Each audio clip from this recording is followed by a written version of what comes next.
Alrighty, hello, good afternoon, everybody. How are we doing on this fine Friday afternoon? I hope you are all doing well and hope you're ready for some more Ameion gameplay and a little bit of Tinto Flavor. And by a little bit, I mean a lot. I just scrolled through the Tinto Flavor today, which is about Florence, and it's actually pretty long and looks like there's a lot of detail. So I'll be interested to see what exactly they mean by flavor. We'll go through that, and then we'll go back to Ameion, where we need to go through our religious disaster, which is going to happen probably later on in the stream, honestly, because we're doing pretty good at keeping things converted. Pretty good. Yesterday's stream was a lot of recovery. We spent about 30 years making sure that we got our economy in order. We got everything full stated. We're catching up on tech. We're getting through our ideas. We're colonizing. We've vassalized the Sun Elves, and we've created a colony on an island, and we annexed most of our vassals. In fact, I think all of our vassals now, except for the Sun Elves. Everybody else left is a march. So we are getting through our mission tree at a pretty good pace. I'm trying to remember what's blocking us, though. I can't remember, but there's something that's like blocking us from getting any further down our mission tree. We'll remember when we get there. I don't know. We'll figure it out. Also, do you guys like my necklace? I have to adjust it so that it doesn't like hang down below the camera and actually hangs up higher. But look, it's like all Viking-ish. I can't remember what it was. I know they found it in some tomb. I don't know. It's cool, okay? It's got a little blue gem on it, and I like it, so I'm gonna wear it. Let me say hello, Moffley, Telonius, Nurkor, Irish Ninja, Viscount Ree, the Tartanator, Morton Solace, Weapon in Space, Craze. Good to see you all here today. How'd the maps go? Not great. Not great. We did not get to the last room at all. So L for us. We got to the fourth room, I think 3 times. And each time we chose wrong. We went left twice. Both of those failed. And we're like, okay, we'll go right this time. And then that one failed. I've been to floor 5 once. The first time I did maps, we got to floor 5. I did it. And I got the gems for the mount. I have to get to the city where I can spend it. But like, it's real. But damn, they don't want me to get there. Left gaming is the only option. See, that's what I say. I always go left, but all the homies, they want to go right. And I don't know why. But I'm like, nope. I'm going to go left. And I'm going to go left every single time. I'm going to stick to my guns. I make a decision, and I stand by that. As a man, I stand by my decisions. And then we were kicked out of the dungeon. So maybe I shouldn't have. Maybe I should have been more adaptable.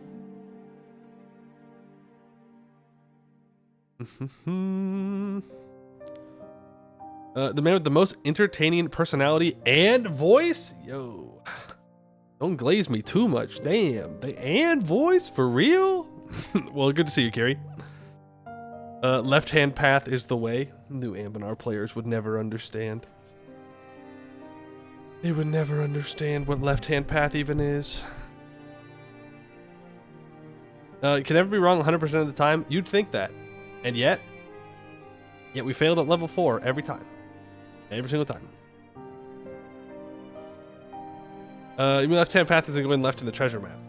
But it was. It was. It was, though. It was. Oh, there was also an umbrella up. We got like the... For those of you who don't know, we're talking about Final Fantasy. Sorry. Just give me a second here. We got the umbrellas that popped up in the card game. And in my mind, I was like, oh... I'm going to keep going, so that way everybody can get one of these things. Me, personally, I don't want an umbrella. I don't care. Don't need it. I was like, oh, I want to make sure everybody gets one. And then I got scammed, dude. Scammed! I got a 6 card, and I said lower, and then it gave me an 8 card, and then we didn't get any umbrellas. My bad. It was rough. It was a rough night. Rough night. But I got to make sure that I'm collecting more maps this week, so I can contribute more. We'll see. Hey, Edelbeck, how you doing?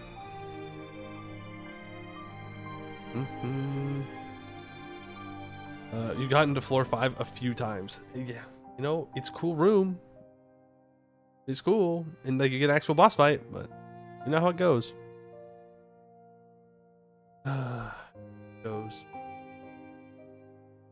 Did I know? I know everything. Just how it goes.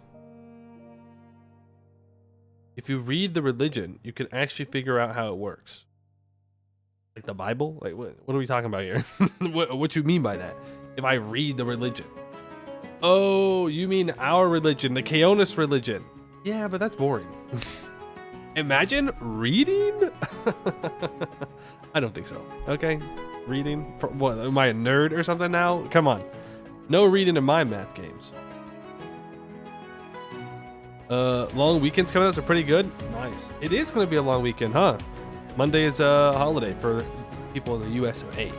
If you're not, number 1, L. Number 2, not a weekend for you. Nobody knows how the Bible works. That's just, you know, that's the way it was intended. We should go back before the printing press. We don't need peasants reading the Bible. What are we talking about here? What are they going to do with that information? Rebel? Be heretics? I'm just saying. There were less heretics at that point.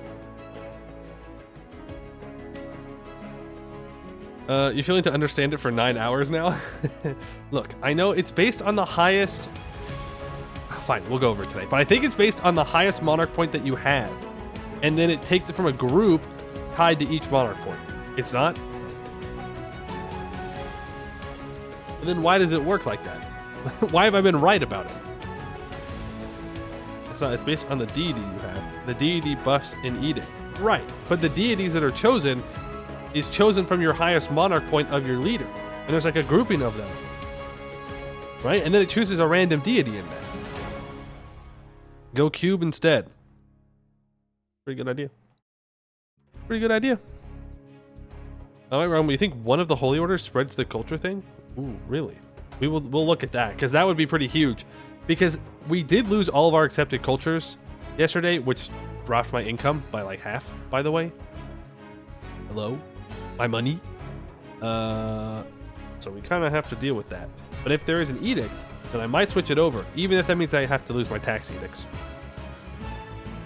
You can just see what your deity, your ruler has. Yes. I know. If you go in the religion tab, it will show you which deity you follow. I get that. But it's a grouping of deities. So like, I think the admin has a group of deities that they can choose, right? There's like the Medriatic. That's one of them. And there's like a whole bunch of others, and it chooses one. And then you get that one, and that one deity buffs certain edicts. Yes? But if it's a Diplo guy, it chooses from a different group of deities. It chooses one deity, but from a pool of different deities, and then it buffs other things. That's how I think it works. I'm pretty sure.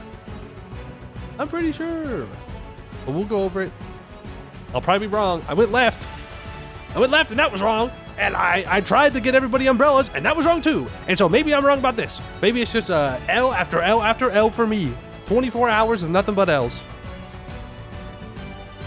Me trying to understand this conversation. It's okay. You don't need to understand. We'll figure it out. Left is never wrong. The game is wrong. True. Rigged. You tried to get everyone umbrellas? Yes, I did. Because I am kind like that. But apparently the game did not want me to, be successful.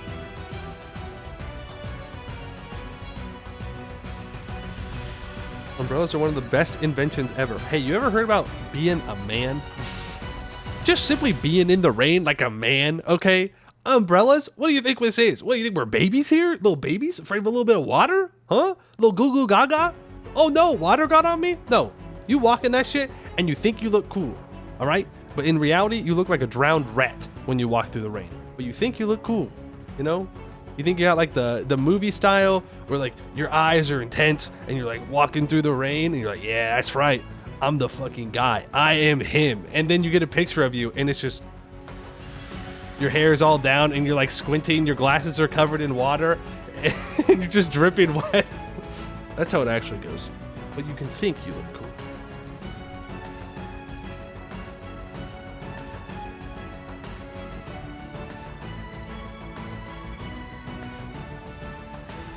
That's a hydrate right there.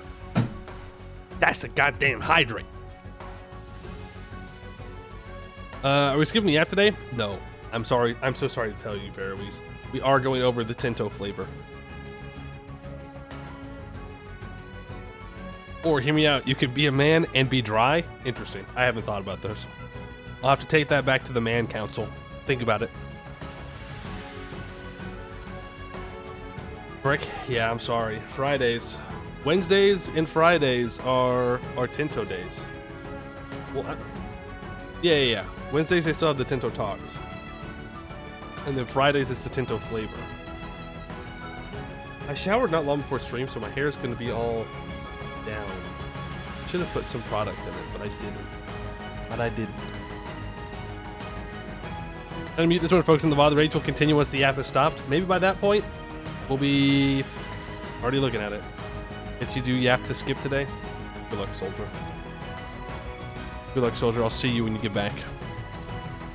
Yoshi P sits in his office and watches us play, then decides if the door is wrong when we click it.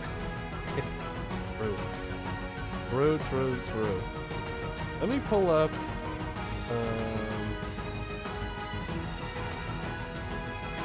Europa Universalis for music. Where are we coming with? You're not going to get me up here. That would be super. Oh, this is gonna be super loud, by the way.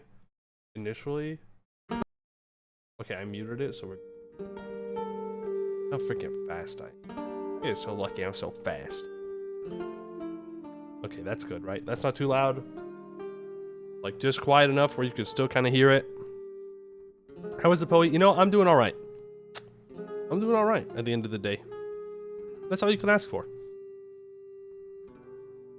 Okay, Tinto Flavor number 2. As I said at the beginning, we're talking about an Italian today. Specifically, Florence. So let's go ahead and check out what we've got going on here. What is Florence flavoring about? You know, like how Tinto is talking about, but Florence flavoring about? I don't know. We'll workshop it. Okay. Second week of Tinto Flavor, the new series in which we will show the flavor content of the latest super secret project, Caesar. Today we'll take a look at Florence. I hope you get visually stunned by what you see, but not a rapid heartbeat, fainting, confusion, or hallucinations, as happened to Stendhal when he visited the city in 1817. So, let's start. The Florentine domain stands strong at the cusp of a new age. Our republic has stood the test of time and is located in a prime position to take advantage of our region's prosperity and affluence. Around us, rivaling states and potential allies all make their moves in a bid to influence and expand their territory in Italy. However, few are as well known for their aptitude in arts and cultural influence as our forums of thought in Florence. Under the guidance of a capable administration and an educated people, the coming century will elevate our people and have us shine brightly as pioneering innovators during a time of great enlightenment. This is Consul Giacomo Gabrielli. Okay, I'm not gonna do that anymore, but just one time. Consider the UI, 2D, and 3D art is work in progress. That's good. Here's my opinion. This guy doesn't actually look bad. The lighting's a little weird, but this guy does not look bad. He does look bad with the clothes and the background. But the model itself looks fine. But the model doesn't look like it fits the clothes, or I guess the clothes don't fit the model, and it looks kind of weird against this background. But I think he looks fine, which is good. But my initial thoughts. He's a 70 admin, 45 Diplo, 80 mil ruler. We have two elements here that appear in a country selection screen, aka the lobby. The first is the flavor immersion text that countries with unique content have. They have dynamic localization keys, which are the two words in bold that appear in the text, and which, while hovered, allow to check a game concept. The second is a screenshot of the country name, flag, ruler, and the three main elements that define the country: government type, republic, country type, settled country, and country rank, county. The courtroom illustration is a generic one for European countries, but it can potentially be unique. Okay, they're talking about this. So in the country selection screen, you're going to get this little blurb right here talking about the nation that you're choosing. And then these icons up here are telling you information about the country. So the little hat is that you're a republic. This is talking that you're a settled country. And this is telling you that you are a county rank, which I believe is the lowest in the game.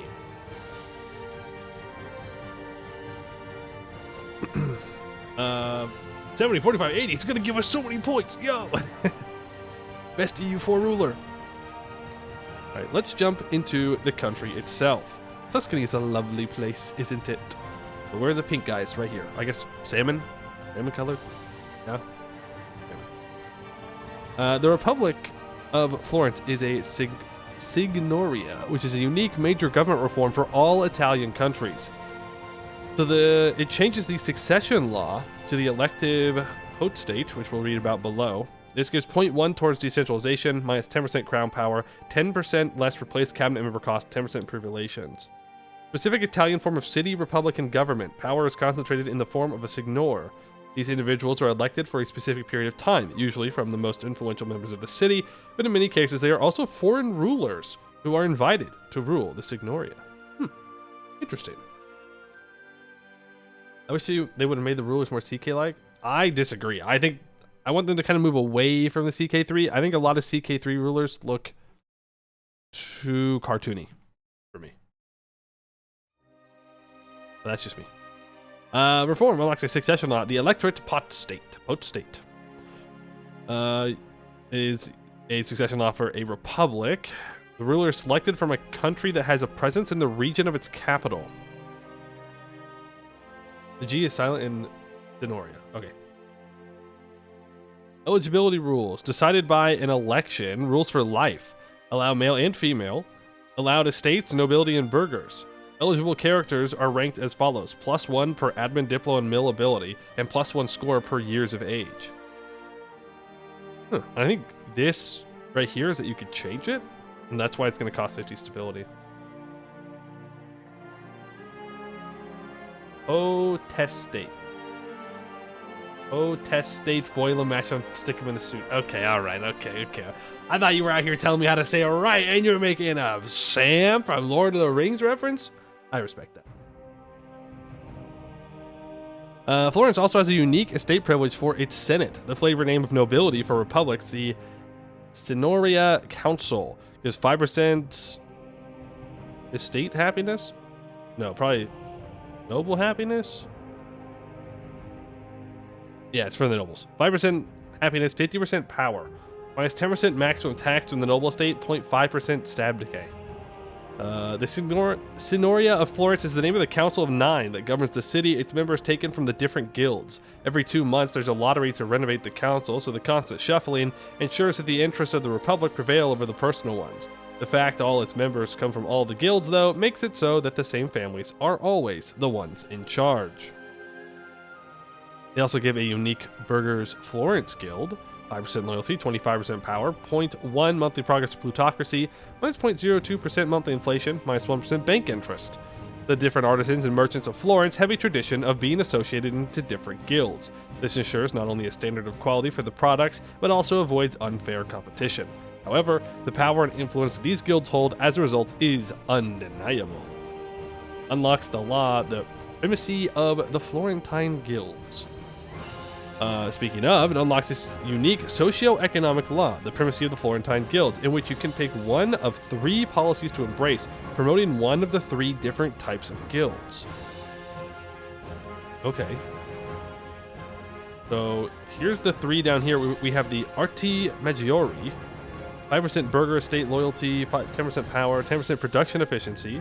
The Arti Median, which is plus 100 possible burgers in towns and cities.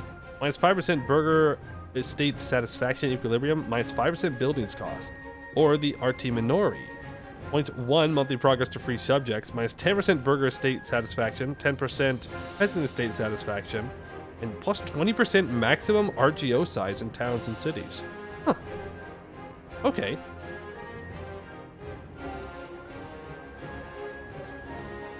It's after, like, oh, okay.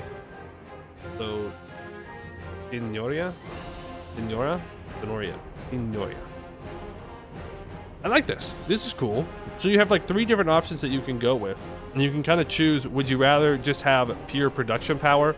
Do you want more burgers? So that way you can have more trade, I would assume this is for, in building costs. Or peasants. Better peasant stuff. Accent is on the final I. Oh, so it's Tenori. Tenori? I'm doing my best. I don't speak Italian.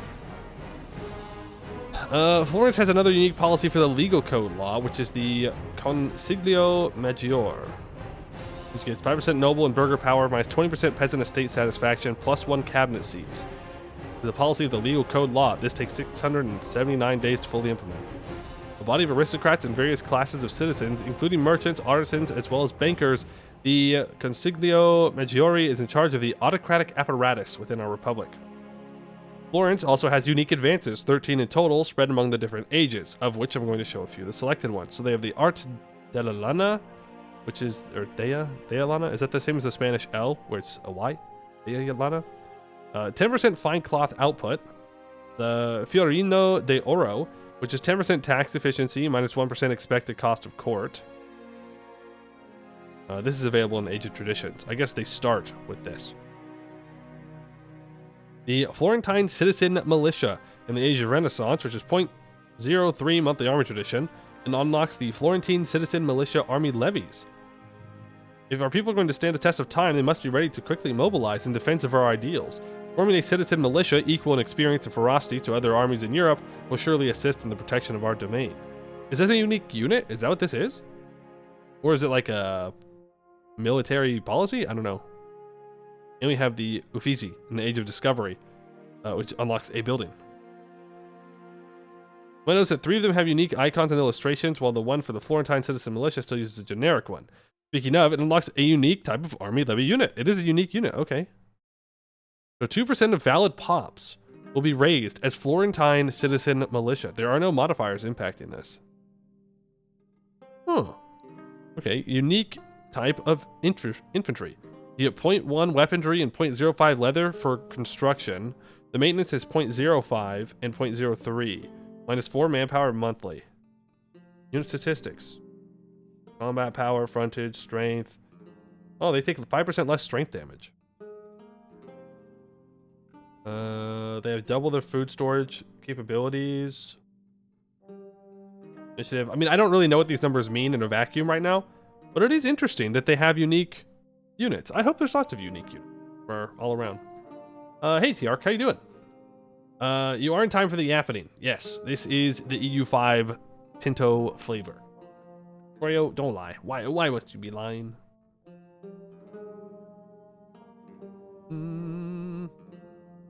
Age of Traditions, Renaissance, Discovery. Traditions is the first age, as far as I remember. Discovery, and then I don't remember the ones after that. Elves love leather. True. Try training it to them in Dwarf Fortress. It'll go well. The shifting landscape of diplomacy and war in the Italian region dictates that we should not entrust our defense and sovereignty to paid condottieri. Instead, we should erect an able body of Florentine citizen militia, quick to militarize and lacking no qualities when compared to other troops, to defend our domain from prospecting conquerors. Okay, I think unique units are cool. Hey, Uncle Eric, how you doing? I hope I'm doing well today. I am doing well, thank you very much. And you're excited to make the app session. Well, I'm glad that you made it for the Yapping. Enlightenment or absolutism, then revolutions or industry or something, isn't it? That sounds right, but I don't remember that off the top of my head. Too many things in head. Can't remember everything. Oh, this is the Uffizi, the unique building they talked about. It employs 200 someone's. Nobles? Burgers? I mean, one of the two. He's one of them. Gives you 5% crown power and 0.3 cultural influence. Cost lumber. That ironworking tools? Tools? This is glass. This is fine cloth, I think. I don't think it's silk. I think it's just fine cloth. Looked gold and marble, I would assume. Originally meant to consolidate the administration of several guilds and agencies, the Uffizi is a valuable source of centralized power, whilst preserving and displaying various works of art is a sign of cultural superiority and an exhibition of affluence. Okay. Unique units, unique buildings, unique reforms. That's what we want to see. That's great. Change up how the game works, what you can do. All I've shown you so far is what we internally consider structural content. That is, the type of content that would show up and could be mostly checked when starting a new game and digging and hovering over the different panels in the game. Now let's start with the narrative content, the one that appears dynamically as you play the game. Oh, and one comment, although we usually have a minimum amount of structural content and narrative content for each country with unique flavor, it's widely diverse. So some countries have more structural than others that have more narrative content, and vice versa, with others having a balanced amount of each type. Florence can suffer 2 disasters during the game, an outlier in the game. You may see that they have some associated effects as long as they're active, and that they also have associated effects that may also trigger. 8 for the Chiompi, 13 for the Savonarola. Here you have the first one, the Chiompi Revolt. Okay, but when they say that it's an outlier, does that mean that they usually have more than 2? Or that they have less than 2? Maybe there's Netherlands content. I would only assume they have Netherlands content. I would only assume that would be one of their higher priorities. Unless you would guess Paradox doesn't like Disaster Maxine. Damn. Probably said for years after EU5, and we don't even know when it's dropping, but you're excited for how Anbennar handles all the new pop-based features. So am I. So am I. I'm ready. Whenever they're ready to have people playtest that, like, I'm there, you know? Let me at it. Let me in. Let me in. Right, Shelby Revolt. 5% chance to appear each month. It takes the estate loyalty of everyone. You produce less wool and silk. Oh, Plains Florence, we have less or equal to 90 Republican tradition. We produce greater than 0 fine cloth or wool. At least one of these. Our burghers have less or equal to 60% satisfaction. No disaster. Do not have peasant republic. Less than 35 stability. Okay, well, the first thing that I'm seeing is I appreciate the lines. So that way it is easier at a very quick glance to see what depends on what, right? I go, okay, at least one of these, it goes down, connects to fine cloth wool. Fantastic. Wonderful. Great UI change. I don't have to sit here and try and decipher and quickly read and say at the same time and figure out what it is I need to do. Now, it does mean that when I get it wrong anyways, it'll be even more embarrassing. But it doesn't matter. Ooh, fancy. It's on fire. End requirements, 65 burger loyalty, 60% peasant loyalty. And each month, possible outcomes, 6% chance to get a bunch of these events. 62% chance no event occurs. Okay. Interesting. And then we have the rise of Savonarola. This gives 0.2 monthly progress to traditionalists, minus 30% estate satisfaction equilibrium, and minus 0.3 stab investment. At least one of these. Girolamo Savonarola must be dead, or we are a theocracy. Playas Florence is a republic. We are Catholic. The year is greater than 1470, less than 1530. No active disaster. Our clergy have less than 80% satisfaction. We have greater than 30 spiritualist versus humanist. An upstart preacher has started to spread his apocalyptic message advocating for repentance and reform. His message is causing quite a stir among the population, and it's for sure a sign of changing times. There he is. Look at that with his stupid little haircut.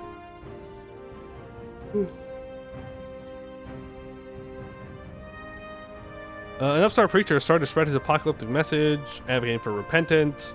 Proposition has come to us to invite this preacher to Florence, arguing that we could gain much from his presence in the city. At the very least, we'd be sure to benefit from the pull his words have among the masses. We could invite him in. Clergy are happier with that. We also gain 5 prestige. Moves us more towards traditionalist. Or, you kick him out. Kill him. He is pretty good. 25, 47, 79. And again, each month it tells you that the events that can fire. That's pretty cool. That it tells you which events you can possibly get. We'll see though. End requirements, dead, or you turn to a theocracy. Background illustration is the generic one, but it will receive a unique one. Oh, also, inviting Savonarola to Florence might not be a wise decision. Yeah, I wouldn't risk that. Seems like a problem. Besides disasters, there are a bunch of interesting flavor DHEs, dynamic historical events, that can happen to Florence, of which they're going to show us some. The first is the creation of the Medici Bank, in the form of a building-based country, ruled by a member of the Medici family, of course. The De Medici Bank. The formal establishment of an international De Medici Bank is of no surprise to us. For decades now, the De Medici family members have participated in banking to a lesser scale. Their hard work, excellent management, and excellent connections have granted them the opportunity to shine amongst the stars. With their competition having suffered a financial crash decades ago, the new bank might be able to fill the void that has been left by the crisis. Founded in 1397, one of the most influential international banks, and that the family owned it was one of the richest. One of the owners of the enterprise, Cosimo de' Medici, managed to get enough political influence to establish himself and his family as the rulers of the Florentine Republic and later Duchy of Tuscany for the next few centuries.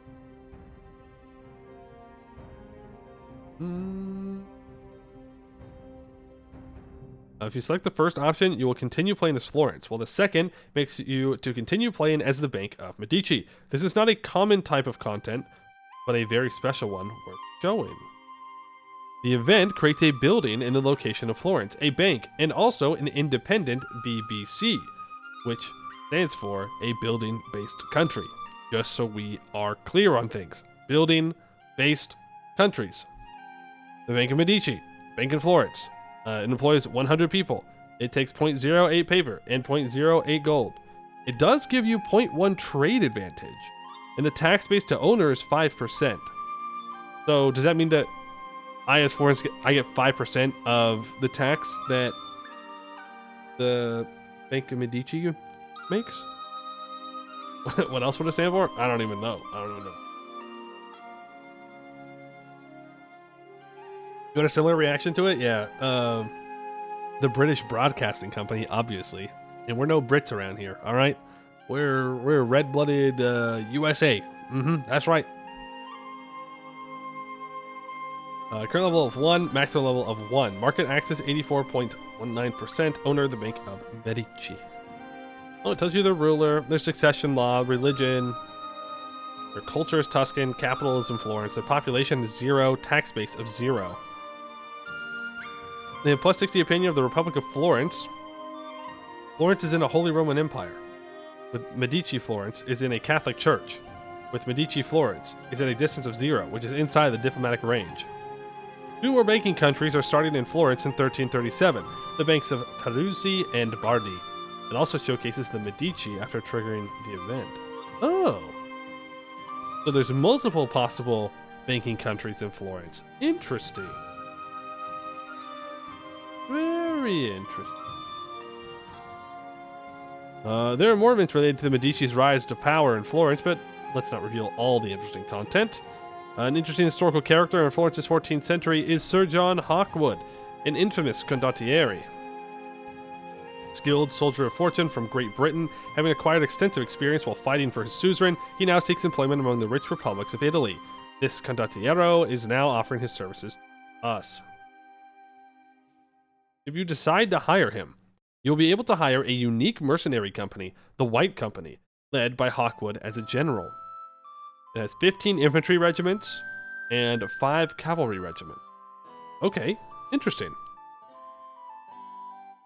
So there's unique merc companies. We also have some famous artists from the Florentine Renaissance, such as the first modern historian, Leonardo Bruni. Born to a prominent Florentine family where he received an excellent education. They cultivated his intellectual curiosity and love for learning. Alright. Leonardo da Vinci. A true Renaissance man. Donato di Niccolo di Bettobardi. That's too long of a name. Sorry, too many words. 2 of the Ninja Turtles? Yo, Ninja Turtles mentioned. Huge. But besides characters, you also have events that may be related to buildings, such as the construction of the Duomo of Florence, that may end up with unique work of art. Florence Cathedral.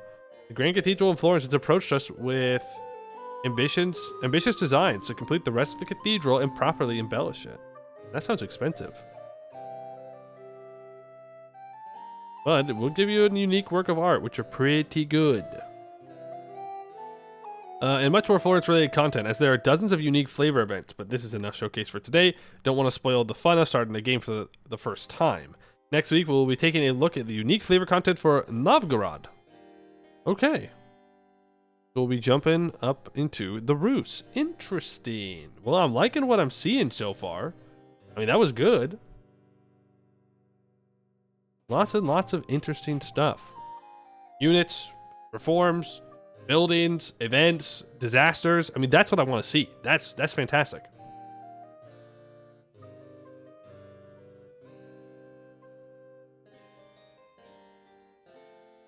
All right, let's see. Any interesting dev responses? When can the Uffizi be built? It is after the advance has been researched. Does Florence start with the estate privileges, or do they have to be given out on startup? That's good. No,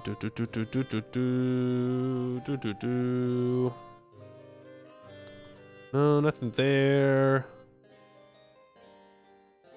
Nothing there, I don't think.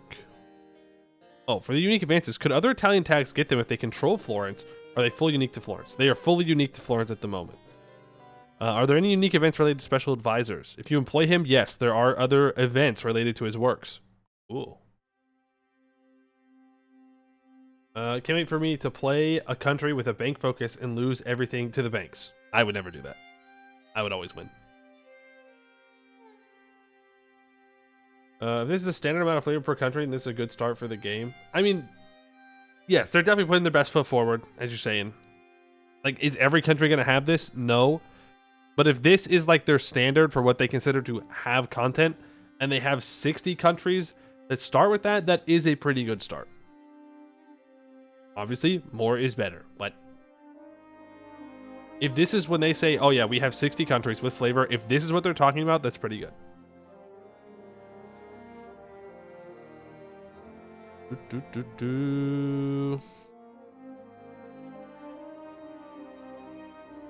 Does the Florentine Citizens Militia only represent melee infantry, or are missile troops included as well? It's only the melee. Can we allow Savonarola to take over Florence and play as him? Yes. We're doing into a theocracy. I'm trying to see if there's anything else. They can elect the Pope as the ruler or the Duke of Milan, so on and so forth. Are there any chances you can rig your way as another Italian country to becoming elected as the head of Florence as well? That's the fun of playing in Italy, isn't it? That could be really interesting. That could be interesting.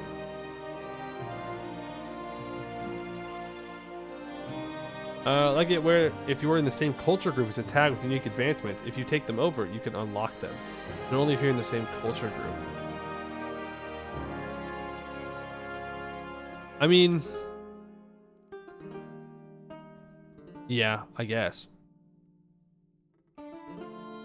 We were supposed to get a sort of personal union. I guess this one you can. Yeah. I guess this one you can get a sort of personal union.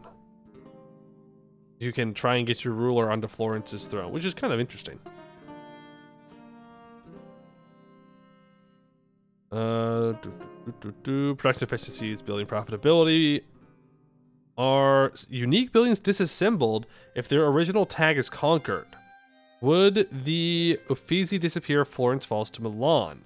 Some buildings are disassembled if the original tag is conquered. I don't really know what depends on script means exactly. But, okay. Interesting. How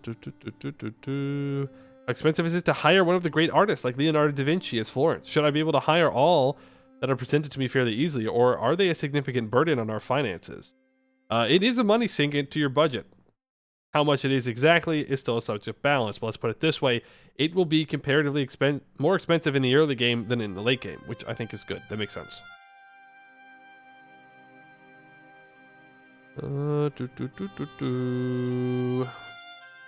Let's see. Are they varying to the flag of Florence? What are the formables? Florence gets this smart red flag if they join the Ghibellines. Oh, so if they switch their side on, like, I don't know, the Italian factions, they get a different flag. And yeah, I mean, they do form the Italia. It do be like that. Let's see, what else? Any chance we get the White Company as a playable army-based country? They're currently just units. We discussed that it would be interesting to have mercenary ABCs, but didn't make the cut. Maybe in the future. An army-based country. Maybe in the future. DLC moment? How would that work? How would that work? How would you even play as an army-based country?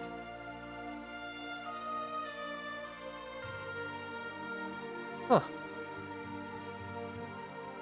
That's a cool DLC idea. We'll see how it goes. Like CK3, yeah, like the traveling system, like being an adventurer.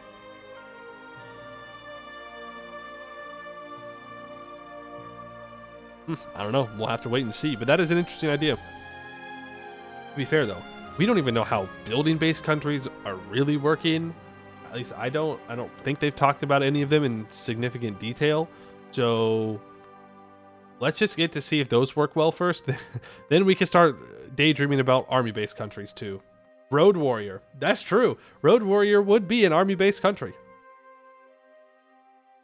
So, contradictory. I mean, yeah, it is a little contradictory, but it makes sense.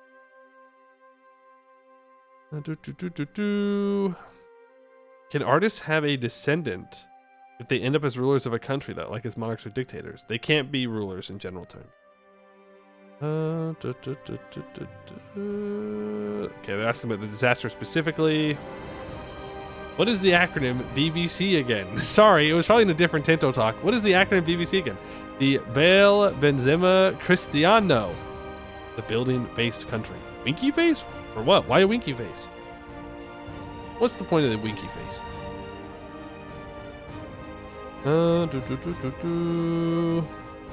Without spoilers, if you start as Florence, will you be able to directly affect the Medici Bank's starting position? And is the event chain a decision, a single average time to have an event, or a static event? The event that triggers after 1390 while playing as Florence. If you want to outright start with the bank, you would need to start as the Peruzzi or Bardi. Okay. Italian Wikipedia is shit. Source: I am Italian. Okay, I'll take their word for it. Road Warrior would probably be a nation of pops, though, right?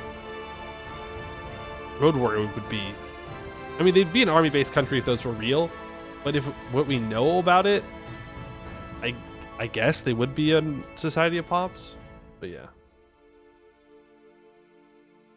Holy Yapperson, it's the Yapping. It is the Yapping. If you're able to deliver 60 of these on release date together with the new mechanics and all this game, is going to be amazing. Yes. Sunglasses emoji. Are the culture and religion maps for each of the ones still being worked on? They're not being worked on yet.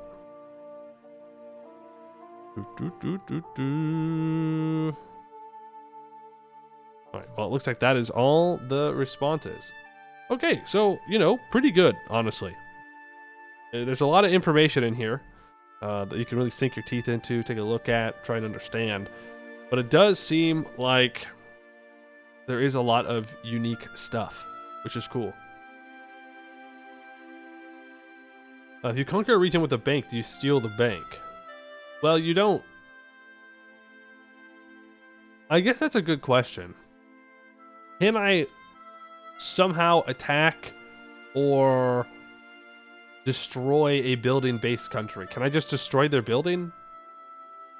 Like, they do give you bonuses for having it, but like, if I wanted to get rid of them, could I do that? Can you plunder it? Yeah. I think an IRL army nation would be like how Europeans funded groups to go dominate Asia. No, I think it's just mercenary companies. I think it's what they're talking about. It's just like merc company. You play as a merc company. That's your whole thing. You play as them.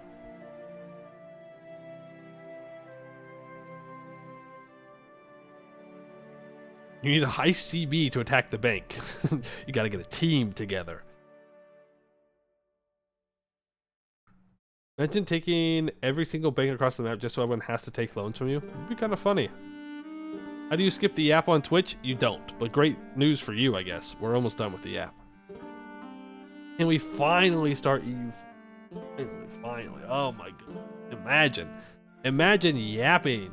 Imagine talking about EU5.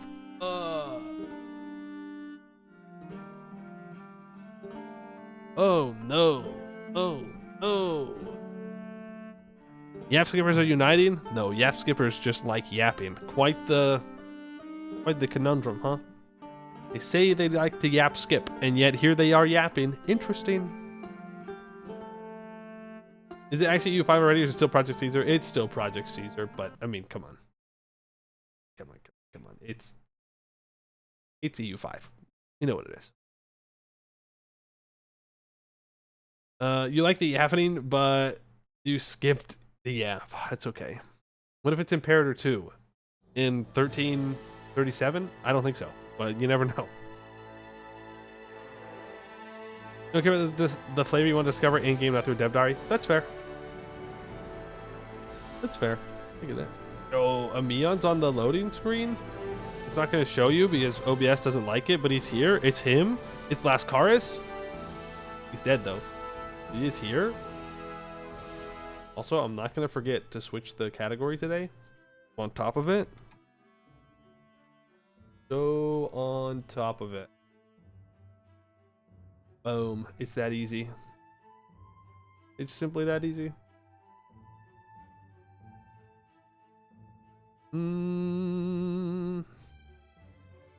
All you want out of EU5 is to be playable. Bare minimum from Paradox seems to have been too much for them recently. I mean, I hope it's playable.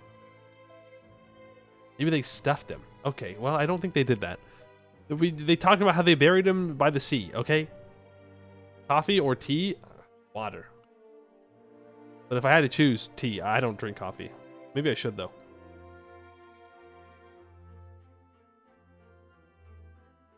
Description. Yeah, blue elf guy. Yeah. He's got like a helmet.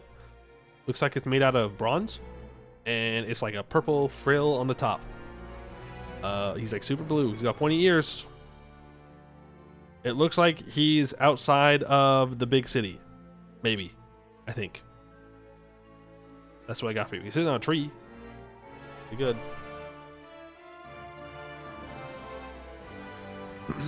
Mayo or coffee? Okay, well, coffee.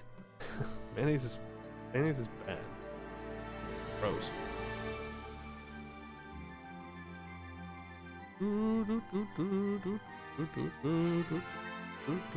Gotta head out with the disaster. All right, Thelonious, thanks for hanging out.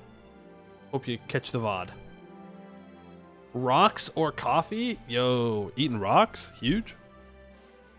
Mayo or taxes? Great mod. Yeah, great mod. True. So true. Great mod. Love it. Great stuff. Maybe we need to do another run in Mayo and taxes at some point. I don't know what we're going to do next is the thing. So I do... I mean, I sent it to the subs channel on the Discord, because that's a thing, by the way. If you subscribe, you get access to the sub channel where sometimes I send things. Sometimes. I've been doing. I did a test game last night. Did a test game. Hold on. I'll show you briefly.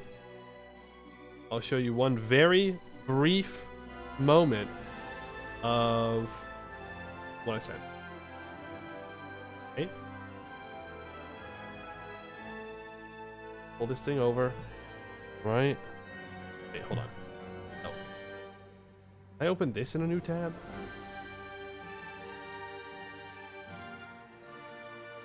Yeah, I can. You ready for this? Are you guys ready for this? You ready for this sneak peek at what I was testing last night?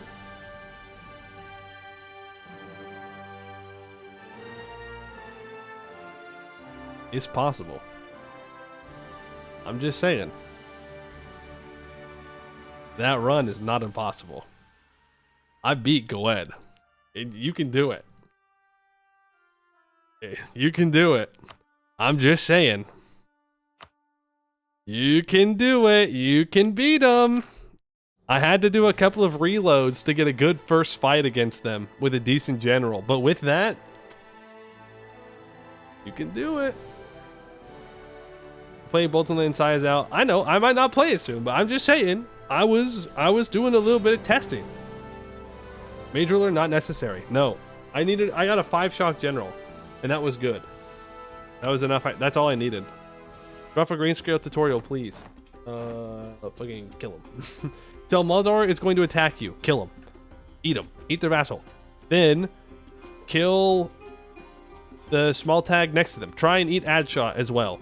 Then when Goed comes to attack you, pray. Get lucky. Jump on blue scale as well when you have a chance. Pray.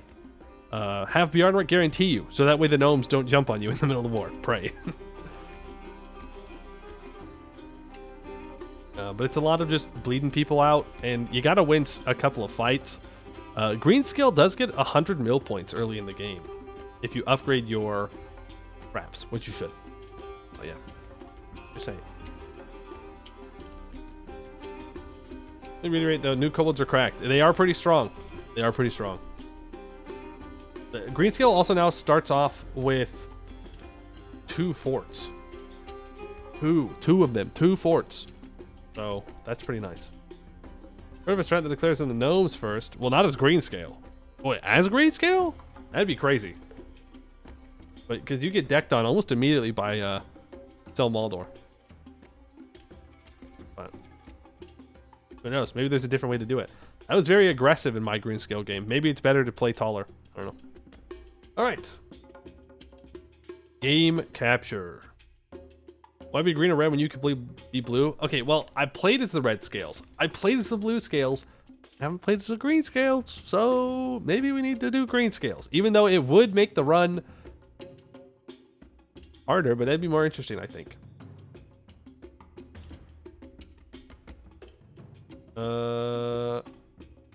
Attack's never fun for you? It's like miserable first 10 years and then a normal game? Yeah, but that's fun. What about dark scales? No content yet. What do you want? All right. Well, we're back to Ameion today. Enough talking about playing as green scales. Yap skippers won't even know what we're talking about. The fools. They're going to miss the context of green scales, but it's fine. They don't need to know. They didn't want to know. But we are playing Ameion, and we are currently having a little bit of religious fun, I guess. We have a center of conversion, and that center of conversion will lead to a disaster. I converted the first center, and then a new one popped up. So, oh well. It will fire 50 years after I got the original event for Oren Nearu. Now, you may be wondering, hey, Poey, when was that? No clue. So, we just wait. We're just gonna wait, and we'll figure it out at some point. It'll fire, and we will deal with it. In the meantime, we will continue to convert what we can, which does, the stuff that does not have the religious zeal modifier. And in addition to that, the cultural conversion of Tayken has also started. Now, this is manual, so I don't actually have to do anything here. It was mentioned that I could speed it up with one of these local organizations, religious, what are they called? The things. The stuff and things. The holy orders, but I'm not seeing it right now. Now, we could also manually culture convert it, but that's a lot of Diplo points. We'll just let it go over time. Cannot release the force converted. I can, but then it will just create a new one. Like, the original one was in this province, I believe. So, we might as well just let it stay there, convert what we can when the time comes. As for our current state, we have Meteyabara, Emgramos, and Daeon as marches. Oh, and Rakabutai as marches. We have the Jaharian Exemplars as a vassal. We got a vassalized CB, so we went and did that. And we have Leotabar as a colony. We have lots of subjects, and surely this will not backfire. They will all be loyal forever. As for missions, we need to colonize Monkey. We need that province very badly. So we're going to send our next free colonist out there. And I need a subject, or me, to own the provinces in the Dry Coast, 10. So, really going to make sure that we focus on this area. We have the Roof of Tayken. We're building up some buildings to get this mission complete. And the Summit of Ameion. I need 1,000 ducats and making 10 Diplo a month. Which, if I just hold on to my money... Oh, we're about to have an election. Shoot. Do I take a loan? Yes. Let's take a loan and promote this advisor so I can complete the Summit of Ameion real quick. I think that's better than having to focus. Ameion has become a patchwork of peoples from the steppes of Chendaya to the hills of Tayken, with our glorious Kaon at the heart of it all. Trade routes that were once perilous are now commonly traversed, and while the language of the Kaons is becoming gradually adopted across Andios, the cultures that exist in our periphery are still distinct. As the principal city of this state, it is our duty to bring together the peoples of our city into one identity. Let us gather representatives of various ways of life to knit the separate threads into a common quilt. Lose 1,000 crowns. The delegations arrive in 30 to 40 days. Vent insight. We will meet all the groups in our empire to increase the unity among our people. Though to do this, we will likely have to make some minor concessions, but we will also gain some concessions. This will make our subjects more loyal and allow us to convert more people faster. If an Ameion, Ethali, or Conorian by Tech Group Nation has 100 opinion of us, they will be represented at the summit. Well, we don't see any single one of those, so they will not be represented. Sorry. Now, they want me to develop Amgrimos's capital and Daeon's capital to 25. That is a not insignificant amount of development. And all provinces in the Andic Reach need to be owned by me. What? Huh? Wait, do they want me to unmarch them? I mean, that is what they're saying. They're telling me to unmarch them. Summon event, maybe? Oh, maybe. Maybe you're right. Maybe the event will do something. We'll see. Oh, what's our inflation at? I shouldn't have looked. I shouldn't have looked. I shouldn't have looked. I shouldn't have looked at it. I shouldn't have done that. Ooh, I should have done that. Let's finish out expansion ideas, and then we're going to start buying down that inflation. The Sun Elves count? I don't know. But we have opinion, so we'll see. Read your last message. It's one that starts with a P. Are you talking about the Holy Order? Means of Dictats. Vegeteer Dearest. Rivos. I'm not seeing anything. Starts with a P, if that's what you're talking about. We're making it go faster.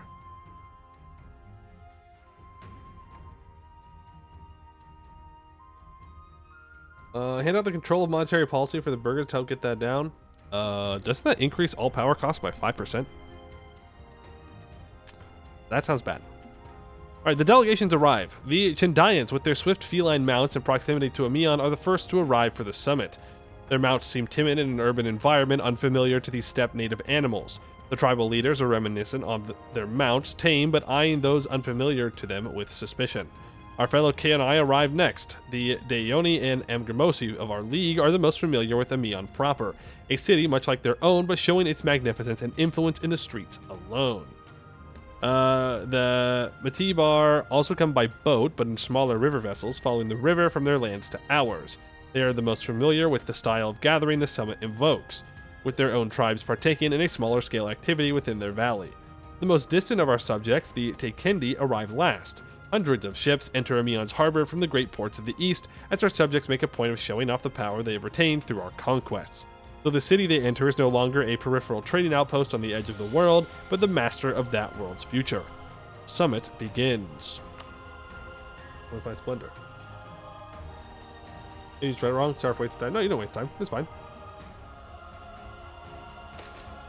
The Chendian delegations. Though the Chendians, bearing gifts of tobacco and gold jewelry, have come wearing Kaonai clothing out of respect for our sensibilities, they still proudly display atop their tunics their characteristic jaguar pelts. A reminder that though they may acknowledge our authority, they will not bow down to it. Indeed, just as they are swift and fierce in battle, they are quickest to bring their concerns to the table, and their determined efforts have dominated the summit's first days. More than anything, they value their freedom, and even now would rather fight to the last than become second-class citizens under our rule. Above all, they wish for their ancient rights and privileges to be respected, and for Ambem settlement on the steppe to be kept to a minimum. Though some accept their concerns and wish to protect their lands from further colonization, others are doubtful. Maybe simply cutting their tax burden would allow them to prosper in a new Kaonized world. So the Chendian region. For 15 years, minus 100 local settler increase, plus 50 minimum local autonomy. Or taxes restricted for 15 years for minus 25% local tax and 0.2 monthly autonomy. We have to be colonizing, so literally option 1 is not a choice. We will ease their taxes, though. The Kaonai delegations. The representatives of Deoni and Amgramosi are scarcely distinguishable from our own, much to the confusion of the Devandi and Tekendi. To resolve this issue, we have color-coded our outfits with cloth produced by each of our cities.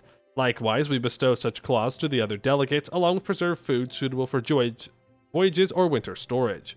While our friends in the Akate League have the fewest complaints, they have taken this opportunity to call attention to the waterways through the Sea of Ameion, connecting the Devand to Tekend. We have made many developments in our new lands, but according to the two cities, we should give the waters attention. Build new ships to strengthen trade ties. For 15 years, we get plus 20% light ship cost, 10% light ship ability, 20% ship trade power, or we shall build new ports to facilitate trade. Up to 5 shipyards shall be built in random eligible provinces held by us or a subject at half cost in normal time. Sure. I'll take 5 shipyards. Why not? The Metabar delegation. The humble Metabar have learned much from us. Rather than purchasing Keonai clothing like the Chandayans, they made an effort to weave their own woolen clothes in imitation of the Keonai style. Richly decorated and quite beautiful, though many Alestes have noted that they are still marked by their barbarian character. As a gesture of goodwill, they bring incense and small stone statues. The Metabar have been attempting to centralize their own confederal society along Keonai lines for many years now, but a lack of support from Ameion and the dogged resistance of the tribes themselves have hindered their efforts. Thus, the Metabar delegates have pleaded for more support, in particular, noting the lack of the judicial framework and centralized military force with which to enforce the control of the central government. Ooh.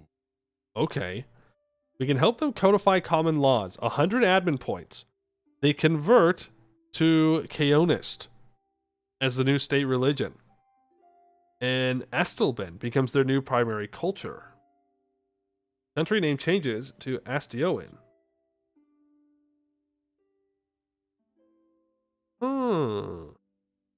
They get ruled by law for 15 years, giving institution spread, cheaper admin tech cost, and monthly autonomy change. Or we spend 100 mil points and they just change culture, but they keep... No, they also flip religion.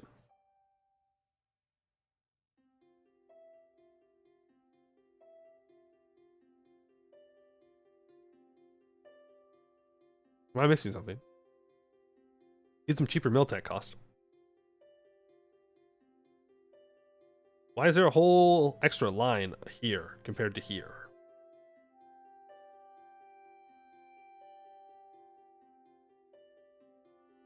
Either way, they convert, right? Like, am I missing something?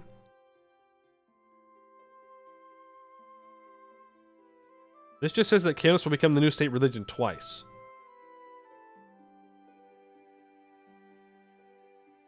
Free culture? No, they have the free culture as well.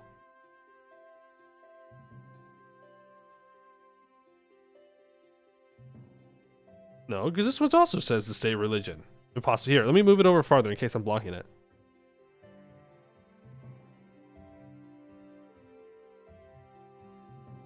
But no, but the bottom option also says this will apply to our ruler and possible heirs.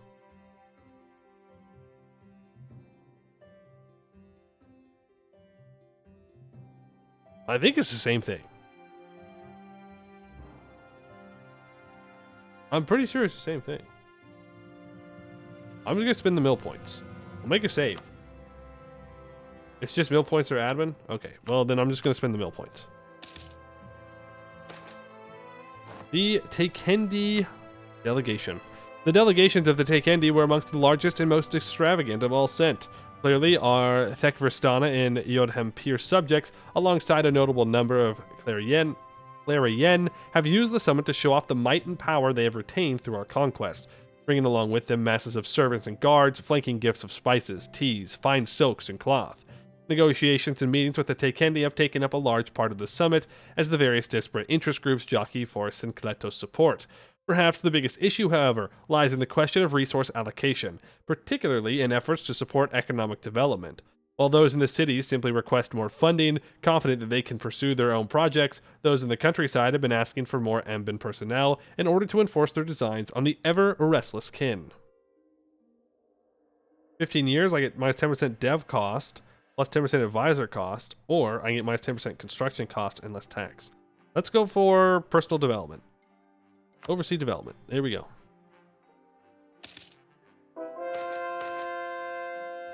We're going to have an election, but we'll wait on that. The summit concludes. After 2 months of fraternizing, the representatives return to their homeland, laden with goods from their counterparts. The city's alcohol reserves may be empty, but groups that once considered each other alien and hostile will remember these days of diplomacy and nights of revelry.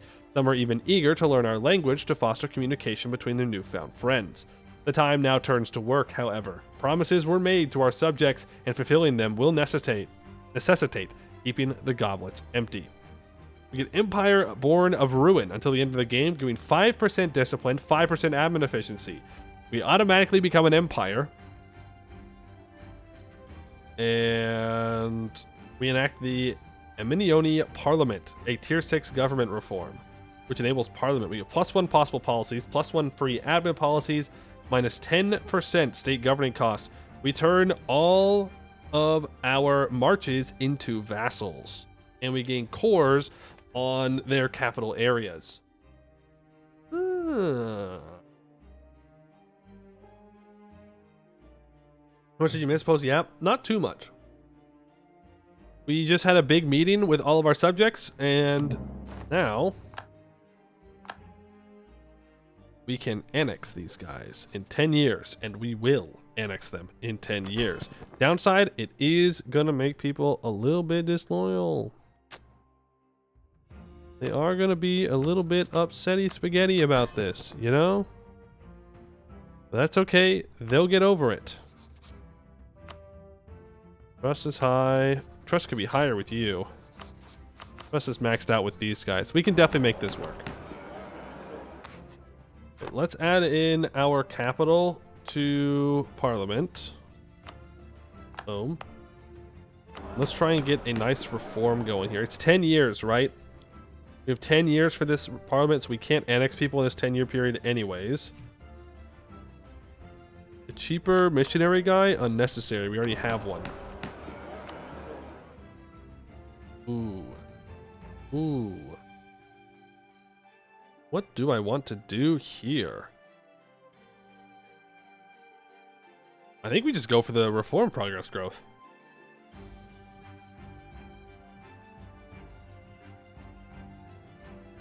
Autonomy? My autonomy's fine. Trade power? Why? I mean, I guess it would help over here, sure. But if I annex my subjects, that will also help. Or mom's gonna have to die. They have too much trade power.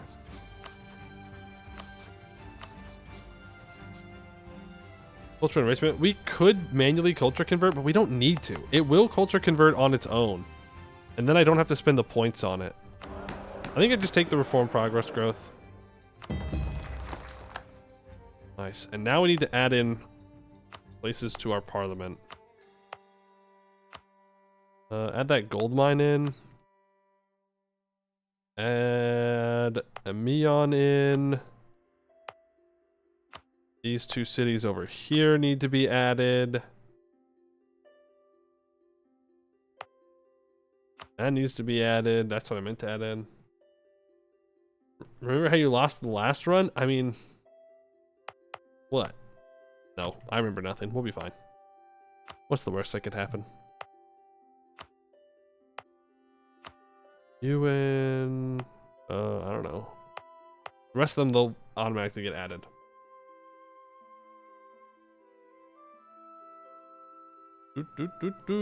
Could mainly culture convert the precursor excavation provinces. We could do that. I do need to develop colonialism, though. That's something to keep in mind. Let's grab this. Reduced liberty desire on other continents. I mean, that doesn't help us at all. But that's okay. The Fuit regiments. One of the policies introduced to further canonization of the Teikendi was the Fuitistrepi system. Teikendi soldiers serving in the Ameion army who willingly adopted Kaonai culture and became Kaonais would receive land and privileges from the Anbennar administrators, which were often seized from disloyal Teikendi nobility and peasantry. These soldiers, known as Fuitistrepi, formed a permanent and loyal native force, whose existence and status was tied to the success of the Ameion Empire. The Fuitistrepi would form one of the core groupings of the emerging Clarien culture that developed in the 1500s and were instrumental in the rise of the Clarien within Ameion society. Empower and True Faith provinces plus 20%. I will choose this 440 leader. I have cores, so I should be able to annex people pretty quickly. Now, Rakbutai, we don't want to annex, because they colonize for us right now. Do want to make sure that we're getting our trust up, though, so they stay loyal. Yeah, let's just make sure you're also currying favors with these guys. We can make it better. They all want to be allies with me over here, but I don't want them to be allies. They're all my enemies. Every single person is my enemy. Oh, we're also below 30% crown land, so that's making them additionally disloyal. Alright, the other missions. I needed to build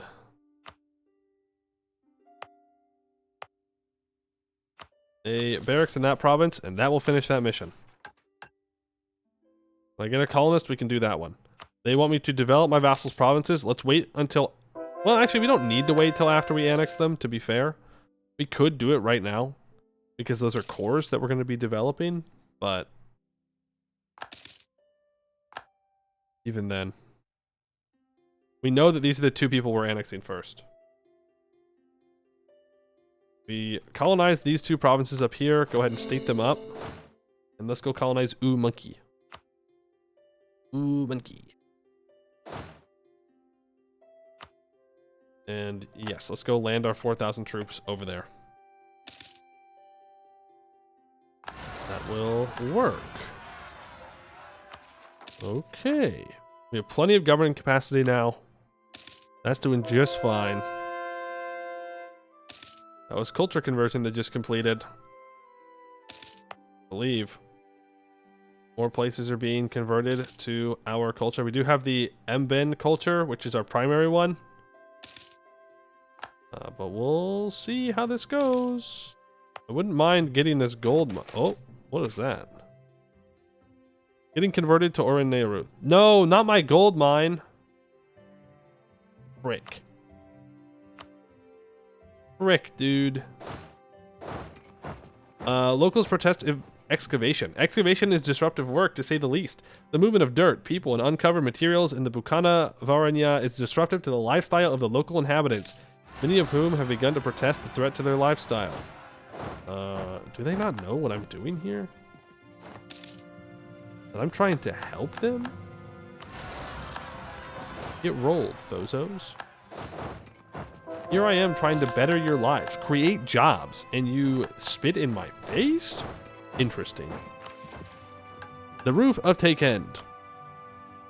The time has come to march into the Larankara Highlands and once and for all prevent any future resistance from emanating from the region.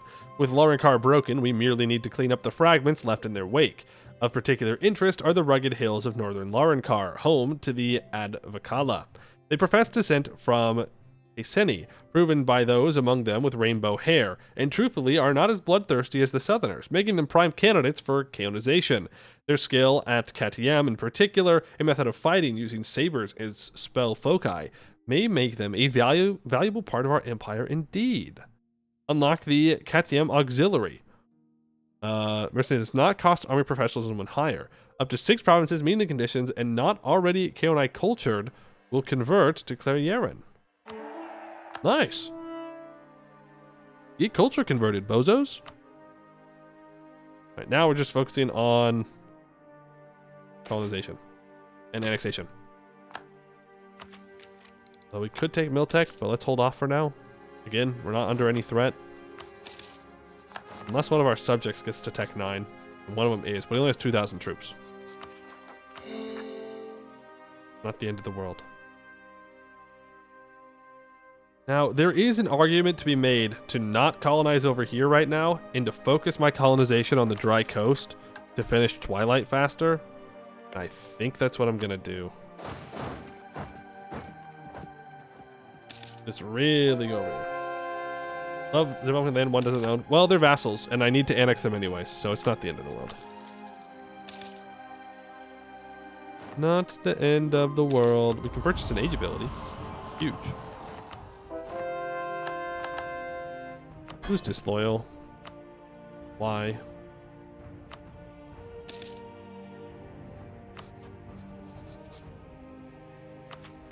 They have much better mill tech or diplotech than I do. That's why. Yep. That's fair. That's fair. I can't really complain about that one. Grab another colonist, more settler chance. We grab these 2 troops. Ooh. I'm going to not lose my stability. Thank you very much. Oh, is this the dry coast right here? Yes, it is.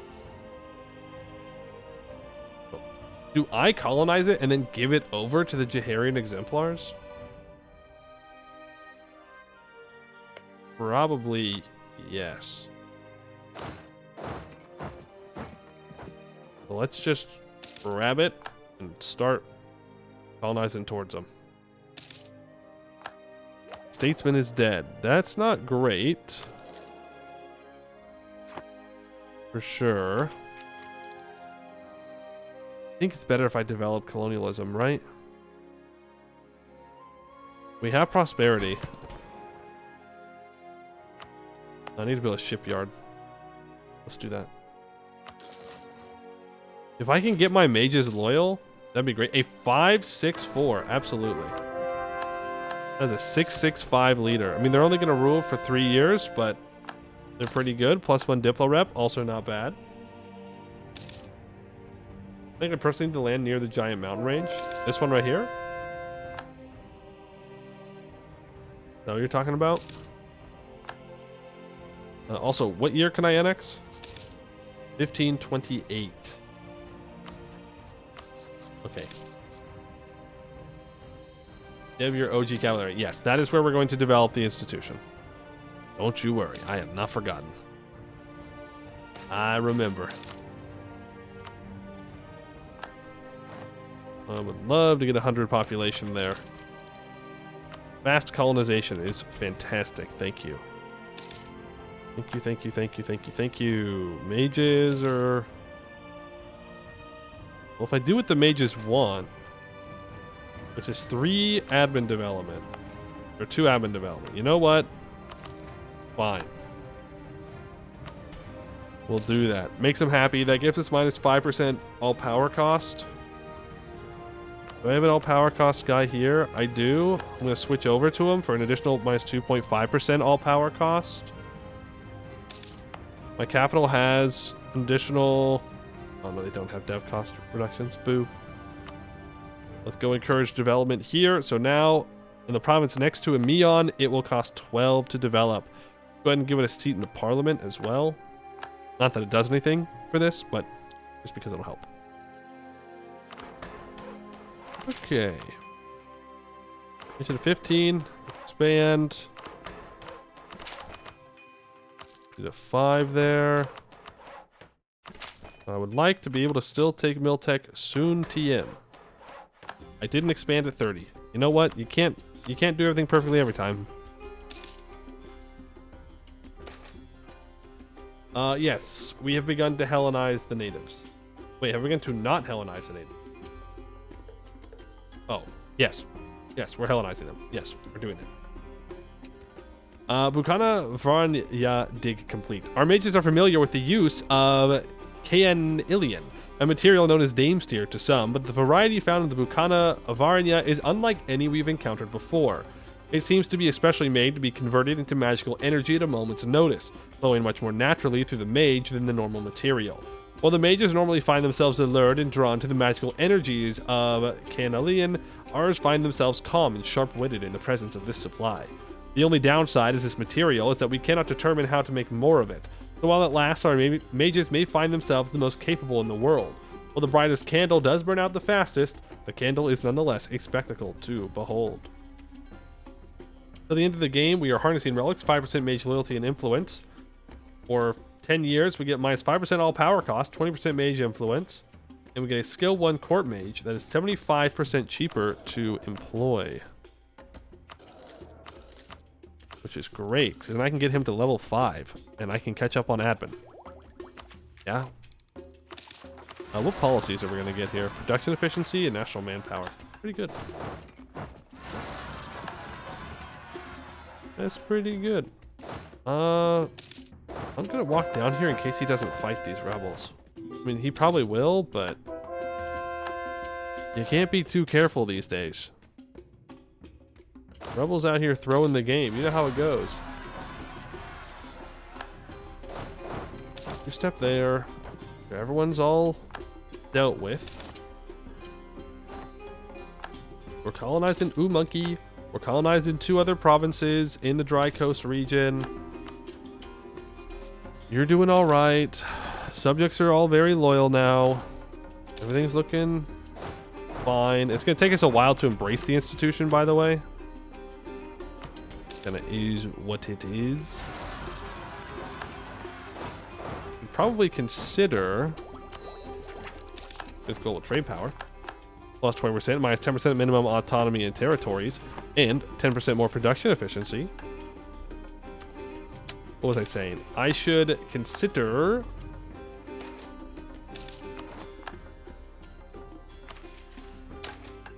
oh, we can do another dig site. Up here. Yep, let's do it.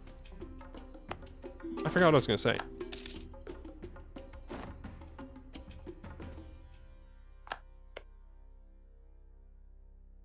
Nope. Mine. You can't take my provinces. I don't know what I was thinking. It's gone. It's gone. Whatever was in my head, it's not there anymore. Forgotten. Lost time. Monkey has been colonized. It did get renamed though, which is very sad. Now, do I want to give this province over to the Jaharian exemplars? Well, if I wanted to, I can't. I need to get up in here. Isn't there a privilege I can get from the merchants to be able to get conquistadors? Where is that? Where is the conquistador one? Is the mages? Nope. Adventurers? Nobility is conquistador?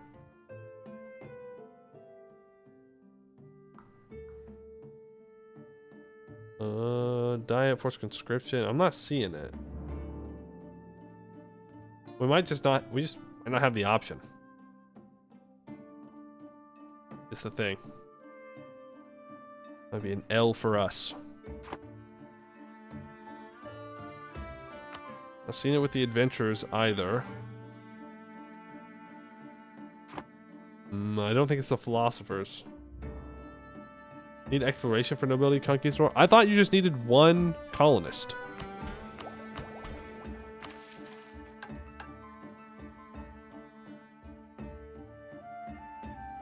I just needed one colonist, and then there was a privilege that you can give out to someone where you could get a free conquistador. But maybe it's just that explorer that I was thinking of. Because we do have the explorer one. Description, general. This is just a regular general, so. I request maps from a vassal. We could try. No. We're on hard, and they're a colonizer. Not in the same religion group. So I cannot continue to colonize in this area, which is very sad.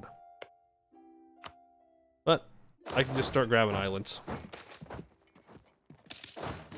A knife behind every corner. Oh my god. Due to their wide appeal among the lower classes, the Orin Nearu have infiltrated every level of the population as slaves, servants, and workmen. Thanks to the recent assassination of a prominent figure, a wave of, frankly, justified paranoia has spread across the realm. Many demand a sweeping investigation of Orin Nearu sympathizers, something likely to be extremely expensive, time-consuming, and mostly fruitless endeavor.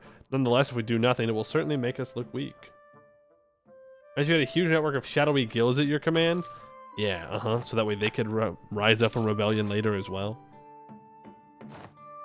Okay, I'll take the 455. Ooh, they're strict too. There we go, up to 40% crown land. I could sell titles here.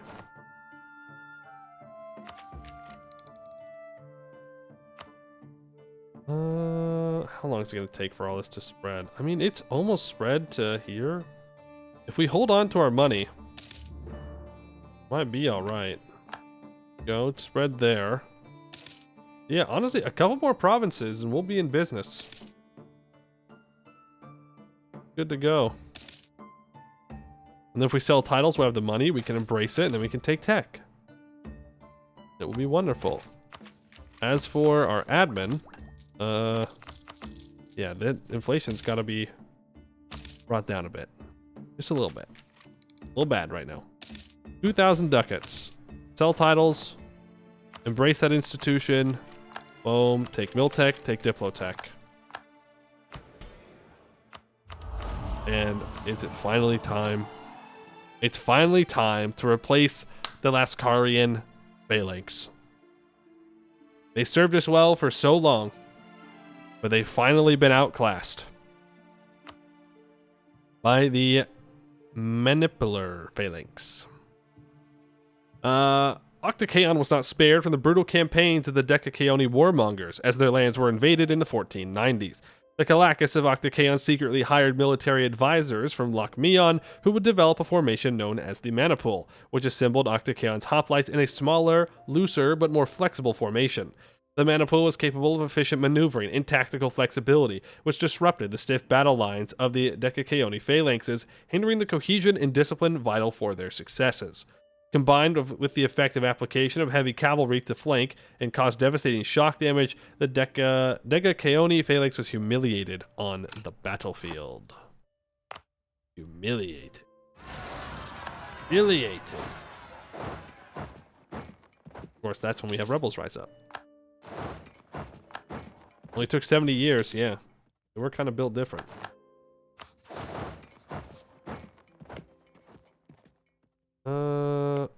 Did I grab this? Who does this island go to if I take it?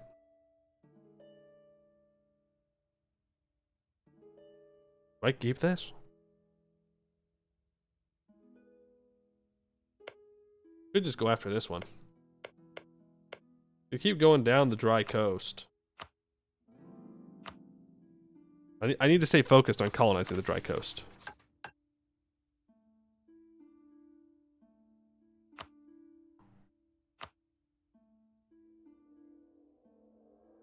This is the Severed Coast. Sorry, this is the Severed Coast. But the Jaharian exemplars are going into the Severed Coast. Dummies. Absolute bozos. Oh, we can go further up now.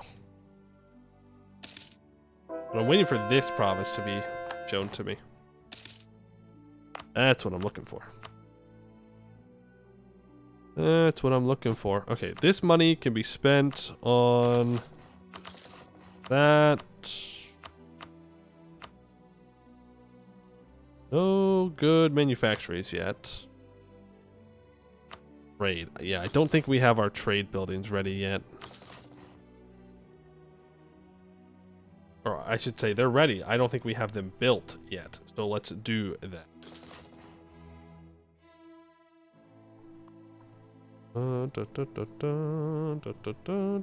It's saying that these are all pretty good. I don't trust them. I don't trust them to not build them on stupid places. But I'll trust them because I'm tired of looking. Is that not a wasteland? This? No, this is not a wasteland. Are you talking about what I can't see right here? No, it is not a wasteland. 2 more years and we can start annexing people.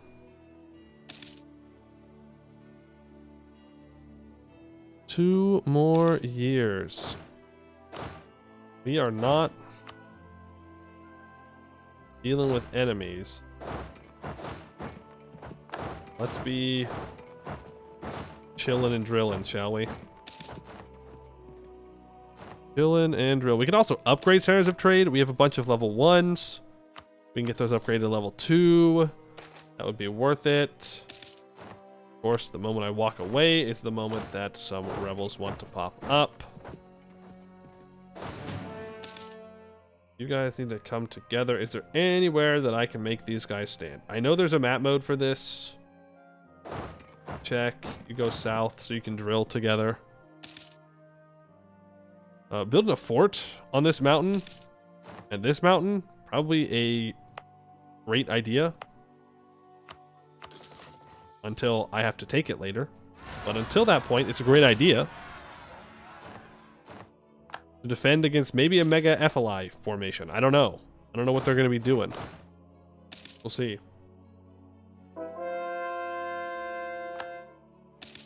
We are technically elves, so we know what to do with the harpies. Oh, we hee-hoo them. Got it. That's what elves do, right? We just start taking people out left and right. Boom, boom, boom. No problems. FLI formed by AI, nice joke. What do you mean, nice joke? Aria, right? Aria? Whatever that tag is. They form quite often. Not this game, apparently. But often. We're #1 great power, by the way. In your games, not normal games. Oh, fair enough. Or Mom, Titan of the Sea. Where is this? Tel Parai. Let's get some guys over there. I'm going to get another general so we can also drill. Moral prices. It's fine. Just pay for it. Bring you back down. Someone did ask earlier about the flagship, and that is a good question. What kind of a flagship have we got going on here? The Deo de Cacopos. Plus 250% flagship cannons. Plus 250% flagship durability. Okay, dude. Okay. Yeah, sure. We can build that at some point. We don't need that right now, but yeah, we'll definitely build that. Yeah, it's got 4 maintenance. That's expensive. But yes, oh, colonist. But yes, eventually we will do that. It is just built different. We're gonna let this time out. But I didn't think they'd be up there. We may want to build more forts so everywhere's covered by a fort. That would be the smart thing to do. But you know how that goes with me. Just because it's the smart thing to do doesn't mean it's what we're going to do. Now, I do need to get rid of this plus 20% tech cost increase.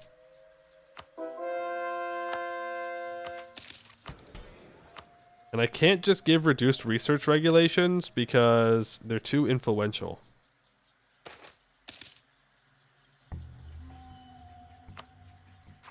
When can I seize land?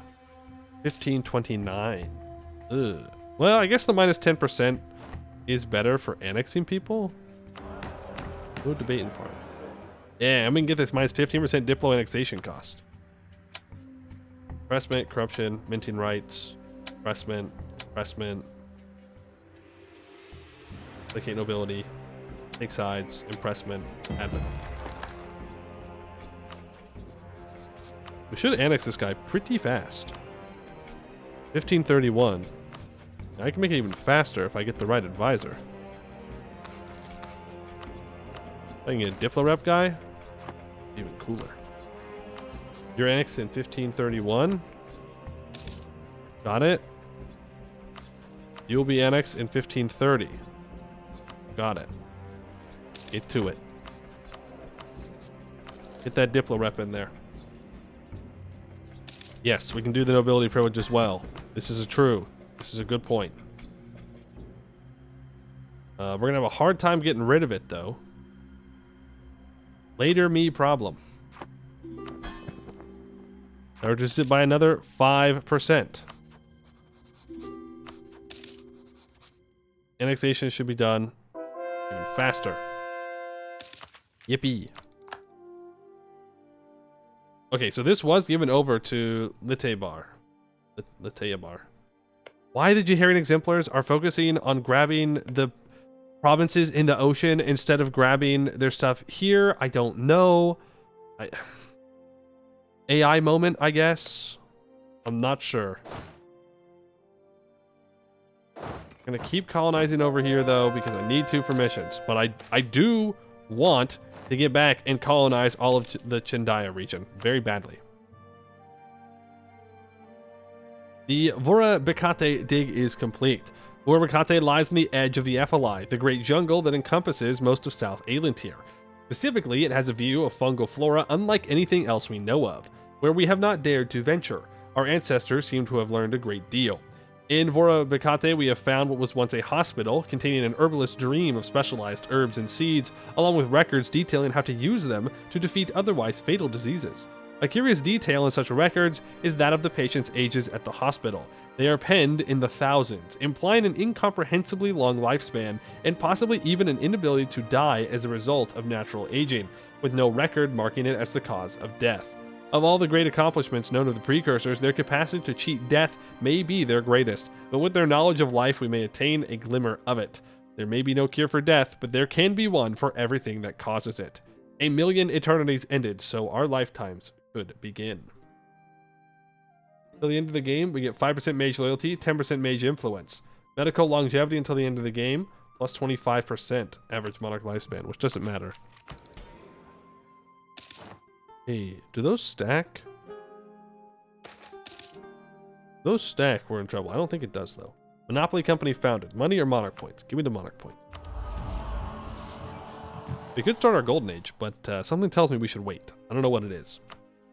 We should wait for a very specific time to use our golden age. Couldn't imagine when, though.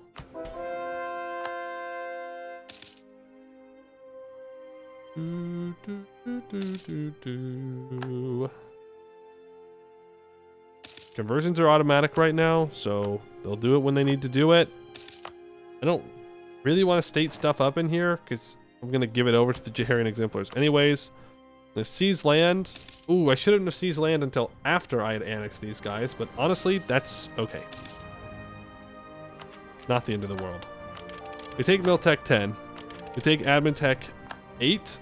Or sorry, Admin Tech 9, and then Admin Tech 10. Which unlocks another idea group. Now, which idea group do we want to take? Do I need influence ideas? Probably not.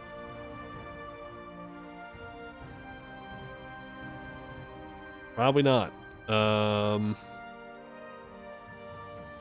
Trade is a decent call. I don't think we need espionage. I don't think we need diplomatic. We don't really need exploration. Though it would be kind of funny to go get a power base in North Aelintir for the disaster. But I don't think it's what I want to do.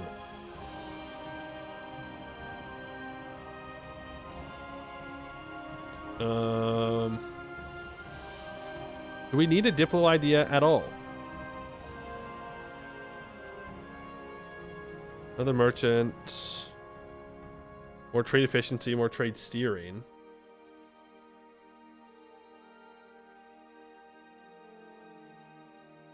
Maybe we just go straight for like religious or something.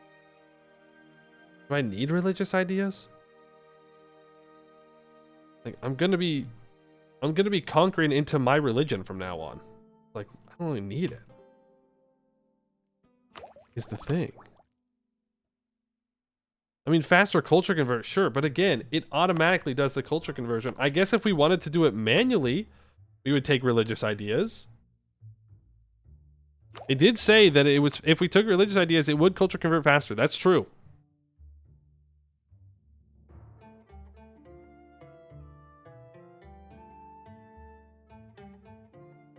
We should probably take religious. We have nothing else to spend admin on other than influence or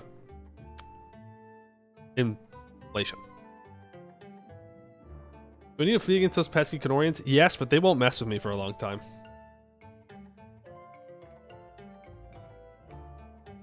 I think we go religious ideas. Hurts. Hurts though. But we'll just keep our admin focus. Never look at inflation. It just keeps going up. Even though gold does not make up that large of a portion of my income. Just like to point that out. Oh, it's the Age of Unraveling. Did I have a little icon telling me that was going to happen?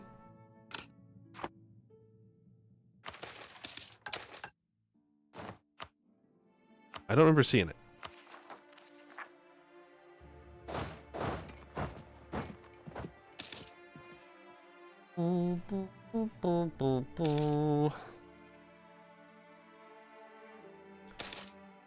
Yo, Amgermos is annexed. Go ahead and state all this up. We do inherit some colonies.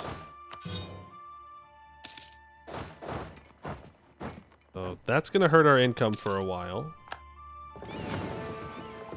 Bring our boats over here. Guy's almost done being annexed. We could immediately try to annex Estoian as well.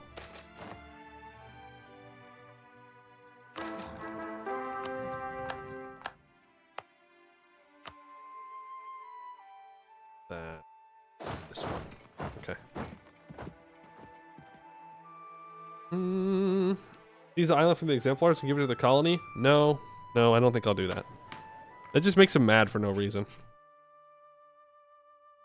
Ooh, economical matters. Economic theory would give us that inflation reduction. Embrace free trade, institution spread, mercantilist approach, curtailing the burghers, empowering the burghers. You know, there is an argument to be made for going mercantilistic approach here, actually.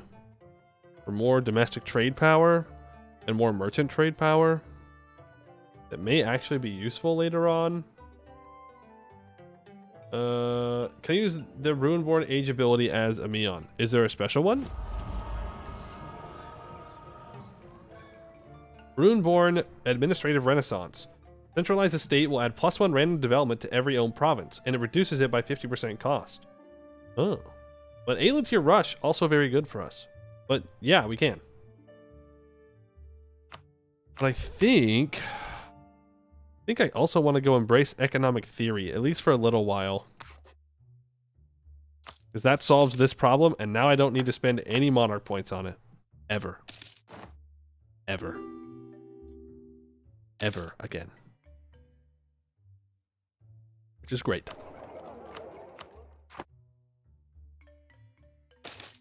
And there is the Daeon annexation.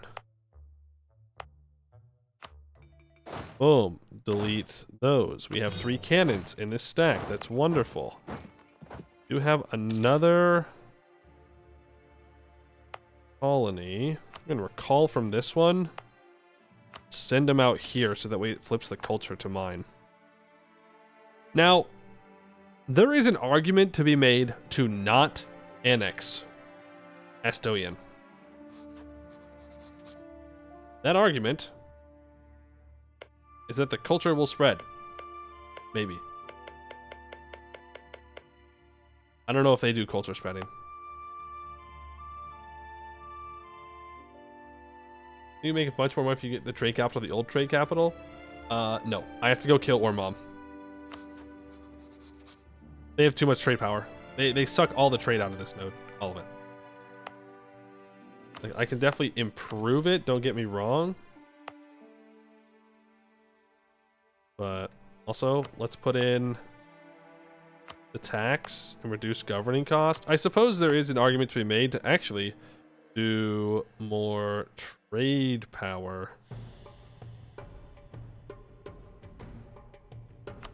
on these nodes, so I should have done that over here, but that's okay. Not the end of the world. That's good there. Then remember, I need to develop both of those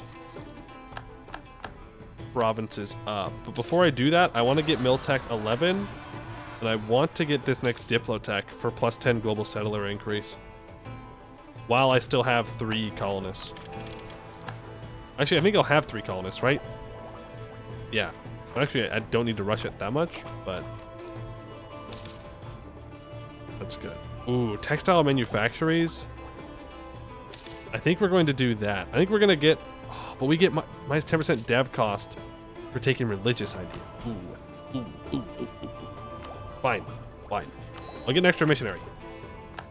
Revive the Esperath. In the years following the exile of our ancestors, they underwent numerous hardships, building a society from nothingness. They were forced to create a functioning and stable state with what few resources they had, and, unlike the Nakis, had no aid from our cousins to the west. Of the systems that developed during this dark period of isolation, Esperath was the harshest. Disregarding its strictness, it was a well-run and advanced system of labor and resource management, invented to ensure all contributed their dues to ensure the survival of the settlement. This system was abandoned over time, and as the need for it disappeared, with the re-establishment of trade links to the rest of the world. As our consolidation of Taiken continues, many of our officials have begun to look to the past for inspiration to solve our current issues with the Taikendi not cooperating. It is about time we reintroduce the Esperath, for only with a harsh system like this will the Taikendi be coerced into properly contributing to our empire. Minus 10% dev cost.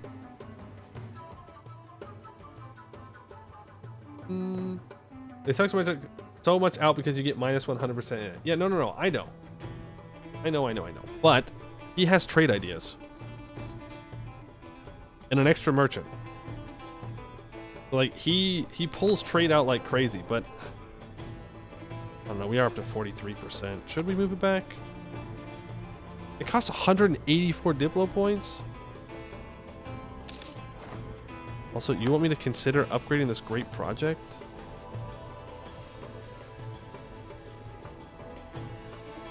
Shouldn't we wait till that inflation's gone? It does give all estate loyalty, though. Pretty good. Yakata Union. All right, we can do this. Ooh. Gain subjugation CBA on all nations with a capital in the Devon region. Yakata Union. Many already consider the Yakata nations as one, even those that live within them. As we centralize the Devon into one nation, the cities of Amgramos and Daeon shall always hold a special place within it. They saw the merit of unity amongst the Keonai people, led by the Devandi rather than the Aelkondi. With them by our side, Ameion shall bring its peace to all Keonai. Plus 1 Diplo rep, plus 5 vassalization acceptance. We gain 2 subjugation CB. Would anybody like to be my subject?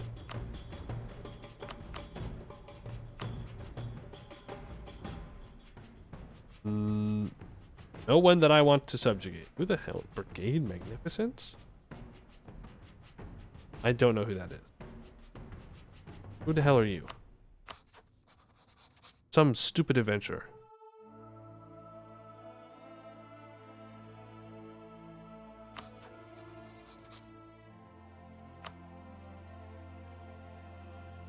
Maybe it is time that we go to war with Ormam. They're Tech 8, we're Tech 10. So we win the war.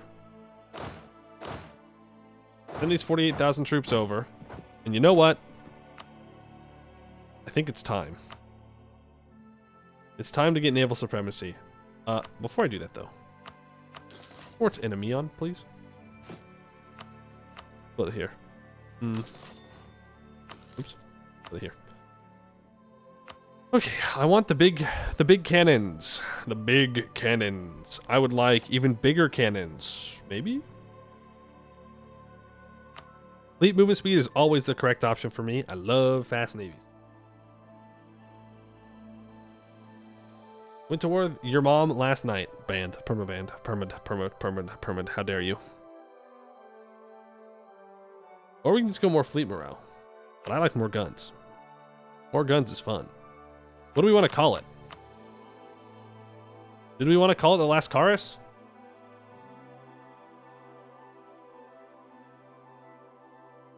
The Lascaris. Build. Guns with a side of boat. Delete those galleys. Oh, hey, look at that. We have a heavy. Send you back to here. Let's build... Don't want to go over my naval force limit, but...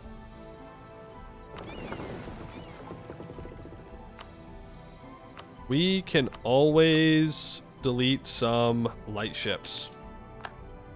That way I have an actual navy. That is perfectly fine with me. That colony is completed, so let's send the colonist back over here. It works for me. And then we will subjugate Epicaoxy. And then we'll subjugate Caerleon. And then we'll be good. It'll be so cool. So chill. I also got claims on all these guys. You know, 16,000 troops. They are Tech 9. Not that that means anything to me. Yeah. Clear war. Subjugation. I could Kobolidrize or Mom. How much war score are you? 132? Do I care if I fight Kirka? Yes, I do. Because I want to attack these guys alone. Let's not do that. We'll break Ormom's alliance with Kirka. And then I can take these islands for myself. Colonist. Yeah, okay. Yes. Subjugation. Ta-da! Back on the warpath. Are our boats ready? No. Do I care? No.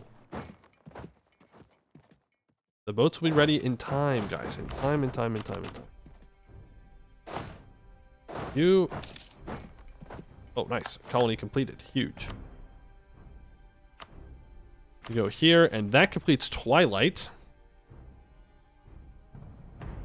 Oh, right. I have to develop those provinces. Okay. Twilight. The Exemplars pretend to have the same goals as us. They say they want to banish the darkness of chaos from Takend, but their admittedly commendable strength is only matched by their foolishness. Their ancestors deserted this land a millennium ago, and by simply thinking they can butcher and incinerate their way to order, they have proven they know nothing of what is truly necessary. Therefore, we need to halt their advance, and set their blazing sun of righteousness once and for all. The event of the deserters happens. The senators accuse the defendant of breaking truces, making war on Ameion, supporting insurgency, dishonor in war, implying disproportionate force, a dozen massacres, and crimes of battle. But the defendant gave his responses calmly, passionately. Even in humiliating defeat, bloody and bruised, Ekarizuir refused to bow to indignity. To be fair, a trial before the assembled Syncletos was an honor few ever attained. Every Estis of Ameion was in attendance. The elite gathered to pass judgment on the Herald of Light. Finally, the Kalakis announced, the Syncletos assembled charges you and your people with desertion. But at last, the Herald looked indignant. Desertion? Munocles Elentos continued, your ancestors fled your homeland of Aelentir. You shirked away from the duty of rebuilding this land. Shirked? Slander me, but don't. Twice I answered the Phoenix's call. Twice did I shirk my duty when I fought with Corin. And Alastus heckled, a human's duty, the Kalakis continued. You violated the call of reflection. In doing so, you and your people have forfeited your claim to Aelentir. Our claim? Icarus looked outraged, dumbfounded. I came to save you, save all of you. The blood I've shed, the innocence. No. I won't let that be sacrificed be insulted. Never. Icarus stepped forwards, and I will not let it be in vain. But a guard struck him in the gut, and the elf doubled over, spluttering blood as he clutched his stomach. The Kalakis stood. I move that Ekarizuir, and the Remnant Fleet elves are found guilty of all charges presented, and that all such persons under Amben jurisdiction will be held on notice. If they do not adhere to our laws, then they will be deported without trial.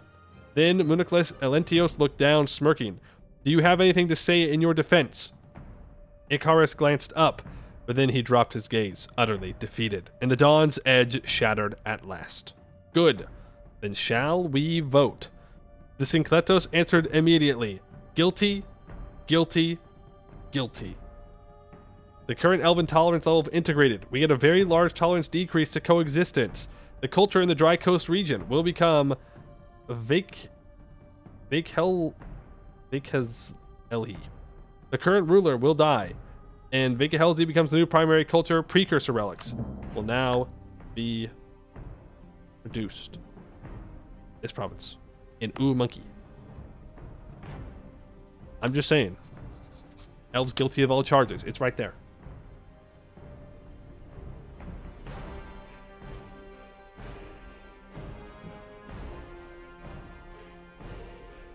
Right there. Right, and now the next mission requires us to develop those 2 provinces. Oh, I will get a subjugation CB on Anisakaeum. Oh, okay.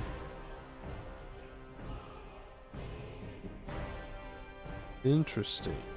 All Kendi culture subjects will change culture to Clarion, religion to Chaonis, and have their aggressive expansion and converted. Our culture opinion modifiers removed, and be able to do Chaonization if their provinces are converted. The Jaharian exemplars will change to the Clarion culture. Oh, okay. Interesting. And they'll get converted too. So there isn't really any reason for me to give this up to them. I think I go back to colonizing over here then? Is that Eberthil? No, it's the Jaharian exemplars. Okay. Sure, man. You definitely shouldn't colonize directly around you. You should definitely go over here.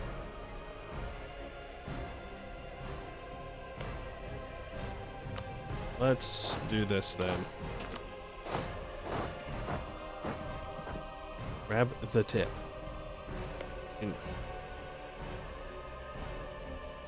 I guess we could. It's a different trade node, though. See the 1 province now? I mean, true, but no one else is going to colonize in here for a while, at least. I suppose we could try and colonize out towards my claims, but I could just kill the Brigade Magnificent whenever I want to. So I'm not too worried about it. Not too worried about it. I should just decimate their troops. I don't know where they're going to retreat to, but we'll follow them. Keep on going. They add another center of reformation? Oh, we just converted the old center of reformation. Okay. Fair enough, fair enough. Come here. You can't run forever. Okay, Rakabutai needs to be annexed for the simple fact that they are annoying. Yeah? All in favor say aye. Aye. Good. Everybody agrees.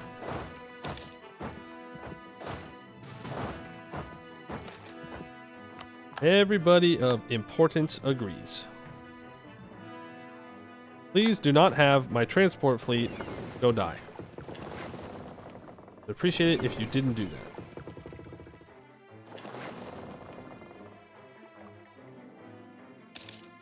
My heavies will be built soon, and then they will not be able to stop us.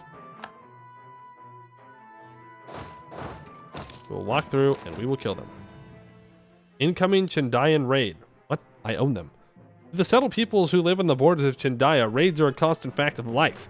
Whether provoked by Tekendi slave raids or launched by the Chendayans to seize resources and disrupt those they see as their mortal enemies, the roar of their feline cavalry is feared by all who live near the steppe, and for good reason. Nonetheless, it is necessary for states to maintain an active posture against Chendayan raids, by maintaining a strong cavalry force leading from the front, or by building barrier fortifications in the Goradadi or regions bordering it. A state can more easily resist the raiders of the steppe. For now, however, we must work with what we have. Our scouts have detected an incoming Chendayan raid. We must decide how to respond. I don't know. Fight them off. Do I have to manually fight them off? I suppose that's something I should have clarified before we went buck wild.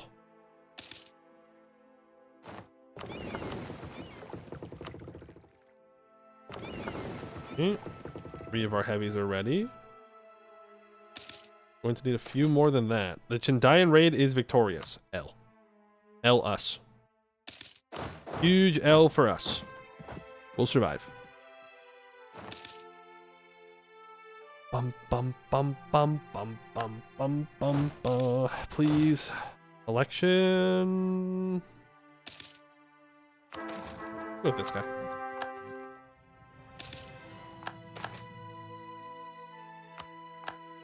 Well, now we wait. Yes.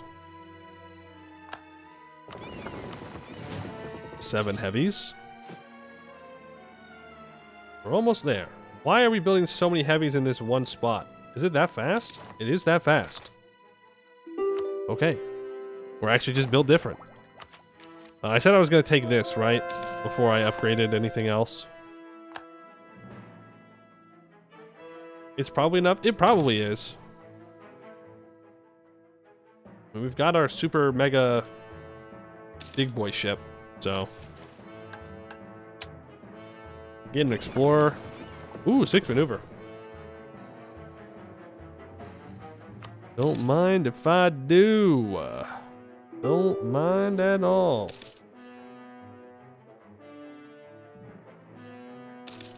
Then be able to walk over to Ormom's capital, hopefully.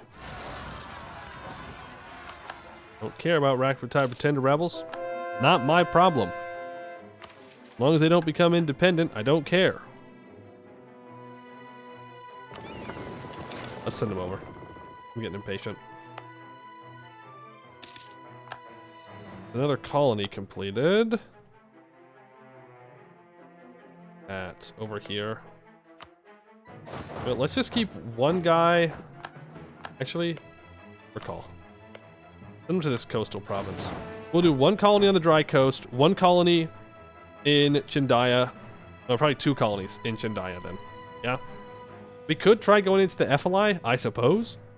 Like, if we really wanted to, but let's stay focused on our mission tree. I think we have to back out of this. Well, we sank their flagship. But I'm about to lose ships, so let's back off. I mean, we did well, but there were just too many of them. Too many dudes. Too many dudes. Haha, but we do get to cross. Where are those bozos retreating to now? Well, let's not state this yet. I guess we do one colonist. One colonist here. One colonist here. And then 1 colonist down here? I guess? Aha! Got him. That is a stack wipe. This is probably going to be 100% war score, right? Is he actually a separate peaceable target? And how do I have 54% war score on him?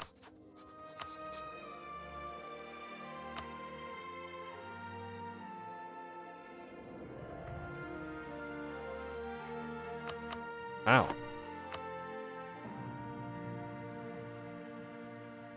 I think that's a bait. I think if I peace out Ormom, it's going to peace out this guy too. Because he is a Nikis. I'm occupying their vassal. Right. But I can't actually separate piece them out. Right? Here, I'm going to save. But I'm pretty sure it's a bait. Pretty sure. I go here and I go, hello. Yes, I'd like... No. Okay, they won't actually peace out anyways. He's a subject, not a vassal. I don't know if in the keys works differently for separate piecing out.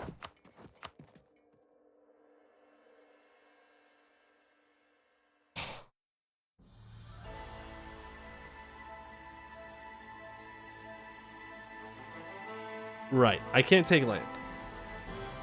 I can't take land from this guy because he's a vassal. But I figure that because it was a subjugation CB, that it would allow me to do it anyways.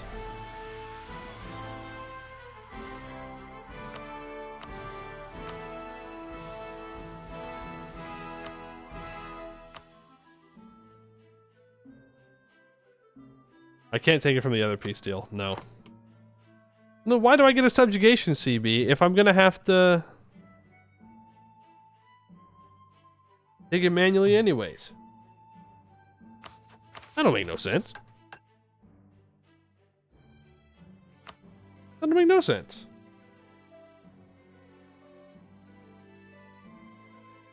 Any siege from me, right? No.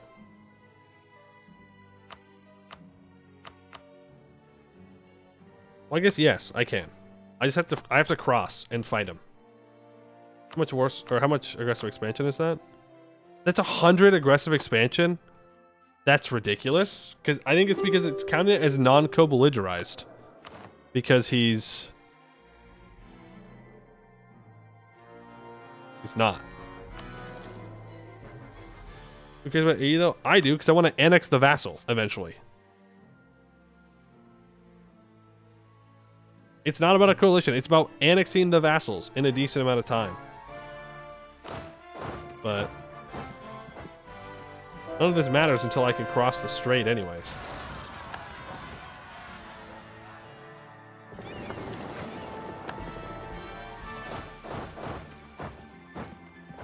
Mission removes AE. Mission removes AE with take Kendi cultured vassals. Maybe there's a different one that also gets rid of all aggressive expansion with these guys.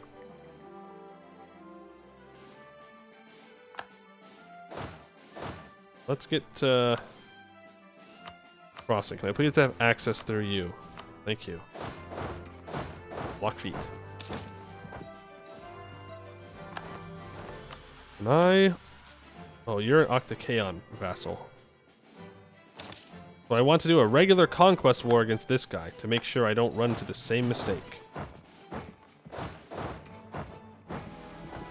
We're learning. We are learning. Foreign plots? Sure. Give me the 1,000 ducats. I'm going to be so ready for this. I did just pay 15% more, so let's not take Miltech yet. Oops. Now I can build a bunch of manufactories. Thank you. Thank you. Good manufactories. Walk you over here. We go make sure that we can cross. We did beat him. Damn, his morale was crazy. Does he have... No, he just has more naval force. I mean, he does have quality ideas, but not enough? No, he does. He has the naval morale and the... Yep. Good quality. L for me. And cross. An off mission? We're working on it. Right? Are we? Oh, the development. You're so right.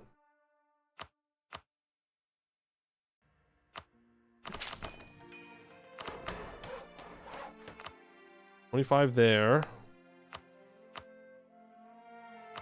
That. 25 there. Endic Brethren. Unlike any other people in these lands, the Keonai are uniquely accepting of the waters. While even we do not often dare to venture over the open sea, we frequently sail along the coastlines of Ilkhan, Devand, and Taekend to trade with others. Under our leadership, these coastlines have become safer and more profitable to those who sail them.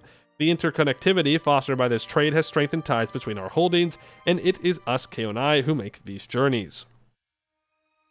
Emgramos and Daeon each get local capital until the end of the game, giving plus 25% local tax, minus 15% local governing increase cost, minus 10% statewide governing cost. We get 2 admirals, a 1552 and a 5125. We also gain 20 Navy tradition. We can then complete Takendi Brethren. All Takendi culture subjects will change culture to Clarion, religion to Keonist, and have their aggressive expansion and converted our culture opinion modifiers removed. and be able to do Kaonization if their provinces are converted. Kaonis also becomes the new state religion of the Jaharian exemplars and becomes their new primary culture. So, we click this? Yes? Because it shouldn't apply to these guys, right? Since they're not Teikendi cultured. It should be good to just clickety clickety click. Nobility land rights no longer costs absolutism. We gain a bunch of advisors. A philosopher, a trader, and a grand captain. They're all 50% off. What does Devandi Brethren do? All provinces in the Matebas Valley region following Kaonis will attempt Kaonization. I need to develop one of my provinces and 2 of their provinces.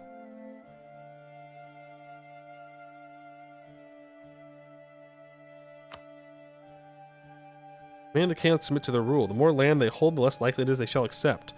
Chaos should exist, will never accept. Should they decline, we will invade them via the subjugation or imperialism CB. Okay. I get that. Fleet equal to or larger than 100. Army equal to or larger than 150,000. We have a bunch of heavies and a bunch of transports. Foreign intervention. Okay. I'm not seeing anything that's talking about removing aggressive expansion from these subjects, which is a little rough. All provinces in the Sever Coast region must be owned by our other subject and not the Jaharian exemplars. That's so annoying, man. I'm gonna have to seize the land from them.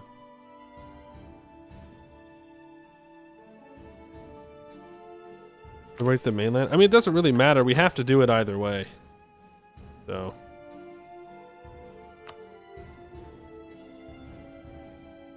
Just integrate? Integrate the Jaharian exemplars? I guess that is an option. We could do that.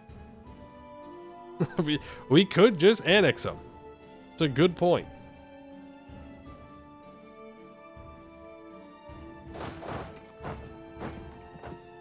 Oh, the area of the map blue? Yeah, there's magical radiation here. That's why.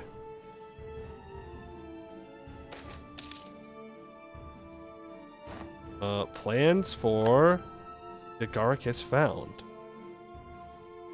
When Octacaon blundered their entire fleet and a quarter of their male population into a watery grave, the Dakariks, titanic in size and power but expensive to build and maintain, nearly died with it. Octacaon had long forced the other Kaons into a naval arms race in which they did not want to participate. When the biggest player was forced out of the game and others raced to see who could withdraw the fastest. Now, with the world growing more dangerous, the need for these titanic ships once more grows. We were not the first to reintroduce them, but that will not deter us. Our engineers have dusted off old naval plans and we will soon begin construction.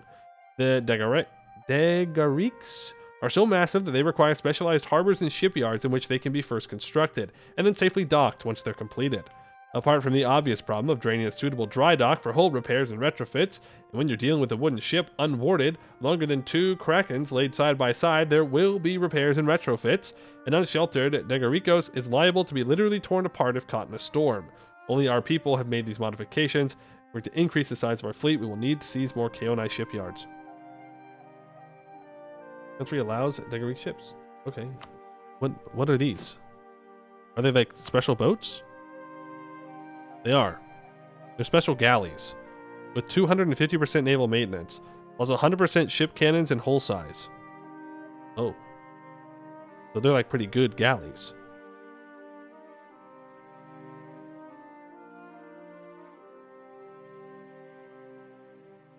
They're like smaller versions of our flagship.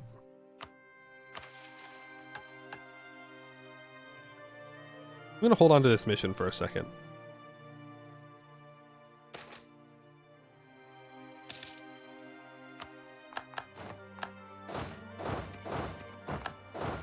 Maybe it'll work. Who knows? Copium.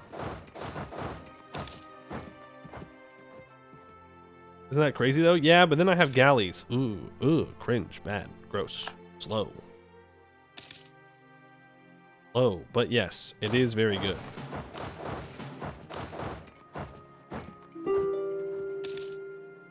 Bum bum bum bum bum bum bum bum bum bum bum bum bum bum. We can blockade. We can try to blockade here.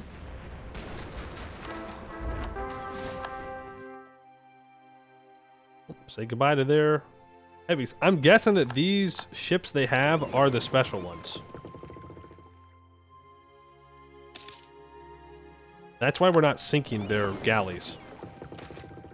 Because it's much more difficult to. Separatists.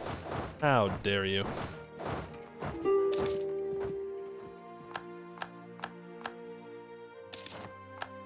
Okay. I really just want this capital. Then we can go home happy. Zeal, more missionary strength. Thank you. Incoming Chendayan raid. Fight it off. Please get the siege. Thank you. And we sank 2 of their galleys this time. I'm somewhat tempted to go and fight them here. I think I'm going to. Just so I can sink their navy. We defeated their raid. We gained 50 glory? Yo, huge. We do gain 15 army tradition. 5% morale of armies. More global trade power. But glory is not something that we get.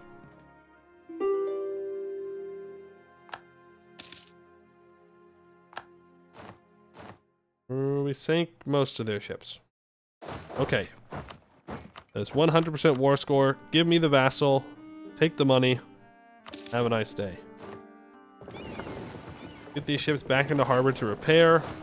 If these guys walked back over to our new vassal. Cancel access. Oh, we can't because we saw forces inside their border. Cancel mill access from you. He is very disloyal. He will get over it, though. Do we want to annex the Jaharian exemplars? I mean...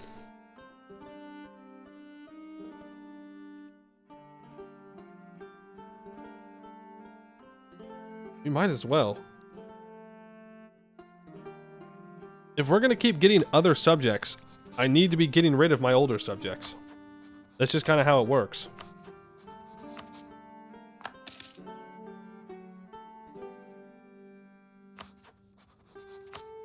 I could do a subjugation on Caerleon, or I can take it manually.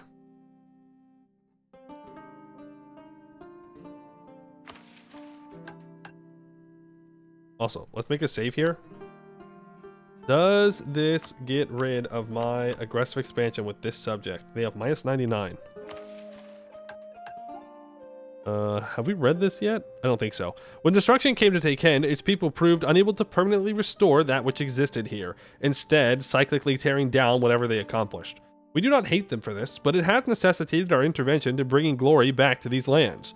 It took our people centuries to make the most of the Kaons against Kaedano, and here we do not even know for what purpose its wonders were built. But we do know that so long as we work alongside the Takendi, we will help them become as distinguished as us.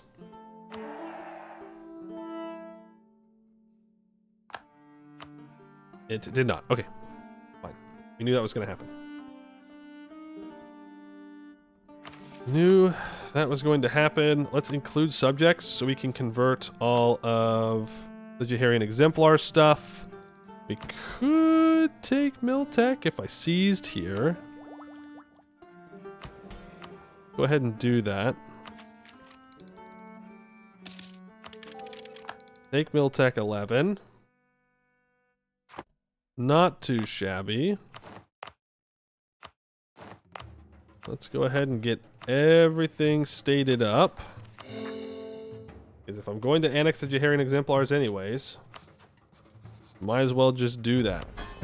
Let's go ahead and scutage. They're losing 16 ducats a month, by the way. So yeah, we're definitely annexing them. Rakabutai, same thing, scootage, so I can start to annex them as soon as possible. They're no longer colonizing, so they no longer need to exist. I mean, it's starting to look like a Romulan warbird. I guess you're right.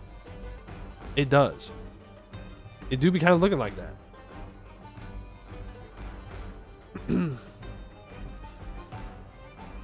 Hydrate or dihydrate? Sorry.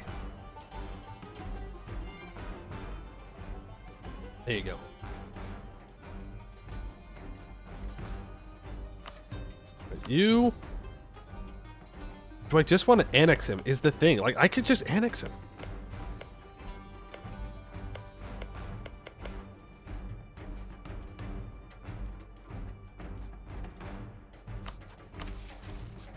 No, we'll just subjugate him. That's what the mission wants. What else do I need to take, though? All provinces in the Devon region are owned by me or my subjects. Ugh. Okay. Well, we do have some wars that we need to do. Do have some wars that we need to do. If Ameion gets involved in this war, it doesn't matter.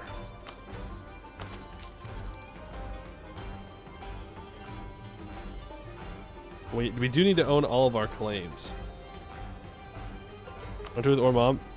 No, this guy's owned by Octakeon. I'm just thinking if I want to co-belligerize Octakeon and deal with Ameion, and I think we do. I do need Ormond's Isles. Yes, yes, yes. We will have to do another war with Ormond. Subjugation, co-belligerize. Just get this over with.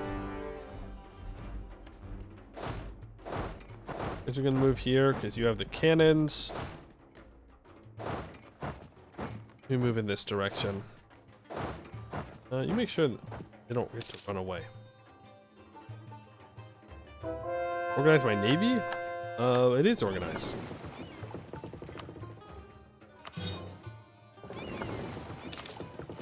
Kind of. Sort of. I have these 15 light ships here to fill out the combat with, but if I build those special galleys, might not need them.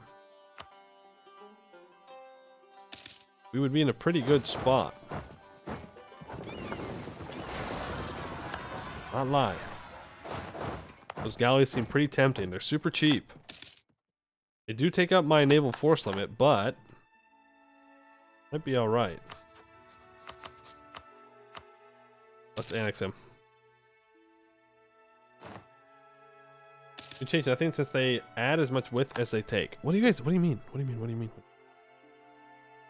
Oh, plus one ship engagement with. Oh, shit. Oh, you just have to build them in specific spots. 1, 2, 3, 5, 6, 7. 7. 8. Get them built. Get them built. Get them built. Get them built. Get them built. Do it. Do it. Do it. Do it. Do it. They are much better than I thought. Oh. More buildings. More money. We have not moved our trade capital back to here, by the way. Not yet, but we will. Debate in Parliament. I would love to get minus 15% Diplo annexation cost. Have some mill support. Placate. Impressment. We're so impressed. So impressed. Army commissions. Conscription. Mobilize. Mill. Take sides. Exempt conscription. Thank you very much. Make it easier to annex the elves. We do not tolerate the elves being independent.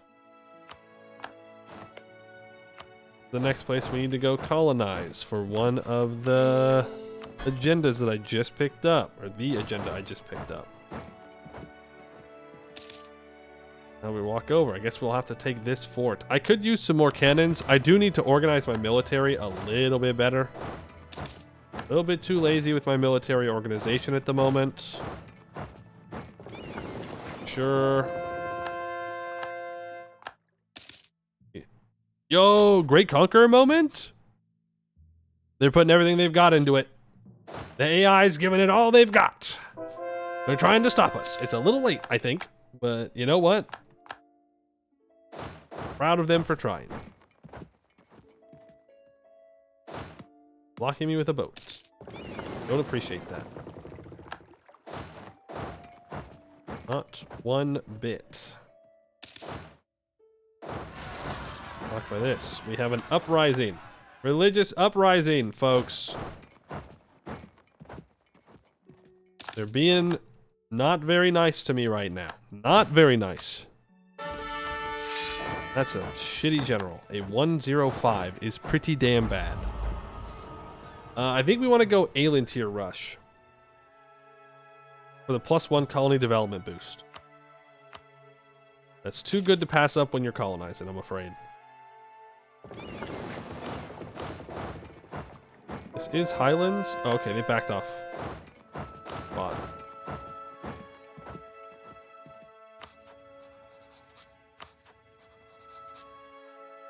They really are trying to stop me. They really are. They got 2 Great Conquerors.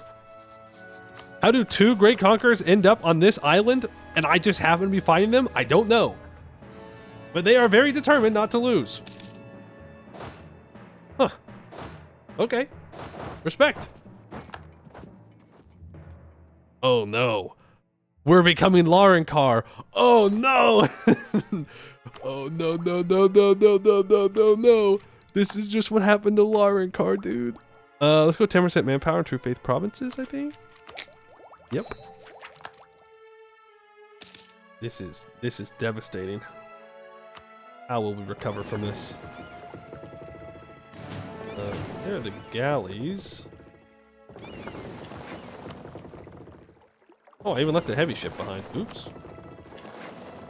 Oopsies. And they're allied. Yeah, and they're allied. They really don't want me to succeed. The thing is, I might just be able to wait them out.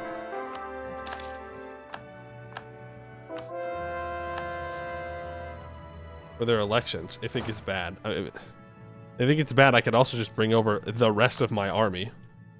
Considering I'm not using them. Just kind of chilling. And they were roommates. And they were roommates. The colony completed. Okay, I'm glad that we took expansion ideas. Yep. Pretty essential to take expansion ideas here.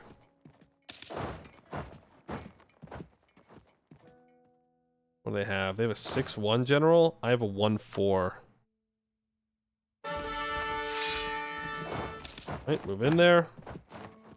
We do have pretty good troops, though. Death of a merchant. I will take that money. Speaking of, I almost forgot. We have...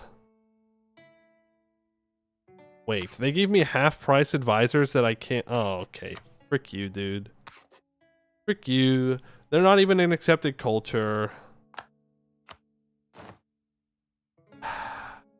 Ooh, you are. You're half price. You're hired. Level 5. Thank you.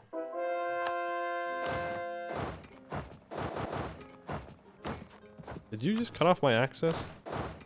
Yeah, I don't think so, bozo. Uh-oh. They got morale back. It doesn't matter. What kind of Great Conqueror are they making over here? You know? Back in my day, when I heard Great Conqueror, I was shaking in my boots. Alright, thinking that there was going to be some significant opposition. That I wouldn't just get an easy stack wipe on them. They just don't build them like they used to. Okay? They just don't. Nowadays, with their weak training, they don't even get tortured in basic training anymore. What's the point? How are you supposed to have good armies without it? I don't know. I'm not just saying that because I went through traumatic events, other people should. I'm just saying it builds good soldiers. That's all.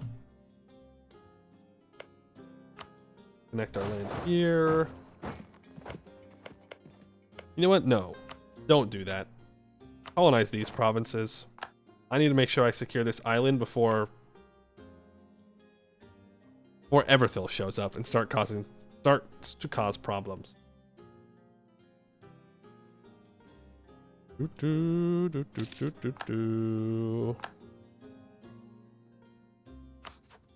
Also ignore these guys and go grab Ameion's capital. I'm gonna do that. I'm gonna send 1 stack down to help out. I don't really care about manpower at the moment.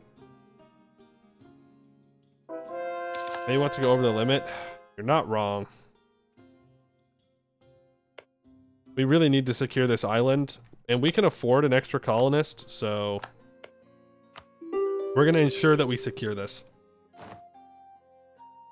Very importante. Sorry, muy importante. What do I want to do with Ameion? He doesn't have any subjects. I think I just break his alliances. Well, no. Ooh, this is actually a tough one. I want these guys to not have lots of provinces, so they become my vassals. But I don't know if that is something reasonable to expect or not. You know? You know what I'm saying?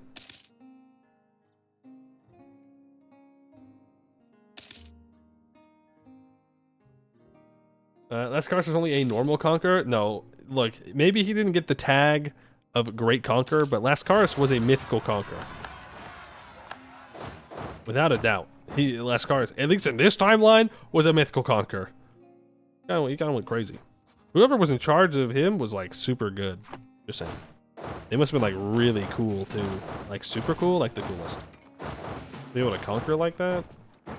Like a person who'd also be able to do really well on green scale kind of level, you know? But also throws.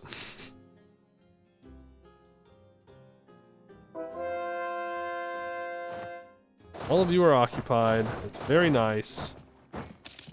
You. Well, hold on. I don't know if I was talking about you, Susurrus, but like, I mean, I suppose if you want to have stolen valor, you can do that. I just didn't know that was a thing we were cool with in Ameion, was stolen valor. But what do I know?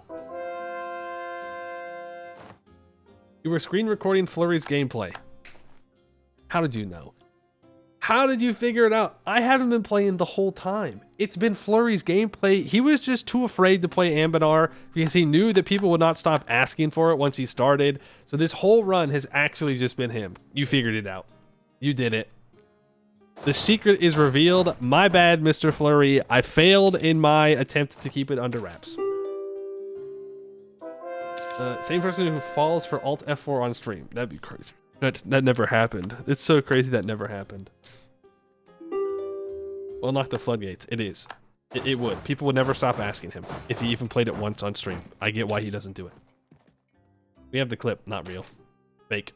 AI generated. AI generated clip. You can't prove otherwise.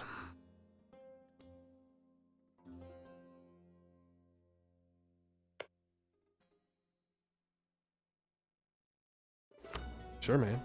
Yeah. If you want to be useful and actually colonize this province, I ain't gonna stop you. Yeah, dude. I've been waiting for you to do these colonies for a while. You've been too busy, I don't know, developing. So yes, I will gladly let you colonize that.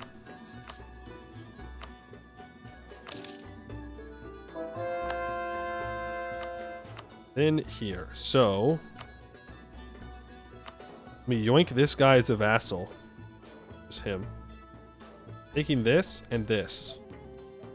And I think that's all I need from him, right? That's all I have claims on, so that's all I need for now.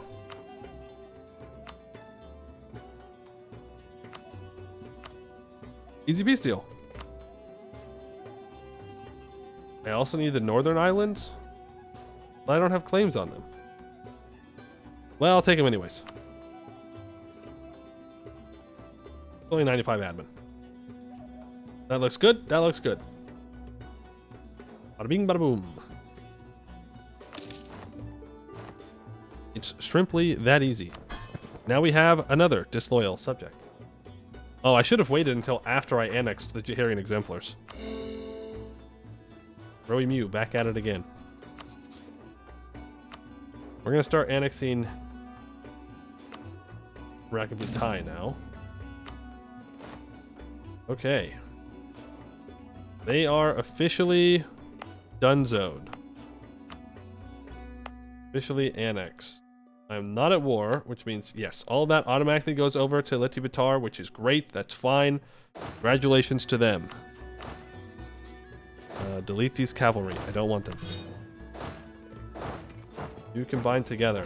So you need to die. I need these 3 provinces. Harpies? What? When did they put harpies over here? I need more water. Hold on.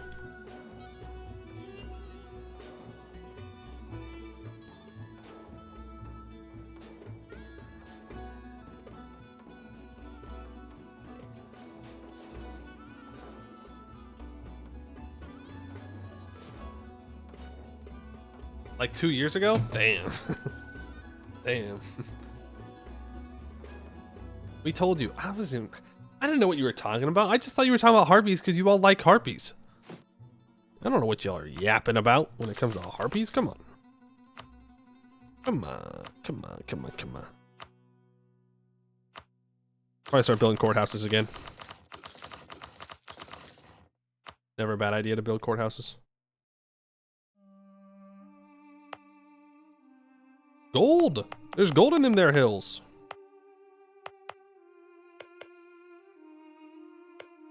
What do I want to do about this? I could take these 2 provinces, burn this colony, vassalize. Thoughts? Counter thoughts. We just kill them completely and take everything.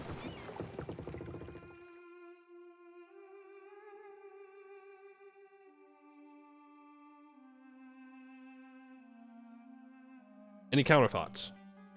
They are harpies, yes.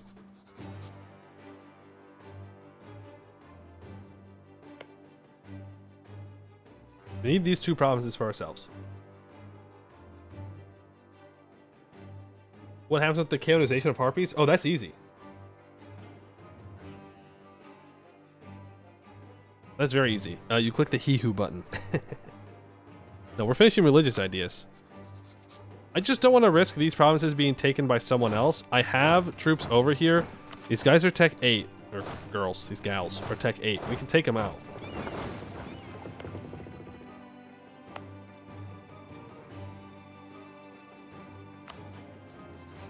You are a subject of that guy who is somewhere. Osgram's here. Looks like Eberthil's having a pretty good game. They only gain 45 colonists a year, so it's pretty slow. Let's just stay focused on this stuff over here for now. We can do the Harpy War at the same time, though. It's not a huge deal. Yeah, I cannot delete these galleys. I know I'm gonna delete those galleys at some point, so apologies for when I do that. Because I will do it.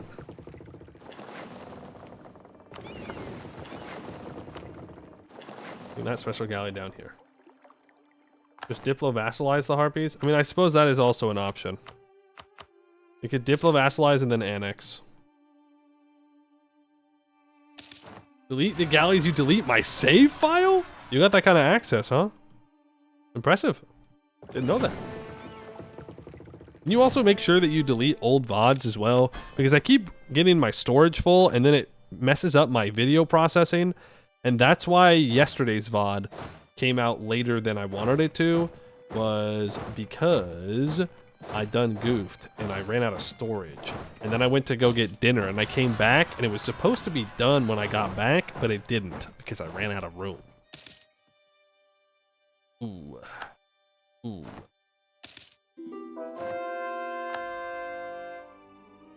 Why? Why do I know this? Yo, Zaka game confirmed? Huge Zaka game. Urku Gulan game, actually. Allied to Segdir, allied to Varimhar, allied to Hehodavar, the Axmilla Cartel? Hold on. Hold on, wait a second. Urku Gulan gaming. How is Zaka still alive?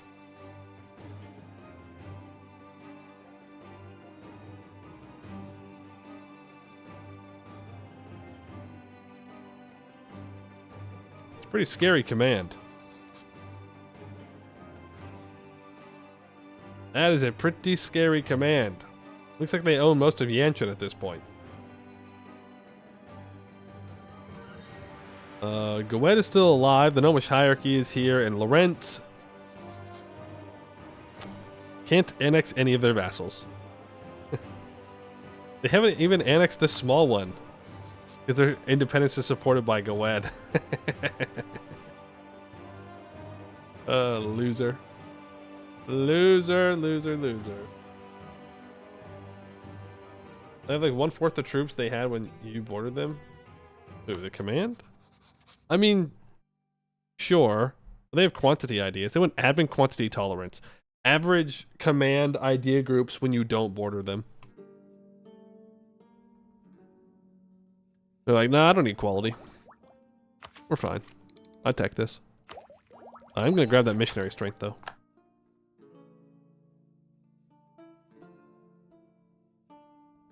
Weird stuff going on over there in Canor though. Alright, now I need any Sikaeon as a subject as well. Which brings in Kirka, who I don't want to co-belligerize because I want my Ormom truce to run out. Counterpoint. We just wait for the Ormom truce. That's 10 years. Counterpoint. We do co-belligerize in order to get the truce with Ormom to be shorter. That, I think, is the correct option. Let's get to work. Oh, I don't have a subjugation CB on these guys. All provinces in the Devon region that are in the Vath Elisi state are owned by me or a subject. I'm guessing it's this one. Nope. I was wrong.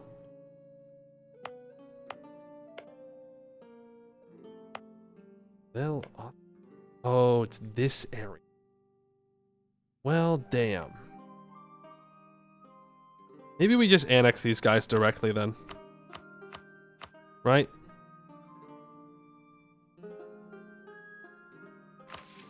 Is Oran Island?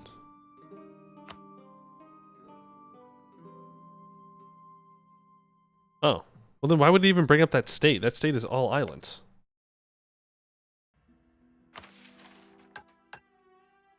That's weird. Well, it's going to be a long time before we get all of this, so I think we are just going to go ahead and annex this guy. There's nothing stopping us. We might as well. Resets the truce with Ormom is in addition, so. Worth.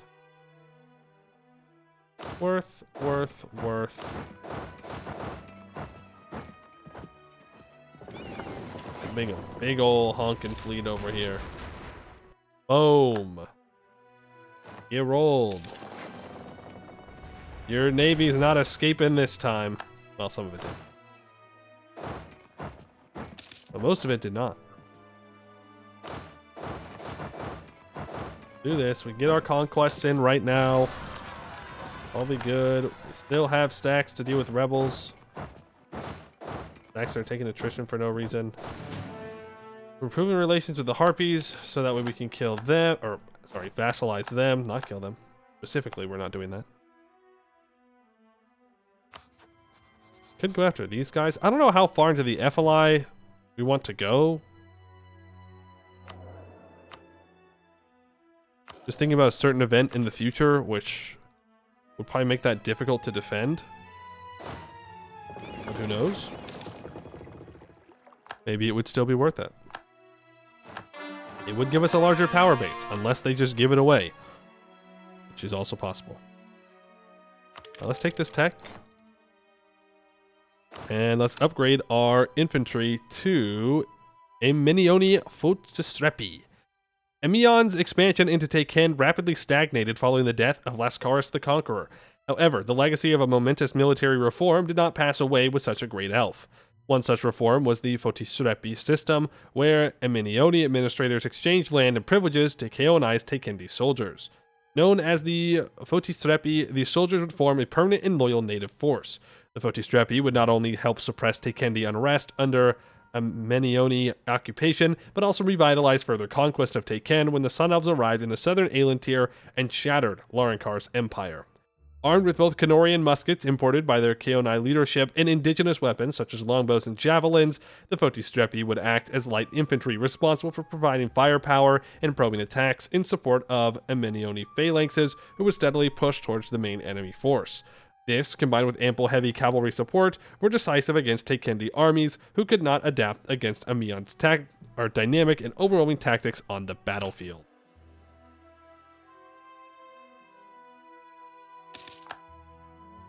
Bum, bum, bum, bum, bum, bum, bum, bum, bum. Alright, now we're gonna cross. We're gonna get our mom out as soon as possible. But that way we can just put him into a white piece. We can kill him. I'm gonna send a warning over to Octakeon. We might have to kill the harpies, guys. Sorry to be the bearer of bad news. Might not have a choice. I mean, I guess I could just take all of his islands here, but like... yeah. I guess we could just take all of his islands here. What's he gonna do?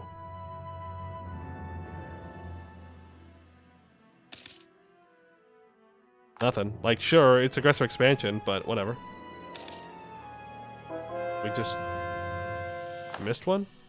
Did I? This one? No, that's a different island. That's a different thing. I don't have a claim on that one, unless I'm missing something else. I don't have claims up here. I think it's just these ones. I think we're good. Another colony completed. That completes the agenda. I can grab this. Siege of Kirka is over. This is going to be an urban fight. Oh, never mind. They just back up. Okay. Well, or mom, are you ready to peace out yet? They say no.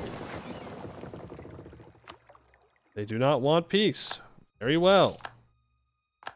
Keep moving forward then. Cars, thank you for the prime. Appreciate that. Very kind of you. Put up the money. Not state that up yet. That's going to be a lot of admin points if I state that up, but I don't want to do that. You don't need to land there. It's not that important.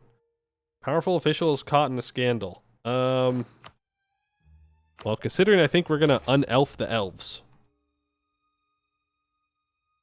We'll be fine. Is this the start of it? A ghost in the hills.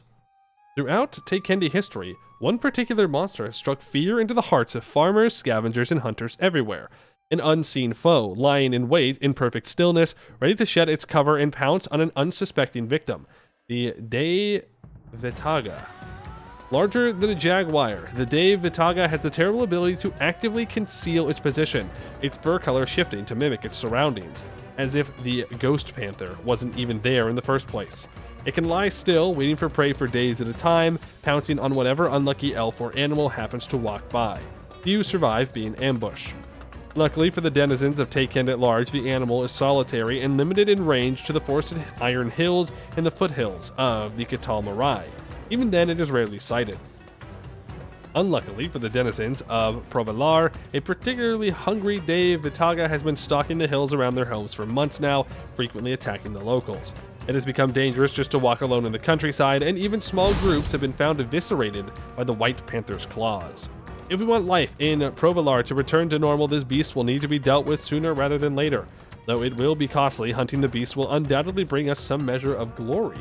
And of course, should Dega Kalakis Elithodis Aragulos himself kill the beast, they will surely be regarded as the greatest living hunter in Teikendi. We don't We don't need to risk our 366, do we? Though, to be fair, he is cruel. This could be a good way to get rid of him.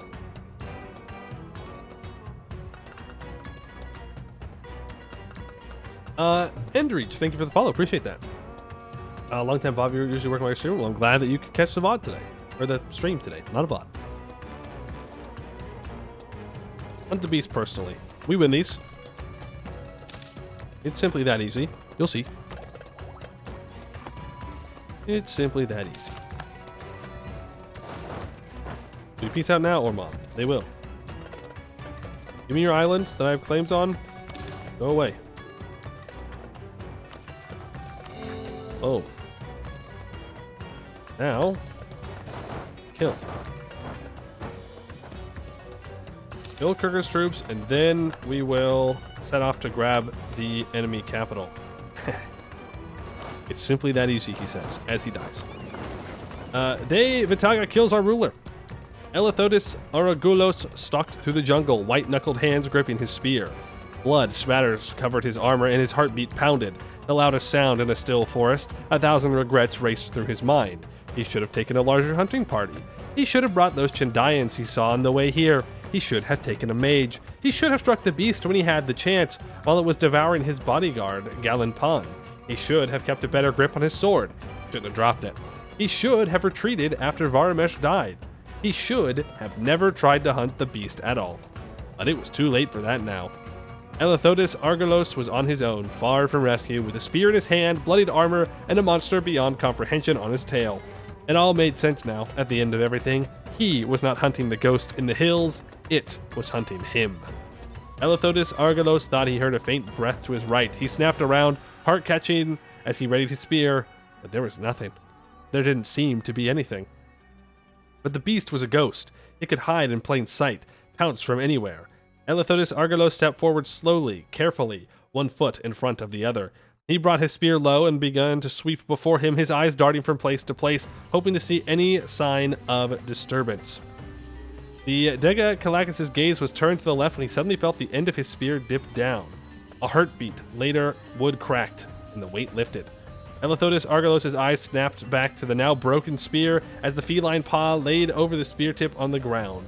The warlord looked up at the De Vitaga's head as it stared at him, its camouflage coat replaced with a brilliant white, its piercing blue eyes narrowed, its teeth bared. It looked like it was smiling. Oh. Current ruler dies, lose 10 prestige, and the ghost in the hills affects that area for 15 years. I'll take that, 435. Hey, silver tongues, much better. All according to plan. Oh, big cat.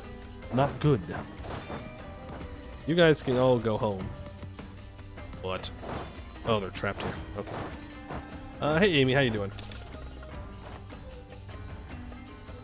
Nah, I'd win. And then eaten. Immediately gets eaten by big cat. That's about how you'd expect it to go, though. Okay, so we can now finally complete the Isle of Severance. All provinces in the Severed Coast region are owned by our subject, and they're not Phlox Atoll, because I would have to fight Everthil Lai Peninsula, which, to be fair, we could absolutely do. Wait, what?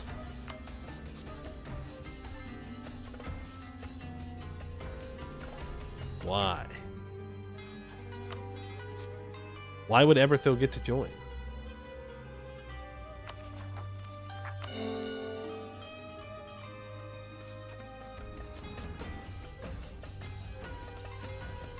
Tributary? Everthil Lai Peninsula are a tributary of Everthil. Uh-oh. Uh-oh. I think it's bugged. Unless it's meant to do that, so that way I can't attack them. That could be it. Well, let's complete this for right now. Let's see. Bahar shall convert all own non-Tekendi provinces in the Sever Coast region to Tekendi. We add them as a historical friend. For 30 years, we get minus 50% stab cost, minus 20% culture conversion cost, minus 10% liberty desire in same continent subjects. Now,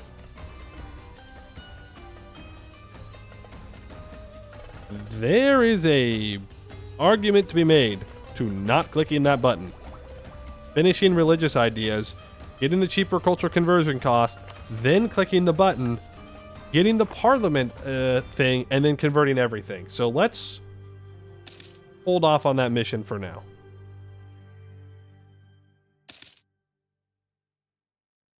Hold off, because this is going to be the last war where we need to take land for a while. I do have 2 available colonists.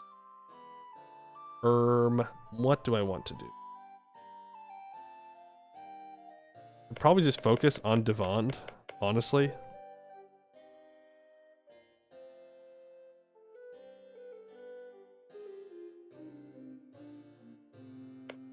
Yeah. Let's just focus on colonizing the rest of Devon here.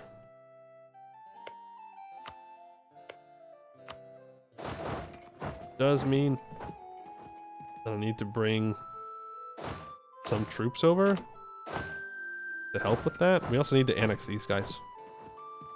Oh, and these guys. Oh, we already are annexing them. Okay. Never mind. I'm on top of it.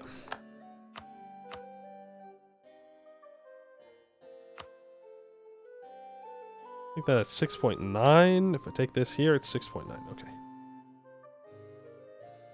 Well, I don't necessarily need to separate piece out Kirka. But if I do this, I will get more money. I can get war reps from them as well. So, let's do that. There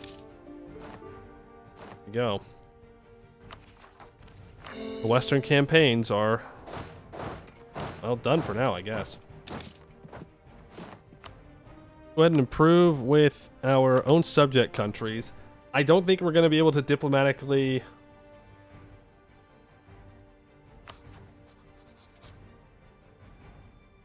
do this.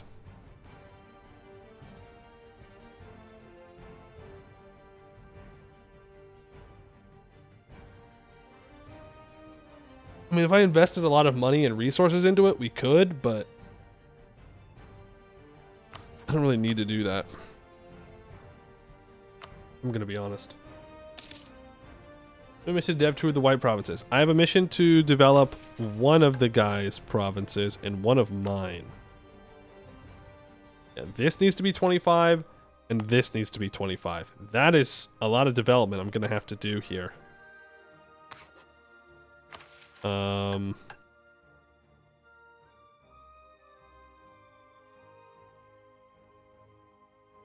Yeah, they want me to annex this guy for sure. I think is what that's asking. So after we're done annexing Rakabutai, we will go and we will annex Estoian. Not to be confused with Estarian, but Estoian.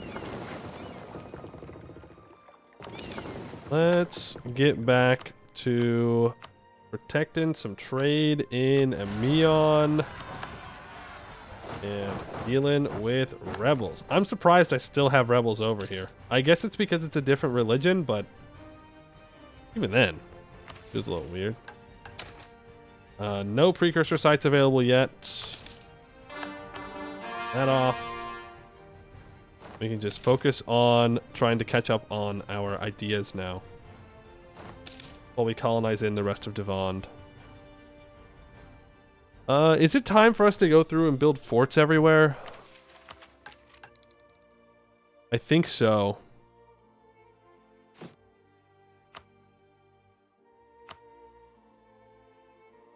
I think it's time to make sure that every province we have is protected by a fort for the sake of prosperity and whatnot. Yes, I'm aware that eventually I may come to regret this. I am not a fool.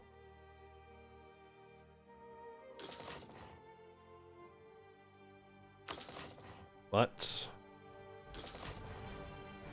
matters not.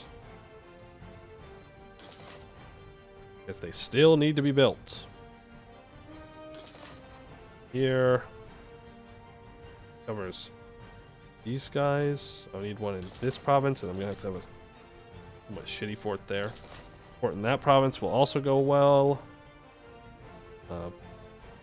Fort here is fine. We have to do some development up in this area to get that done. And then we need probably a fort in Dayon and in Emgramos. Forts everywhere. What is this, Gemrid Kurt? Well, it's not as necessary as Gemrid Kurt. That one is, you have to do it. And there we go. With that idea, we complete the Yimitoli. The Yimitoli are a series of fortifications created to repress the ever-present rebels that hide amongst the various hills of Takend. Built in strategic positions that not only offer great defensiveness, but also easy access to supply lines and reinforcements. The Yimitoli are always kept in perfect condition.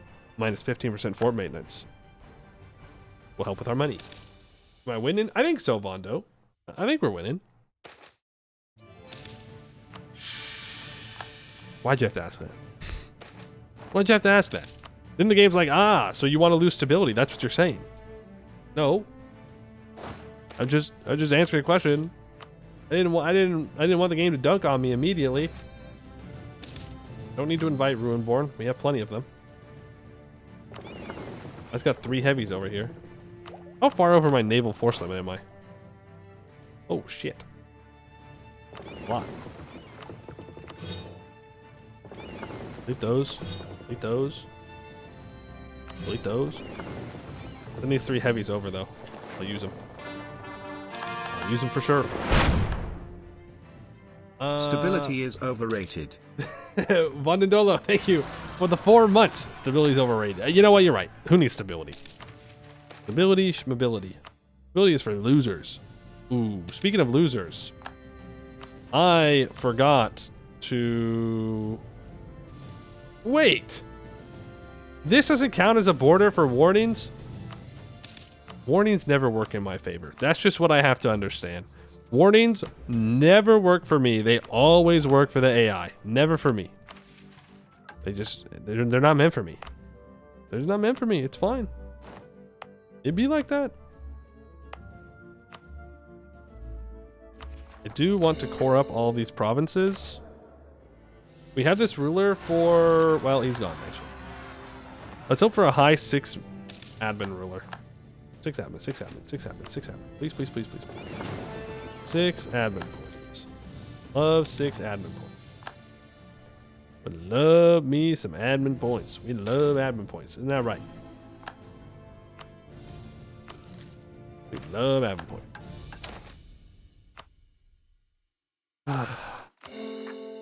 Well, that's another vassal subjugated, or annexed.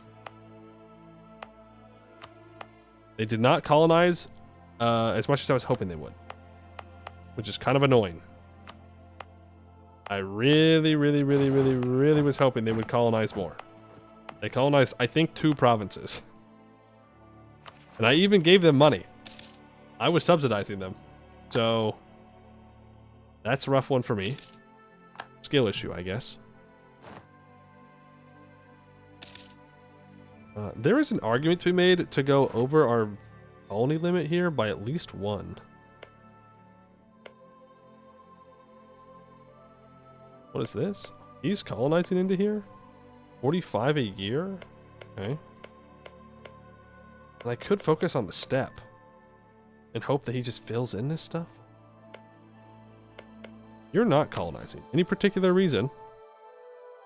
I mean, I guess it's a money reason. 77 ducats in debt.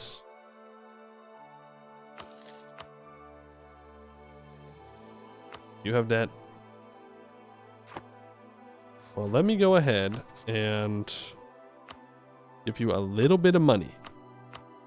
2 ducats for the next 40 years, okay? You just start colonizing to your little heart's content. Would appreciate that. There we go. Okay. So I can start another colony out here in the steppe. Delete those cavalry. I don't want them. Put that cannon on this stack. Send these 5k down. No debate in parliaments. Okay.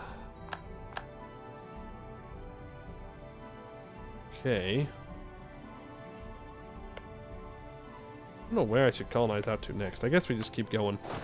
What? Do I do the annexation debate again?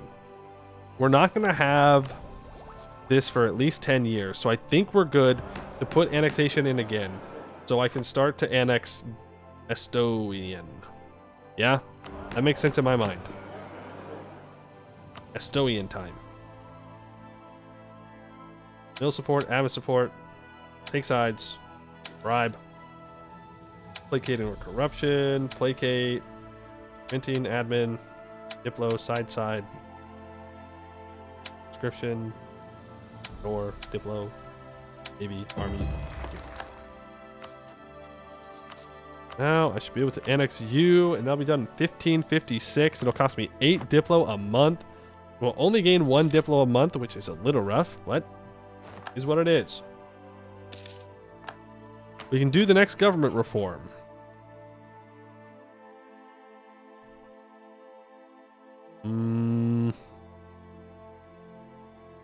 Not gonna lie, I kind of just want the all power cost.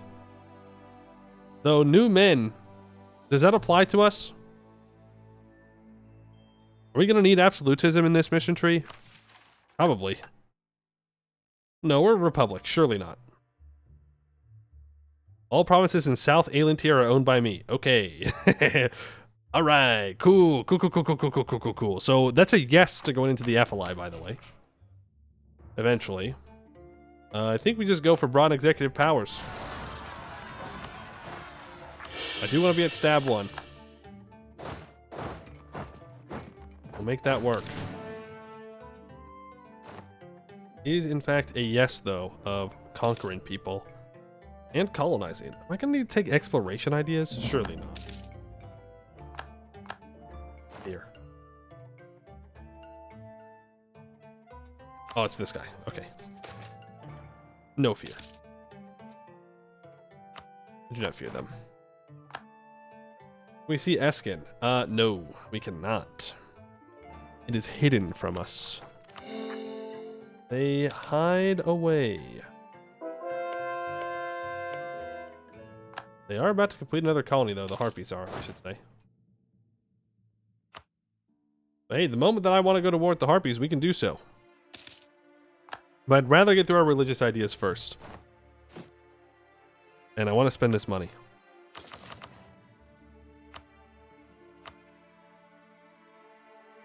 See here. Let's see here. Put a fort here. That covers a lot of area. I'll put one there. I think this is a good fort. Is a better fort. Sure. And then...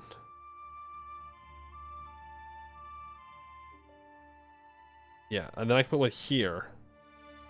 I need to cover this province. Put one bad boy right there. And then... I think I want a bad boy right here too, right? No. Here is good. Here is good. And then build a bunch of governing capacity buildings. Not that we have a problem with it right now, but we're getting there actually. You're getting closer. There's such a thing. I could seize land. I need to develop the printing press. You know what I should do?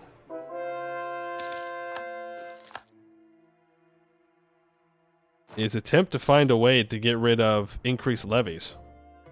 It does give us more national manpower, which is kind of nice, but the nobility have 43% control of crown land. Seizing doesn't do much anymore.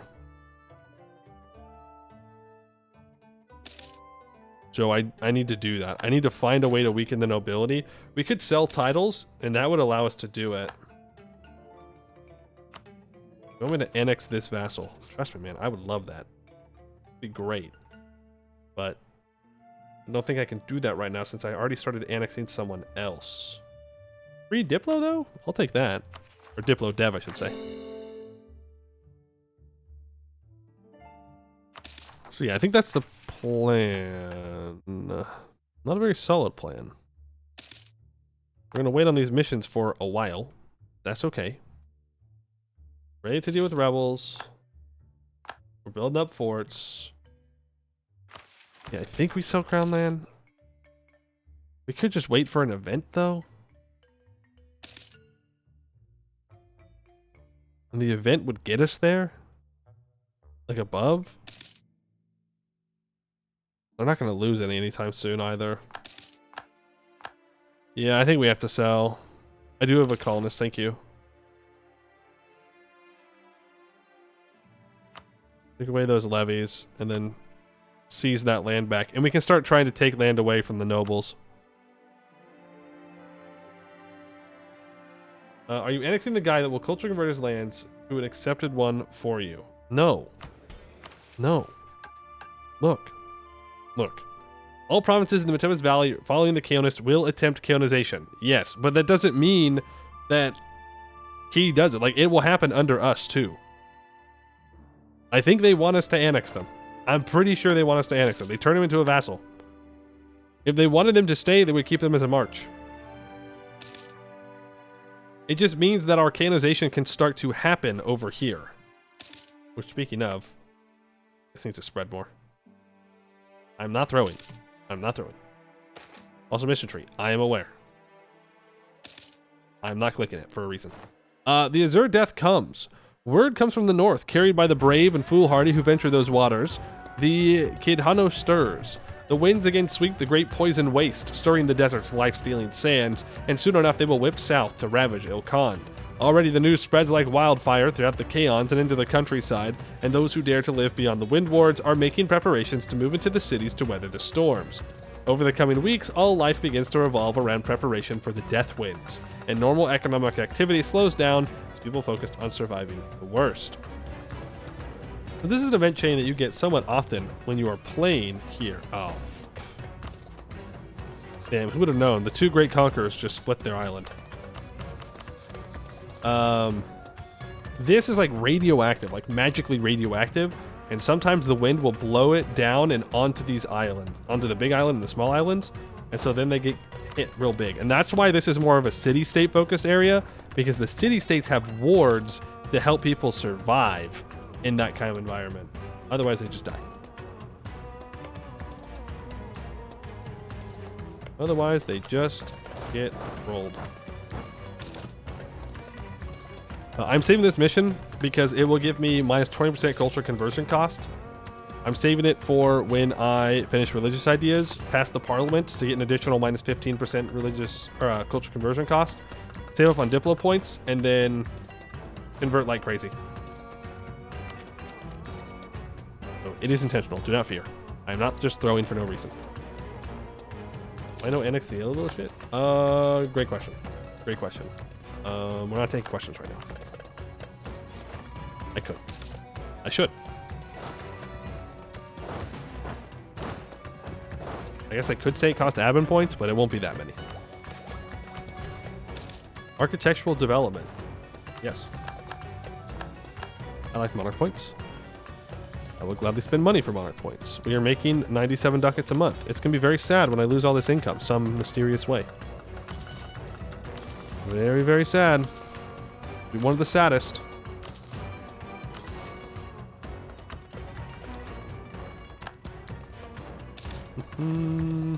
Those or mom would be a decent vassal. But nah. Call you. Send you out here.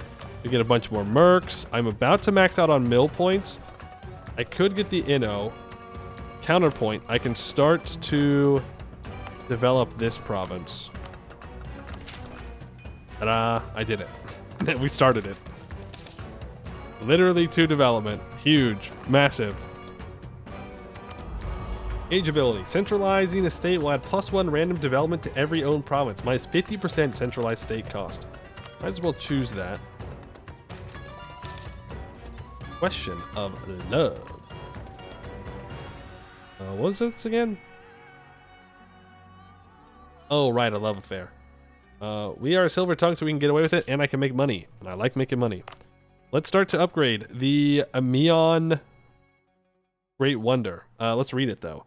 The Oreskeion of Ameion, the city's fortified capital, stands as the eastern anchor of the Keonai world. The rocky outcropping where Ameion's founder, Prince Cerinthos, ended his long march east has been fortified and built up through the years.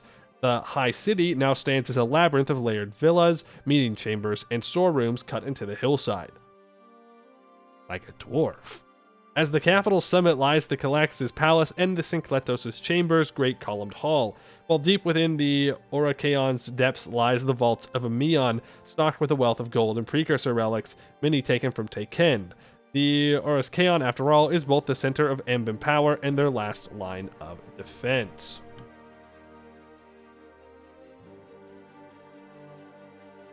Big rock and stone? Let's go ahead and upgrade this stuff. Our inflation is still at 10.32%, by the way. Gone down by 3% since I did that reform. I mean, we probably gained some through the wars, but still kind of funny. Kind of funny.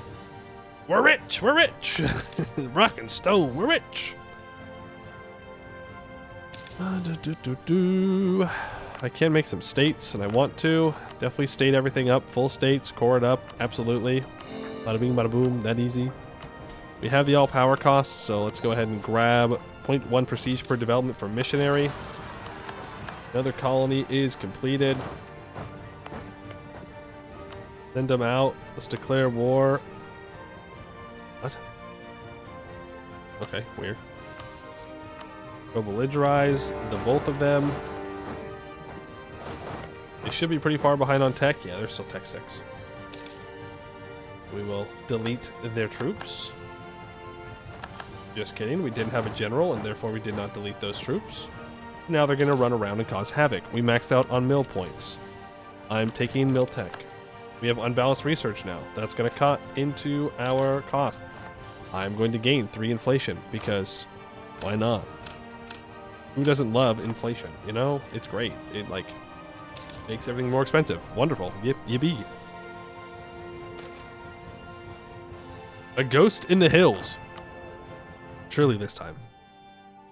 No, this person's way too valuable. Let's send our soldiers after it this time. They're a 644. I'm not giving them up. We vassalize the Harpies? We can't. We can only get the relations up to 81. We're just going to have to kill them. Sorry. Sorry, Harpy bros.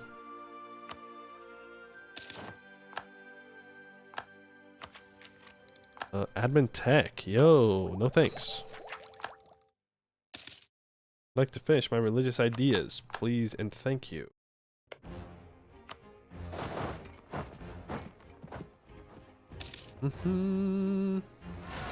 Offer alliance to the vassal? Yes, I could, but it would cost money to do so, and I don't want to.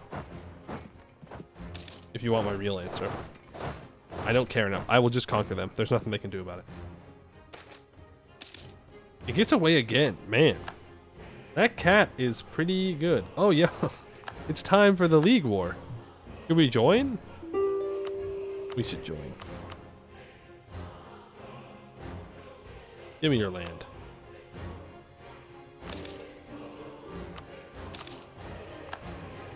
You, I'm going to annex this migratory tribe. Get out of here. No more migrating around for you. You've your last great. No more. Elves are interested in relics. Elves, rather those who had fled Elantir and had lived in Canor in recent centuries, have come to our land expressing interest in what they consider to be their heritage. While it is true their bloodlines also come from these lands, many in Ameion argue they have abandoned their stake in Elantir when they fled east. I agree, but let them in anyways. They're good pops. They give me more tax, I think.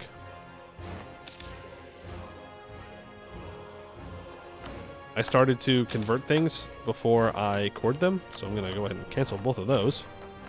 Core them up. Death of a merchant. I'll take the money. Thank you. Another uprising. I'm be so real. I kind of wish this religious disaster started earlier. Am I crazy for saying that? Like, I feel like this has been going on for a little while now. I have to wait 50 years for this thing to fire. 50! 50 years is a bit much. I wish there was a way for me to fire it on purpose. I know that would probably make it easier to cheese, but 50 years. Yo, who would have figured? The great conquerors went to war with each other, and now there went from 4 people on Chaos to there's going to be 1, which means I have to go to war and annex them myself. They will not accept becoming vassals. Cool.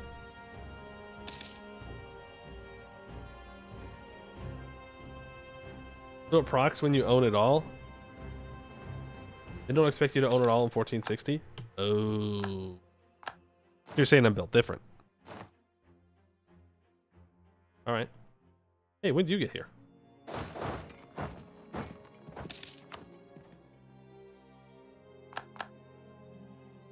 When did you get here? Suffering from success. What's new? Just deck and release nations. You know, that's not a bad idea.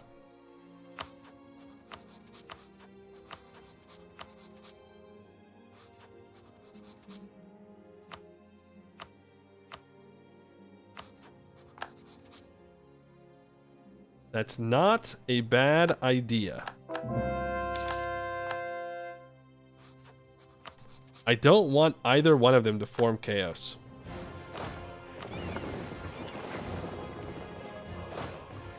It is in my best interest. Plus, if I release people, they won't have any aggressive expansion on me, so they'll like me. Maybe they'll be more likely to accept. Get these 24,000 over here. They are both great conquerors, so, you know, they have a decent amount of troops. They're both Tech 12. Oh yeah, we need to build some forts in here somewhere. Now, this is technically a better fort. Ooh, wait. We forgot, and by we, I mean me. Put down these things. More tax. Thank you. Buy tax. Tax is good. Tax good. Great Conqueror Vassals Hunt? No. The Great Conquerors will be dead by the time I click that mission. Do you want taking covered in forts? Right now? Yes, I do. No one says I have to upgrade them. But I do actually want it covered in forts right now. Later? Maybe not.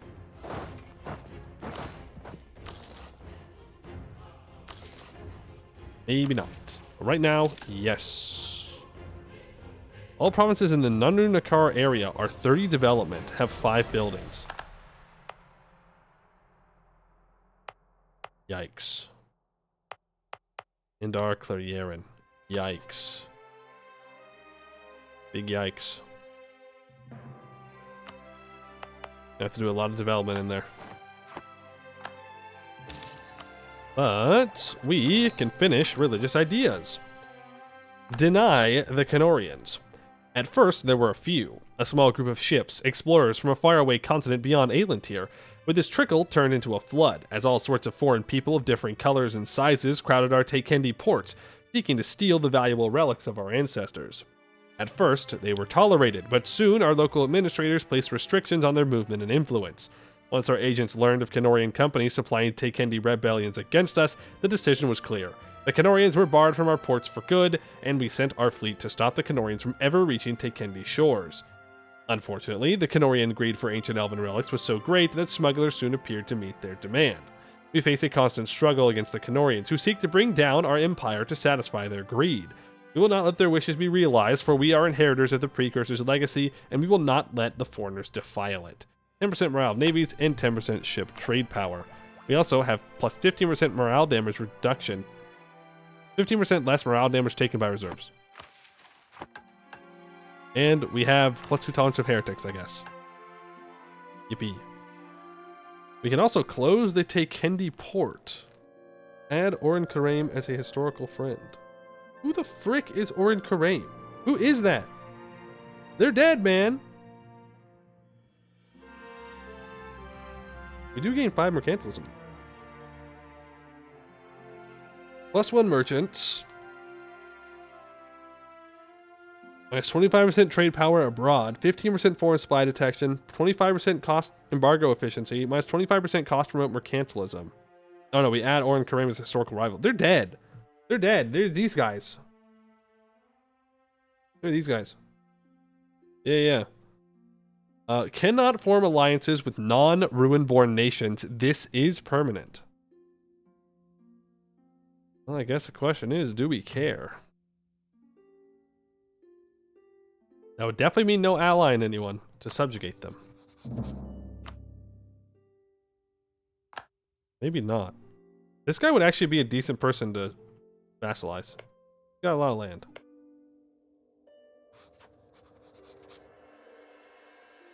Let's not click that button yet.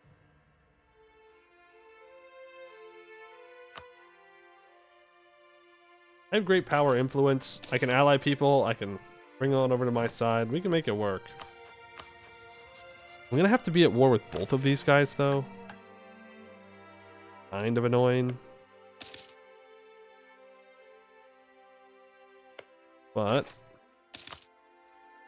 for the safety, and supremacy of Ameion, must be done.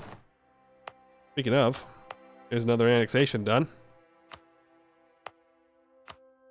I should definitely be putting in these edicts as I go. Or not edicts, sorry. These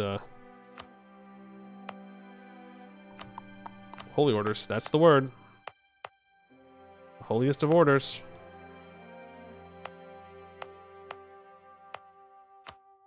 Build that fort there. This will not backfire ever.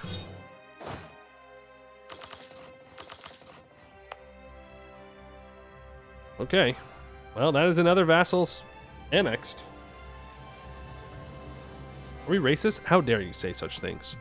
How dare you? We defend ourselves and you call us racist? Imagine. Imagine. So now the question is...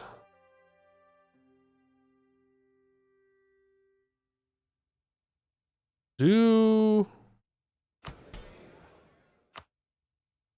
I just start annexing people? Do I annex these guys?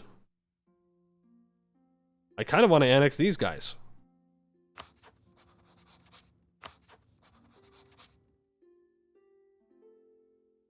Does the mission help you annex them? No.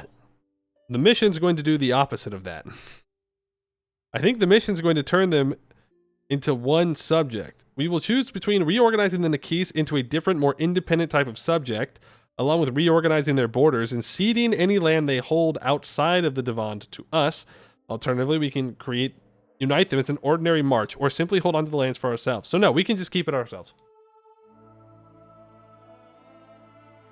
We can keep it ourselves. But there is an argument to be made to holding on to our Diplo points. Not for tech, but because I do want to do lots of culture conversion.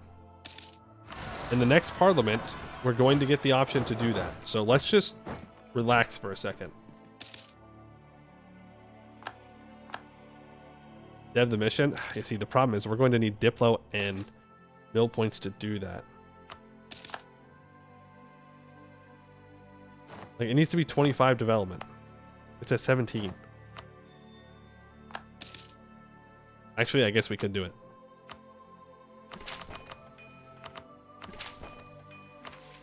Okay, now it's just the steppe province that I have to do.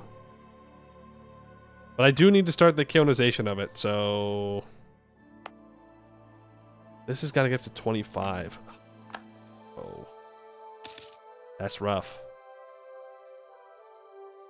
Attack GC, you roll them. Oh, I mean, yes. Oh, my claims. I was like, I need claims, but yeah.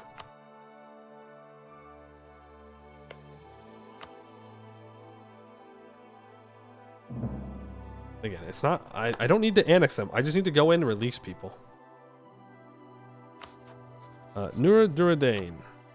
or Danane, whatever your name is. I'm gonna go ahead and ally you to vassalize you. We could do the same thing with Keohallen. Yeah, fine. Let's just do it.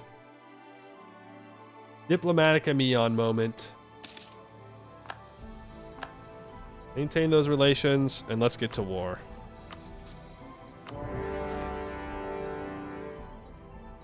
Let's just do it. It's fine. Our generals are kind of trash.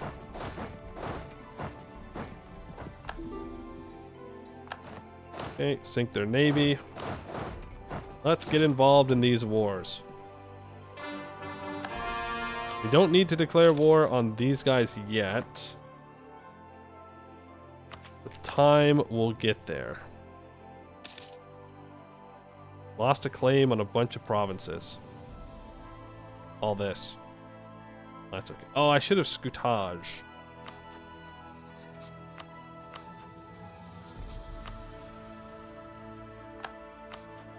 Bit of a dumb thing to do. So many rebels still. He's losing this war. I'm hoping I can come in here and help him out, is the thing. So much money. Let's see here. Those are all built up. It's 2 buildings, 3 buildings. That'll be 4 buildings. I fear improving anything. I fear making anything too good.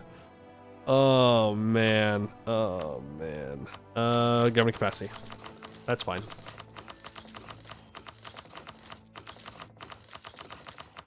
Sell tech to the tree peoples? Why? Dev Taken, you know you want to. Do it, streamer, do it. You know you want to Dev Taken. Look at it. It's free, bro. It's free. It's basically free. Elves block progress. Yeah, what's new? Elves are always blocking my progress towards whatever my goals are. Always complaining about something.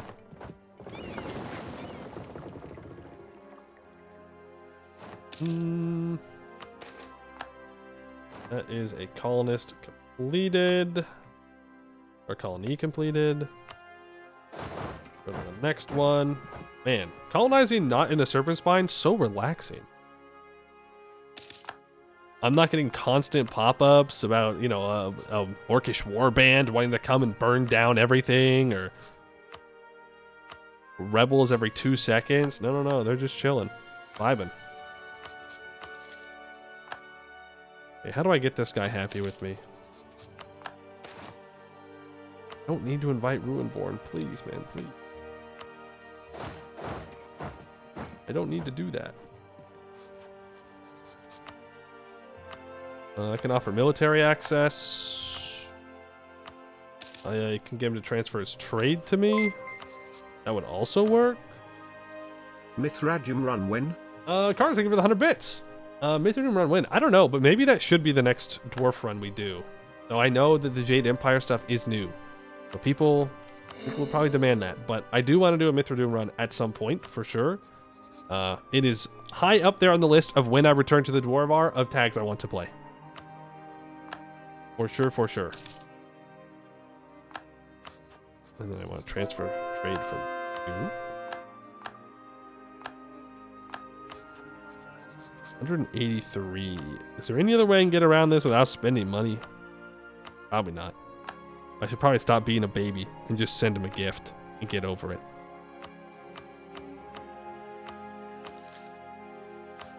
It's not like we're poor. It's not like I'm really struggling for the money at the moment. You will become my vassal. You will become my vassal. Yippee! Yippee! You do not want to be my vassal. You will have to die, unfortunately, for you. No one else wants to become my vassal, so we'll have to probably go to war for everything else. Maybe try and get up into Amadia. I don't know. We'll see.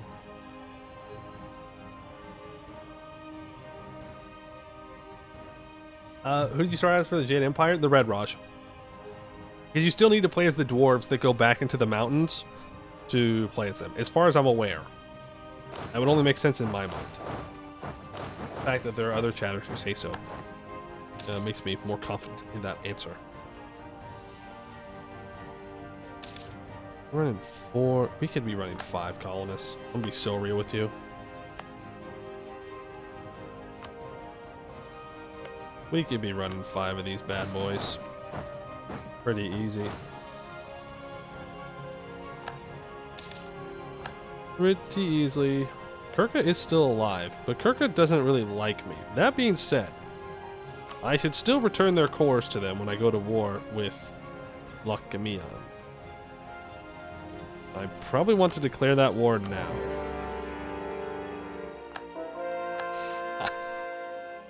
I'm so smart. I'm so smart, dude. I just knew that the AI was going to peace out and take the War Goal province if I didn't do it.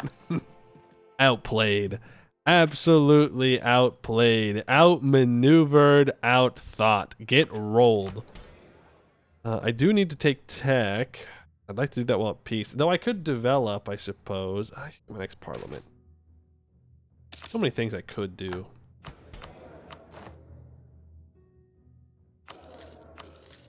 Level 2. Well, I guess we run back down and grab this province. He's still got 42,000 troops. So, maybe I should have grabbed this fort first. But now I have to decide what I'm going to do. I mean, these great conquerors, I can't allow these great conquerors to just do whatever, right? I need to force him.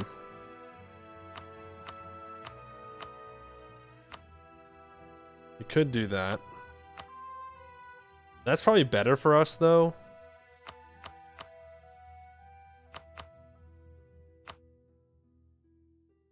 Because then I can come back and I can release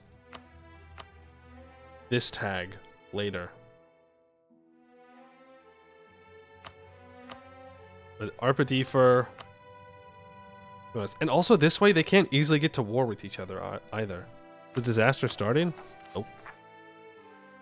I hope to God it's not starting. If it's starting, we are in trouble. Ooh, let me tell you what. Let me tell you what, we are not prepared for that disaster. Not right now. No way. No way. Don't need to improve with you anymore.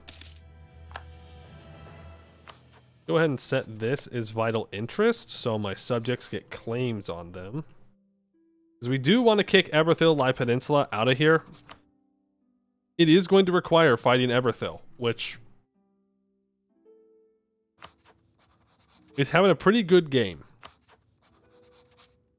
They went exponential expansion and quality, so I cannot beat their navy.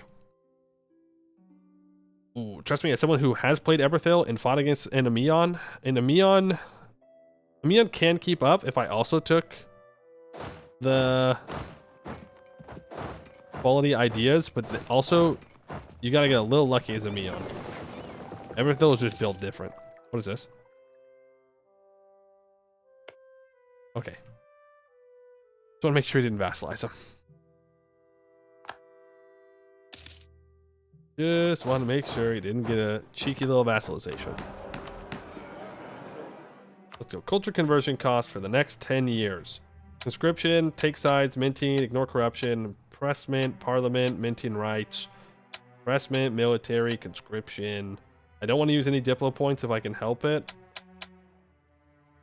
Take sides. Perfect. So now, if I finish this mission, I will get minus 20% culture conversion cost for 30 years. So the Isle of Severance, what was intended to be a disposable bin for stubborn Tekendi, has proven a profitable venture in and of itself. The taxation provided by the island's government has supplemented our treasury with little further effort needed on our end. Ensuring they have no worries of border conflicts will ensure this revenue goes uninterrupted and allow any who resist our rule to live elsewhere while still paying for their due. Boom. So now I need to go to the Ephelai and own Ephelai provinces. And I need to be at peace here. Orin Koreim shall revolt against our rule. Well, that's not very nice. In fact, I'd say that's downright mean. Okay, so now we just want to convert everything we can to Yaren, right?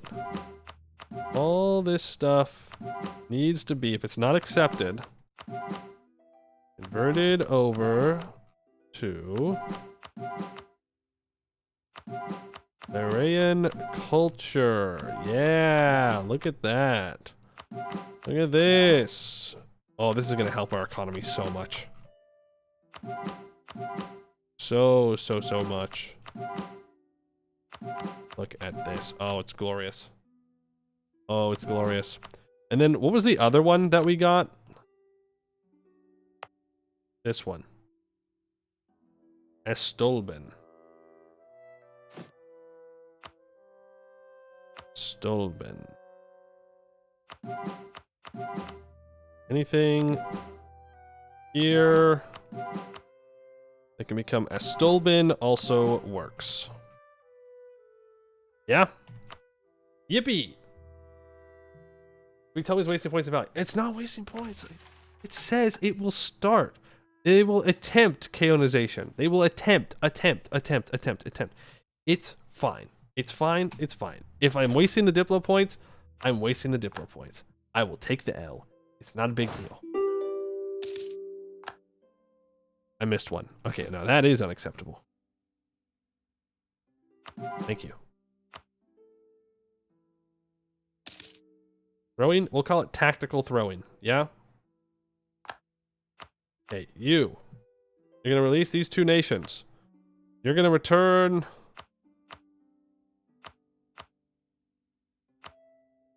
I could return this back to the... the person I'm at war with, but I don't need to. How about you return a province to... Urka. Here we go. We will keep our guarantees on these two guys to make sure they don't cause any issues. Go, come back over here so you can all get unblack flagged. We'll be good. We're no longer at peace. I will seize land and then I will take admin tech.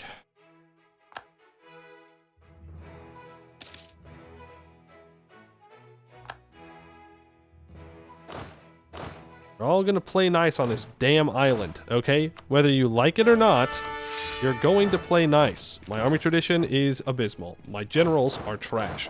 Lascaris rolls in his grave. Guarantee Kirka. Yes, you're right. This is now the demilitarized Kaonai Island, alright? No one goes to war without my permission, and I give no one permission, except myself. Of course. Obviously. If I want to go to war, we're going to go to war. But everyone else, stay in line. Oh, you go there. You go there. Elves interested in relics. Sure. Colony has completed. Great for the colony. Keep on keeping on. Keep on keeping on. Then we can annex these vassals over here, and then we can annex these vassals over here. We'll be in a good spot. What is the peace deal for you? I cannot force you to release any nations. Well, I suppose that's not a terrible thing. What I will do is force you to return all those cores to Kirka. Including this. No, I can't force him to return his capital. Why did he move his capital? Oh, he didn't. No, he did. Wait, did Kirka bully him first? Oh, no. Oh, no. Am I simply giving stuff back to the bully? Are we the baddies? Are we helping the baddies?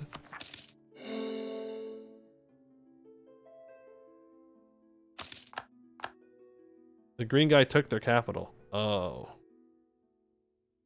This is called Ameion.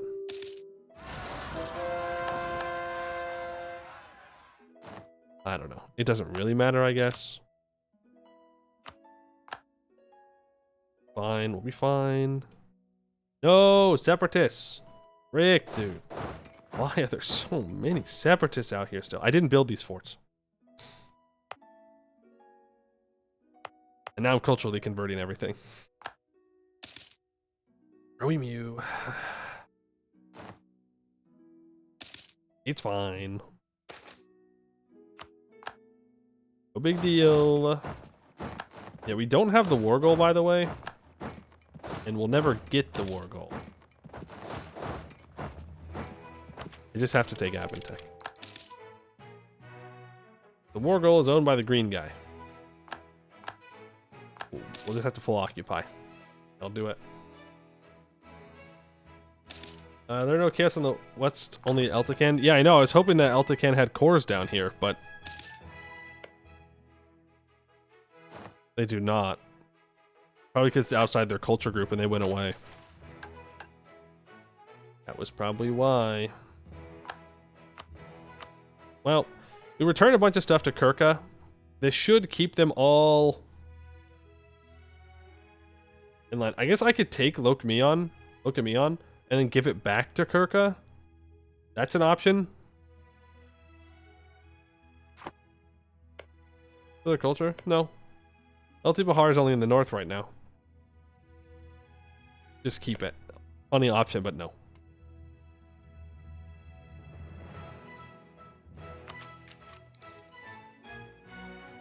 I want Kirka to be that strong.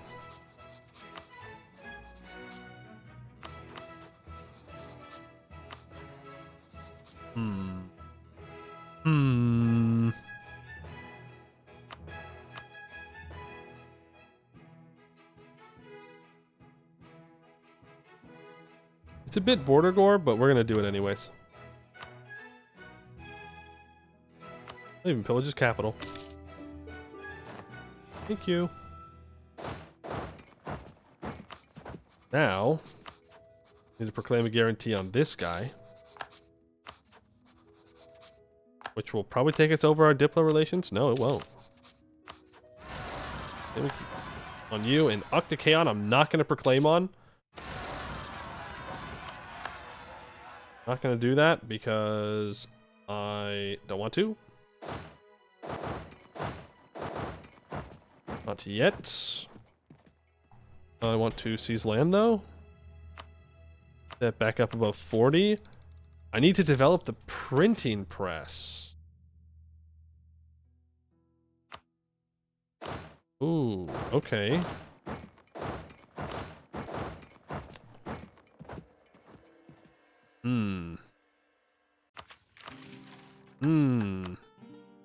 Well, I do need to develop this province. Not exactly where I'd want to develop printing press either.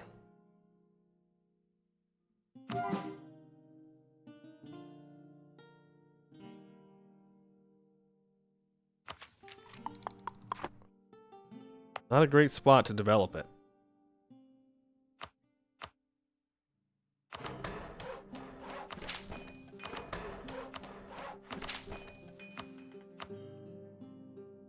I do need to get it up to 25 anyways.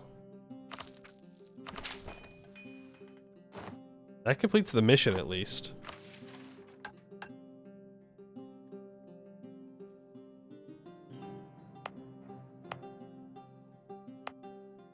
We may just leave it at that.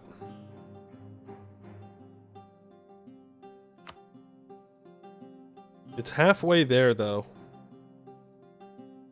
You say it won't spread at all. Probably wrong. Like, what's the alternative? I develop it here again? I develop it again? I mean, probably the smarter thing to do, honestly. Devandi Brethren, While Tayken was a difficult beast to tame, Devand has proven even fiercer. This is because while the average Devandi has less than average Taykendi, they were comparatively happier with their way of life before our arrival. But we did not allow them to stagnate in their comfort. While they took pride in their raiding skills, we taught them to empathize with the victims of such violence. While their peaks and rivers provided them plenty of water, we taught them irrigation to provide them even more. Our brothers here have come far, but there is further yet to go. So both those provinces get local capital, which gives them more local tax. We also get some generals that are actually decent, and the Matimas Valley region will consider canonization. 2 provinces. 2 provinces converted. So I'm glad I spent the monarch points. 2.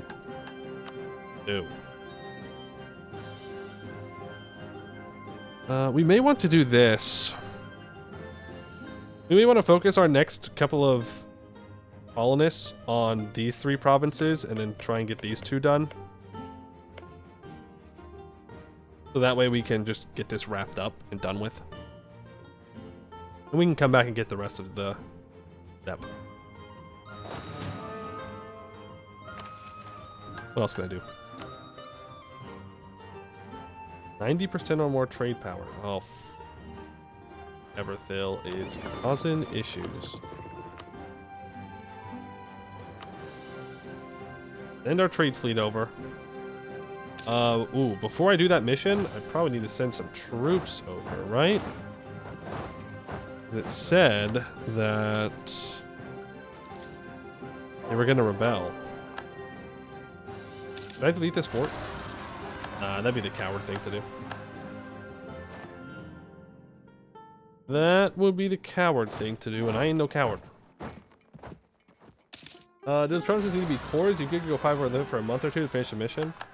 That's true, I could do that, but I'd rather just do them, you know? We'll get that inflation guy. Maybe we get radical reforms if we're lucky. Maybe this inflation will actually go down now. Be kind of nice. Oh, I can even get the great project in our capital upgrading. Yeah, let's get that started. Why not? Why do I not have this mission completed?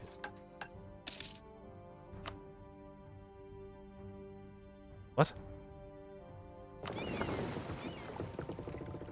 Even with those ships, it's not enough. That's a joke, right? Well, the ships did nothing. Oh, 10 Navy tradition, that might do enough. Yippee. Okay. The last free port. Orin Karaim has long evaded our rule, propped up by Canorians seeking to exploit our people for their own profits. They take pride in this so-called independence, calling themselves the Free Port of Tayken, but it is clear to all that they are traitors to their kind, and soon they shall be brought in line. This will not prove easy, however. The Canorians will go to great lengths to keep their foot in our door, and while they may not go as far as to fully invade us over the Free Port, they shall certainly send aid to their puppet. Pacifying Orin Karim. Oh, it's just rebels. Oh. Okay. That's not bad at all. Pacifying Orin Karim. Since we came to terms with the Canorians, Orin Karim have flourished from their ill-gotten gains, serving as the hub and heart of Canorian influence in Tayken, and getting rich and populous in the process. Canorian and Taykendi mercenaries alike stream from the dockyards of the untaken island, an imposing Gathyan Vida welcoming thousands of so-called adventurers, really plunderers, every year. But it is time to put a stop to that. This is our continent, this is our region, and Orin Karaim is our city. Ameion bows to no state, and we will not bow to the Canorians. Unfortunately, it seems that the Canorians, in conjunction with the decadent Taykendi nobles of Orin Karaim, are not willing to back down. The Lord of Orin Karaim has called in every favor and connection he has, armed every citizen, brought every mercenary company on his books, and most worryingly, they have also called in their protectors, their puppet masters. Soon, the Canorian powers will be sailing down to take Ken with their fleets and ships, braving the waters of South Aelantir, and a dent to their military budgets to secure this last bastion of their influence. No doubt, they think it will be an easy victory, and so it is time to show them just how wrong they are. Bozos. Bozos, imagine. Imagine thinking you could defeat us. Hey, General dies as soon as I send him towards the conflict. Coward. The digs. Yes, we could check and see if there are any digs for us to do. There is one. In Ekreterchel. Get that up and running. Sure, I'll do that. People are disappearing. What? What do you mean by that? What do you mean they're disappearing? People don't just disappear. I would like a trade guy so I can get radical reforms. I said I would like a trade guy so I can get radical reforms.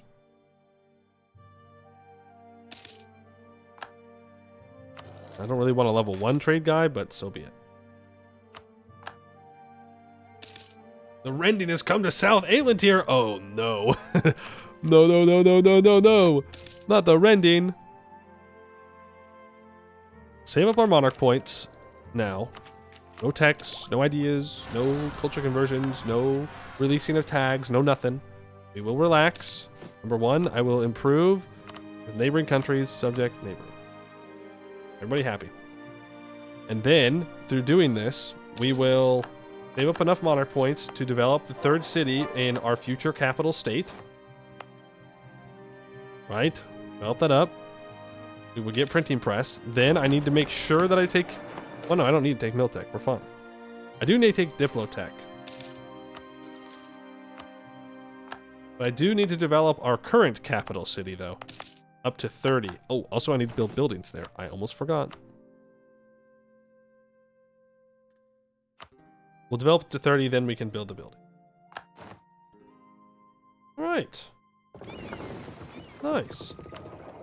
You are where I'm currently collecting trade. That's fine. Why don't you go back to protecting trade down here? Mostly because we should be able to keep our trade power up here now that we no longer have the negatives. We do need to consider possibly a war against Eberthil, though. To grab this, cut off Eberthil Lai Peninsula from colonizing anything here. We do need to take them all out. We need to take all of it.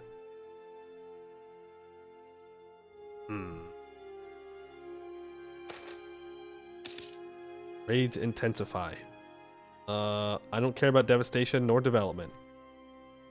All I care about is winning. But maybe I should care more. Not just throw development away. Probably would be smarter.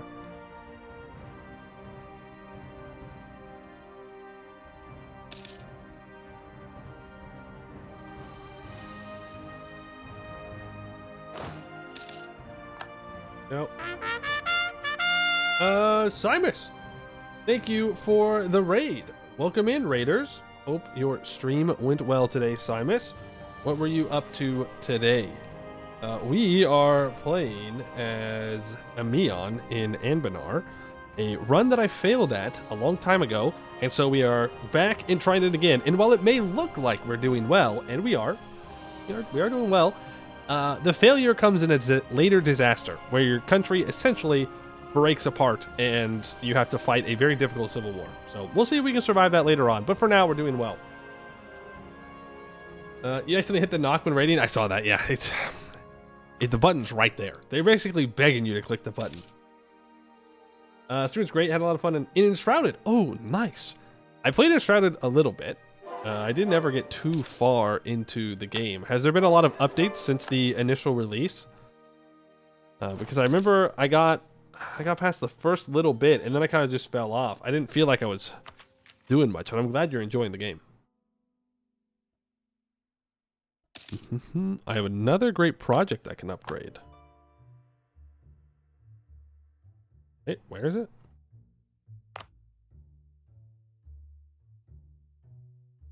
Am I blind? Is it not highlighting something?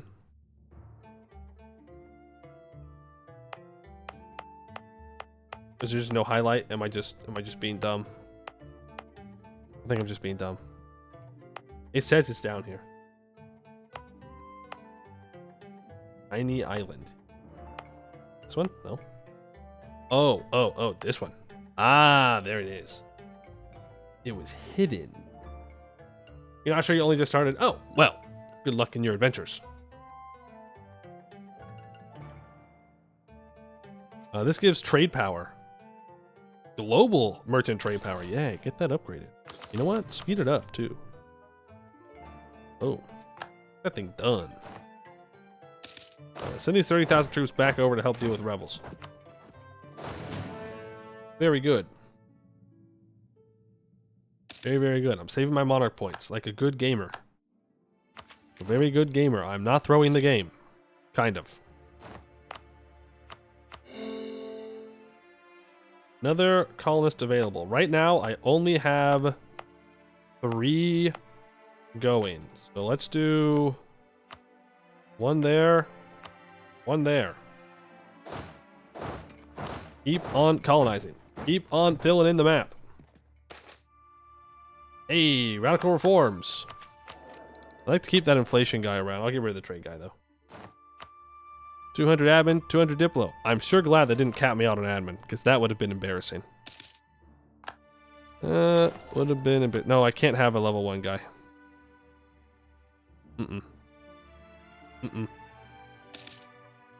It's got to be a level 3 advisor. I'm even going to get you up to level 3. We have the money. I need the monarch points. It's that simple. The math is simple. I want to encourage development. I want my mages to be loyal, which means I need to do some military development up here. Boom. I will do that. Now my mages are loyal, which means I have an additional minus 10% all power cost. Ooh. Oh. That's not who I thought it was. 8 Diplo Dev. I mean, tempting. Don't get me wrong. Very tempting. Laurent Spy Network gives me 50 Diplo. I'll do that. I like free monarch points. You get up to 15. Expand infrastructure here. 50. No, do not exploit. No.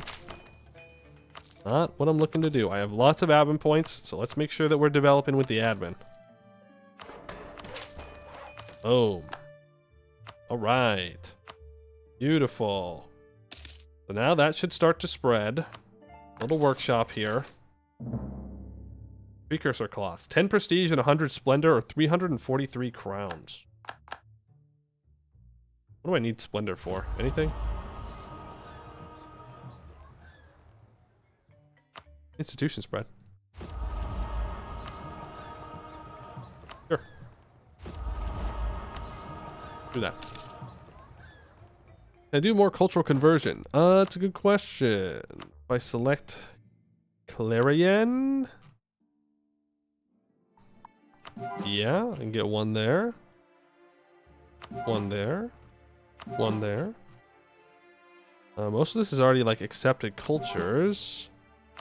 So that's not all too bad. Not too shabby. We can keep expanding it out for sure. I missed 12? I missed 1 on Clarion, did I? Probably easier if I just do this, huh? Yeah. Probably easier if I just sort them out correctly so I stop missing them. Be pretty cool if I did that. Be the smart thing. Missed 1? Haha, but I went back and got it. That's how fast I am. These colonists ever gonna get here? There's a bunch of culture conversions done. Now, look at that. It's spreading. Forts. If I'm not culture converting anymore, that would be a great thing to do, but we are still culture converting, unfortunately. This mountain fort seems like a pretty good fort, so I'm gonna. We also don't have a lot of money because I spent it all. I love spending money. Yes, that area can get more support for the printing press, and then we need to save money to embrace the institution. No. No! My 644 died. He was supposed to rule forever. Damn it. Okay, well, we should go with the... Well, we could have the 453 rule forever. He's a 554. He's 31. He's a bold fighter. Yo, 13 years? Pretty good. And if we want to kill him, I don't know, we'll go find that magic cat and sacrifice him. Exactly, just feed to the jaguar. You cause problems, we feed you to the cat.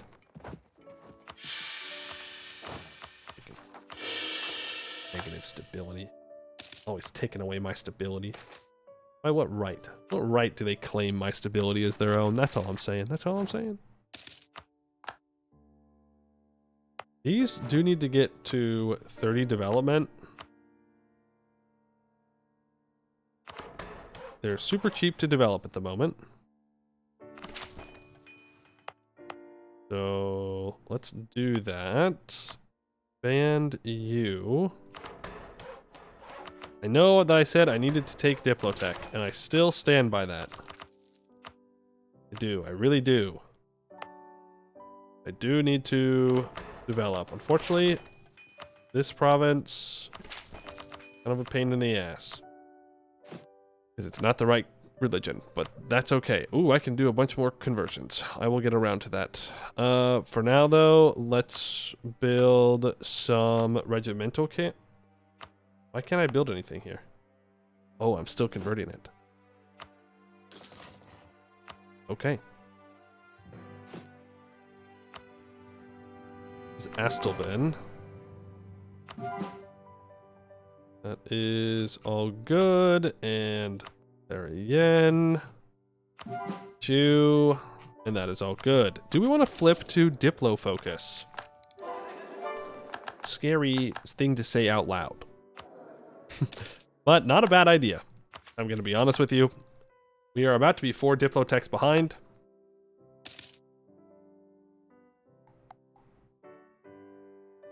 Still kind of far behind on admin though. But I need to do a lot of integrating, so I think the answer is yes. We do flip to Diplo focus.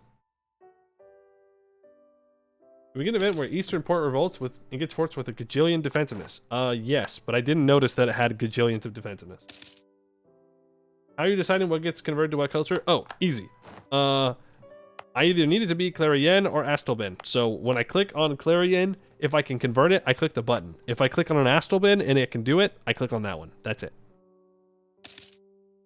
That's the extent of it. I'm not thinking about it any deeper than that.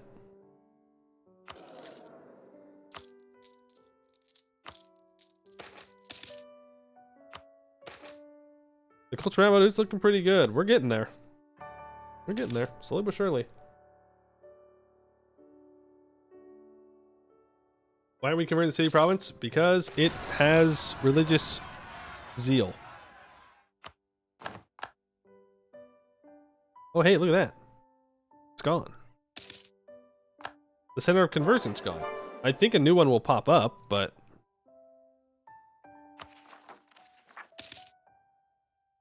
It's not, it hasn't been 50 years yet, apparently. I don't know, I'm just kind of waiting for it to happen.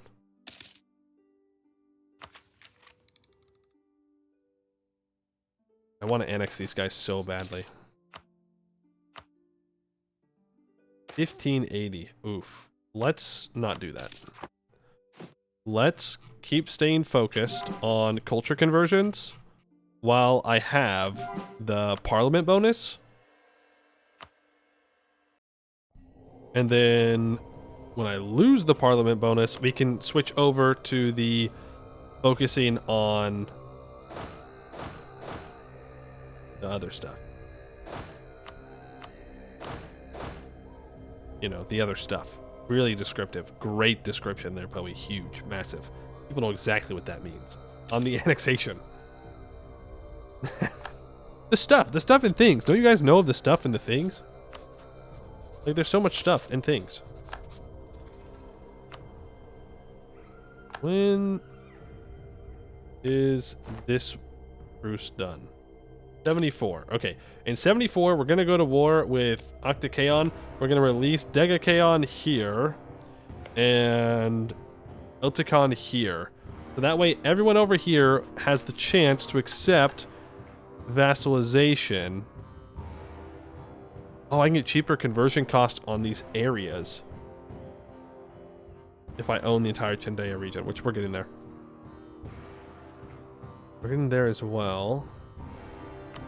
Okay, and if I have 20 heavies in the Bay of Ormam and 30 transports on the Iona coast, we shall demand the Kaons submit to our rule. The more land they hold, the less likely it is they accept. Should they decline, we will invade them via subjugation or imperialism CB. I mean, we're close. We just have to throw a colonist down here.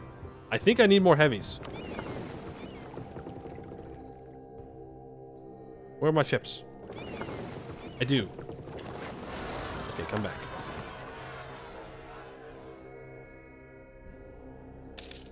We do, in fact, be needing 5 more heavies. Can I build any more of the special boats? Yes, I can. 1, 2, 3. That's it. 4. That works. Liberate the mainland can now be completed. Because Kale Leon sent a colonist up here. That's fine. I'm going to make a save, though, in case something goes weird with the missions of me saying I want to own it personally. The Nakis, founded centuries ago by the Kaons, have never known self-rule. They have served as colonies of the Kaons existing to take in those who could not fit within the warded walls. We too seek dominion over these cities, but as our ancestors once hailed from them, we know them to be our kin. We once tried to unite them under a crown, but now they shall rule autonomously under our wing. The event the Nakis in Devond happens, we gain a subjugation CB on someone we already annexed.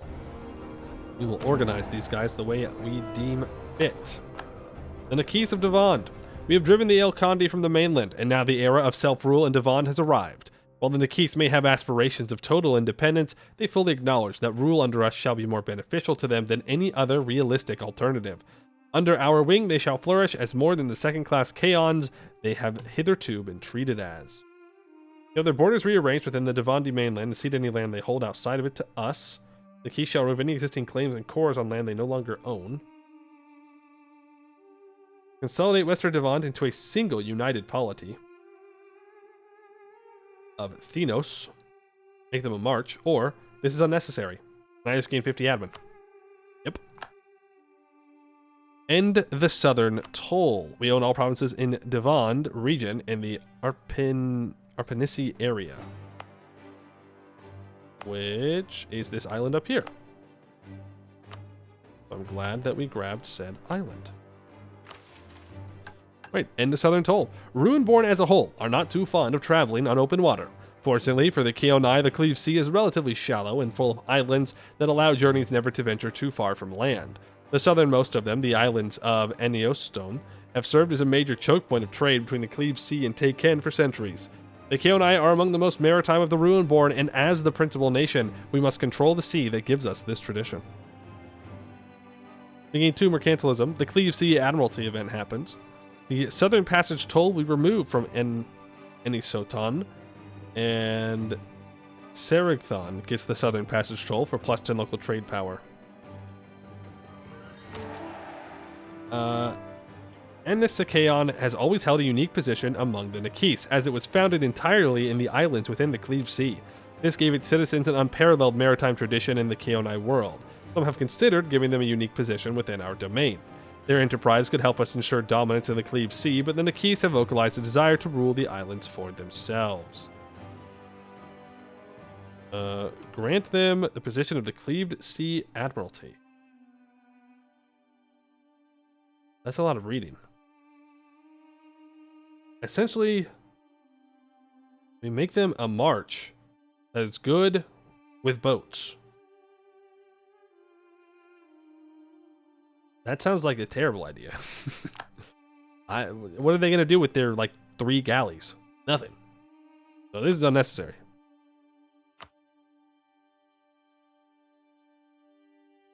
Yeah, maritime naval, bunch of naval force limit. Yeah, I mean that's great, but like, what are they gonna do with it? Like, come on, you can't tell me they're gonna be useful. That's just not gonna happen. It's not. We do have to check culture conversions again. Good there. There again. Good there. Has to be able, but they would have a bunch of boats. All right, fair enough. They'd have lots of boats. Not useful, but they'd be there. But do not abandon. I do want to recall though, so that way I can keep on our colonist grind. Ek Retirchel dig is complete. We should go over to the province. There it is. It's this one. Right here. Historically dominated by isolated Yod-Hinpir tribes, the hill country of Urar Bade is known for being as treacherous and tempestuous as Cape Nekvusam to its south and east, battered by storms. These storms, however, are not of natural origin. Urar Bade is home to a precursor ruin that stands apart from most others in Taekend. Though Slaver Noble stone surrounds them, the core of the ruins is believed to be from a different source altogether. With the towering storm spire, Uyasamurai, and the 7 thrones that encircle it made of a strange, oily black stone. Some say that the ruins were built by the storm giants to channel their magic. Evidently, the precursor Slaver Noble who came into possession of them believed that too. He adapted the defunct artifacts to become a powerful matrix by which conjuration magic can be channeled. Did a relatively powerful mage sit on each of the thrones, their magic can be wielded by a mage standing atop the Uyasamurai, a figure the locals called the Uval Royakar, and directed at any who come near. The entrance to the Uyasamurai is guarded by a towering Chayumaton cast in the shape of a storm giant. The Chalamutan has since been captured and shipped off to Nagar Viechi for further testing, while the 7 tribes of Uyar Bade, who are each built their capitals around their own throne, have been gradually adopting Kyoanai practices. This has naturally left the magic of Uyar Bade to our command alone, giving us the opportunity to not only study precursor methods, but also perhaps others who had once stepped foot in Aelintir. The power of the storm in the palm of our hands. Till the end of the game, 10% mage loyalty and influence, and we also get mana flow for +1 monthly Diplo power. Oh. Okay. Alright. Oh, they saw separatism. Right here. That's being culturally converted. This is being culturally converted. So is that. It'll be done 1570. Okay. Well, still working on them then. Hey. Reconversions. Nice. Are we going to avoid the religious disaster? Are we built different?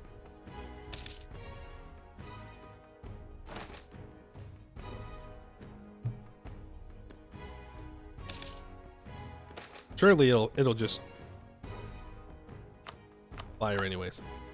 The Gomo are interested in relics. Yeah, I don't think so. I don't think in this run. It's gonna happen in 1575 no matter what.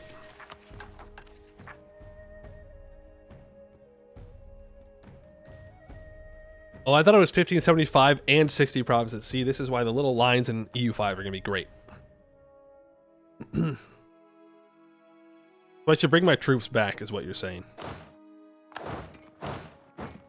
Well, but isn't our truce with this guy up? In 74? Yeah, it'll be fine. We'll figure it out. I don't think we let the gnomes in this run. As much as that pains me to say.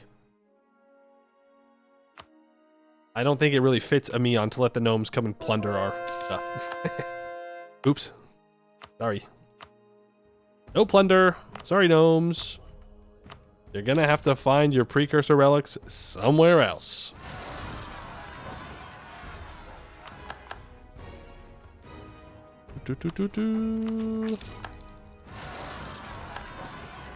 we just kind of wait. Like, we're chilling. We're chilling. We're drilling. We're doing what we need to do. We got lots of money. I'll save that in case the disaster's particularly brutal. We're working on getting control of the Chindayan region. Chindayan, however you say it. All provinces in Nanru Nakar need to be 30 development. Have 5 buildings. Well, I can't build 1, 2, 3, 4, 5. That's 5. That's 5. That's 5. Scammed. Scammed. 30 development. 5 buildings. It doesn't count a courthouse. Courthouse is a building.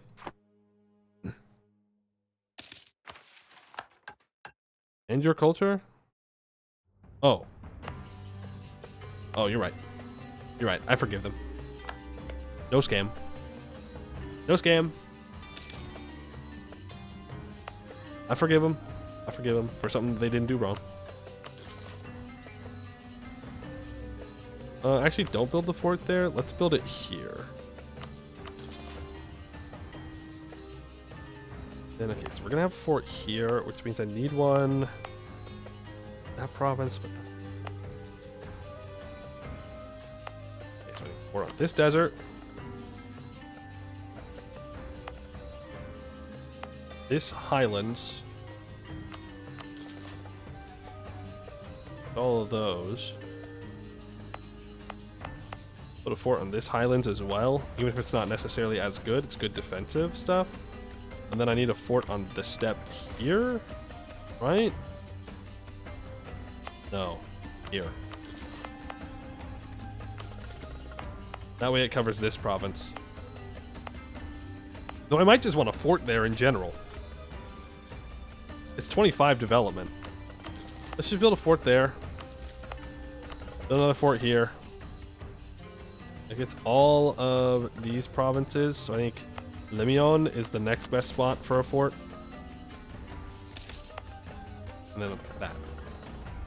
Okay, for you to siege them all? We can always delete them, right?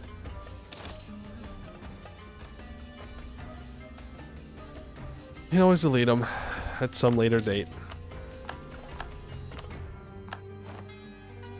Bum, bum, bum. Yay, Diplotech 11. We did it.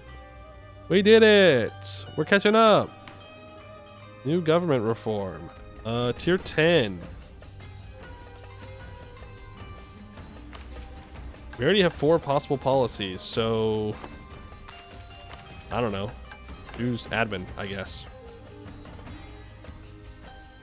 Then we'll go mill. Why not? How much is it going to be to embrace the institution? I probably should have done that first. It's still spreading.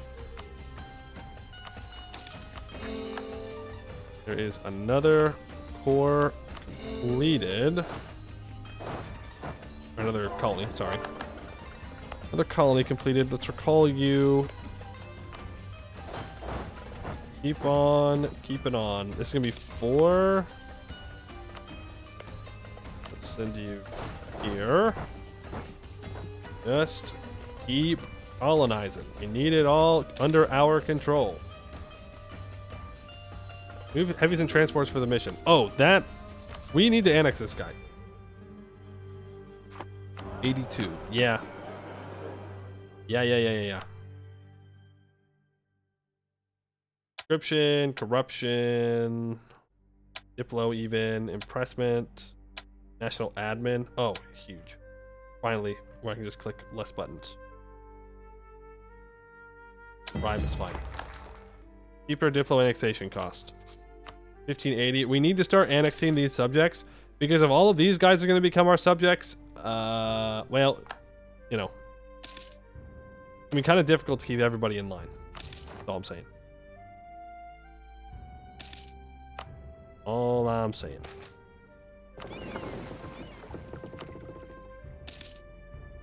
Could even annex you at the same time. I kept a diplomat for myself. It'll be done in 72. Means we don't gain much Diplo, but that's okay.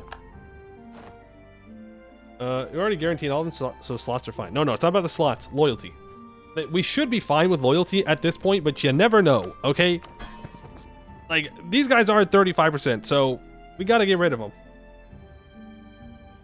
Yeah, annex the Harpies and humans too, we will. We'll annex Keo Leon, then we'll annex the Humies. Then after we annex, well, actually maybe we just annex the Harpies. It'd be faster.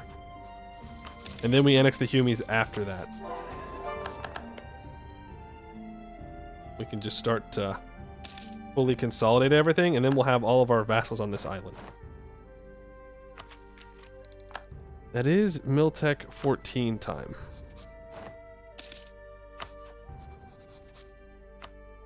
Why have you allied Octakeon is my question. Why would you do that? I don't understand. I don't understand why you would do that. These guys want to kill you.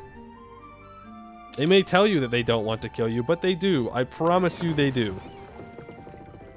We're also still waiting on one heavy. Never mind. We're not waiting on a heavy.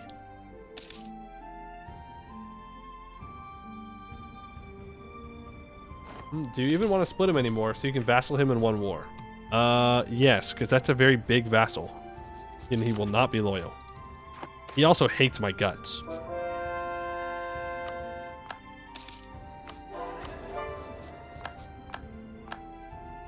Completion of the Kenorian Beaver. Need one more province to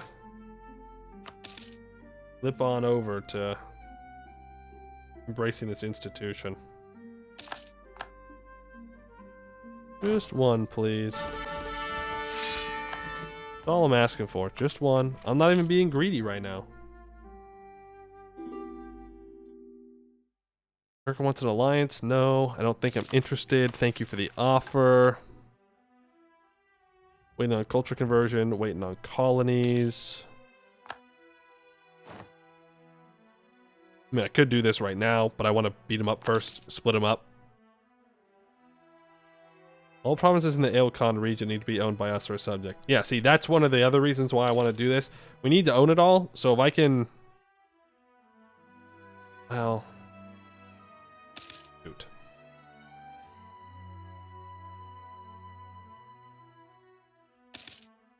That is the problem. That if I don't... I could just turn him into a subject so we can complete this mission faster.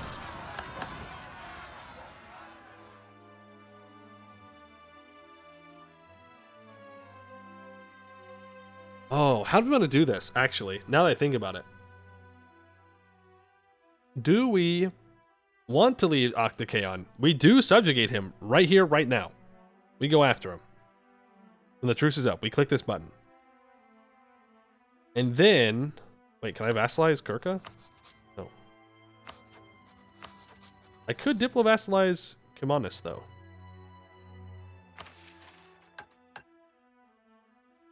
Then I click this button. We could reorganize the Kaons into a different, more independent type of subject, along with reorganizing their borders and ceding any land they hold outside of the Devon to us. Alternatively, we can unite them as an ordinary march, or simply hold on to the lands for ourselves. So we could just turn them into one giant march. Now, I don't know if they would be loyal if we did that, is the thing. I don't think they would be. And I do kind of want this land for myself.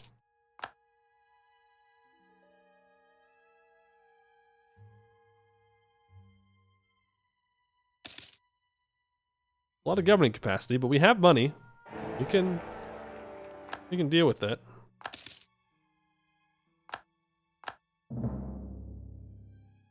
Conquest against my vassal.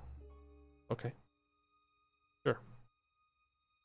But what I should do is ally you.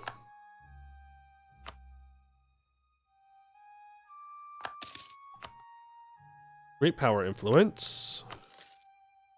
And diplo-vassalize. More super galleys own direct. That's true. So Kimanis is now our vassal. Now Kirka... What? Kirka is not far off of joining. Now I do own Arpadifer core provinces. So I can't vassalize them. But Kirka? If I would have given him like 1 or 2 less provinces, he might have done it. Economic base compared.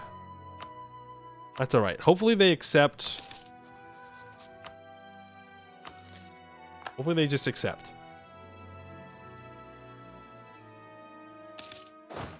Stop drilling. Stop drilling. 30 transports here. 20 heavies here. Let's frick around and find out what happens. Well, no. No. If we want to do it manually, if we want to make them all subjects, integrate the subjects, and then...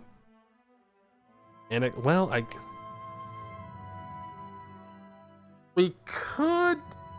Oh, I don't know. We could turn them into the one march, unmarch them, and then try to annex them, but that would be a lot of Diplo points and a lot of time. If we want to just make them smaller vassals and then just integrate them when the time comes up, then what we want to do is go to war with Octakaon, release Eltakan, release Degakaon, and then hopefully they accept it, right? These guys won't accept being vassalized. It would slow down this mission, but it wouldn't be too big of a deal. You know, time for that disaster to be starting soon, just be done with it ASAP? Yeah, but like, is it the disaster? It's not the disaster, is it? It's just a disaster. What's it gonna do? What's it gonna do? Look, here, I'll just... Here.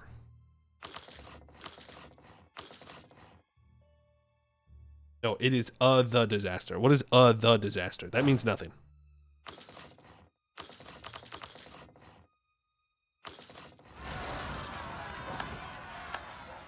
The disaster means nothing to me. Is it the one that I really need to be prepared for, and I am definitely not prepared for? You have multiple the disasters. Okay, well, I think I'm built different, so got that down. Also, it will only start ticking up in 1575. Probably tick up fast, sure, but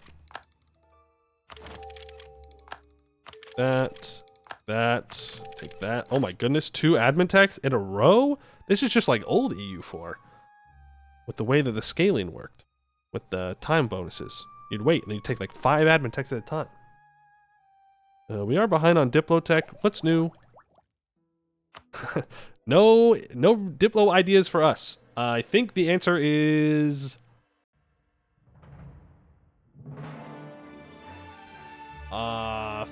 quality. I think it's quality. Though offensive, very tempting for that siege ability. Very tempting. But I think the correct answer is quality.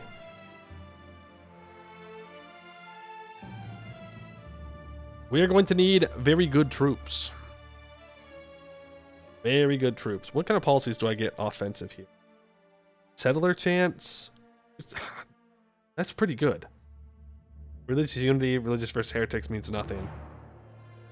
Settler chance is pretty strong. The galley combat and naval is too OP. I don't... For what? For who? Whose navy am I fighting? Everthil, I guess. Like, I guess we're fighting Everthil a bunch, maybe. Like, once or twice, but like... So? Is that worth naval? No.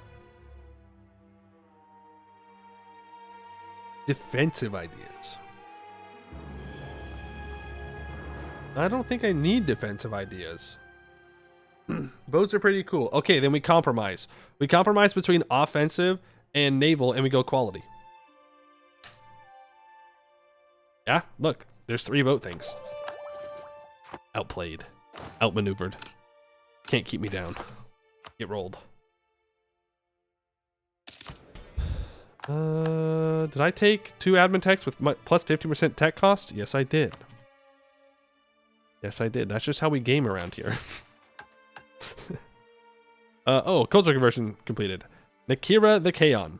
Many would argue that no city not built by the Kaonai can earn the title of Kaon, but it is becoming clear that the precursors who built the Kaons are the one and the same as who laid the foundations for Nakira. even though they share in its construction with the infamous slaver nobles. Since then, the city has been transformed into a warren of slums and Teikendi temples, winding through the precursor constructions. But once the city is cleaned and remodeled, even more than the city of Ameion, Nakira will stand as a testament to the might of both the Kionai and of those who came before us. The benefits apply so long as Nakira Eltidemus is the capital. Oh wow. Plus 50% local tax, plus 15% local defensiveness, minus 20% statewide governing cost. The center of trade is upgraded by 1 level. Now we just need to keep convert. Why is this highlighted?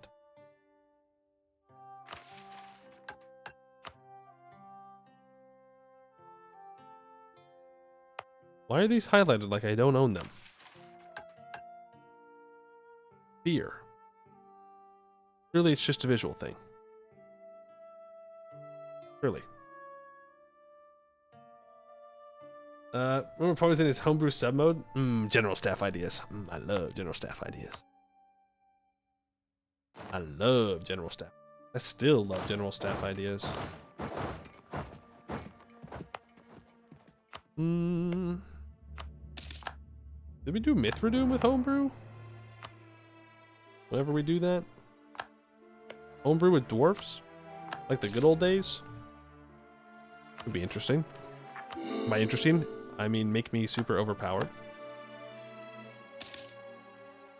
Isfralor's gonna go kill people that are my rightful food. Let's go ahead and scoutage you. And you. Boom, boom. Whoa, whoa, whoa. Converted our culture, minus 193. Okay, well, it's not my fault, okay? It's not my fault that you're cringe and you didn't want to be my culture. All right, I kind of feel like you're putting that on me right now, and I didn't do nothing.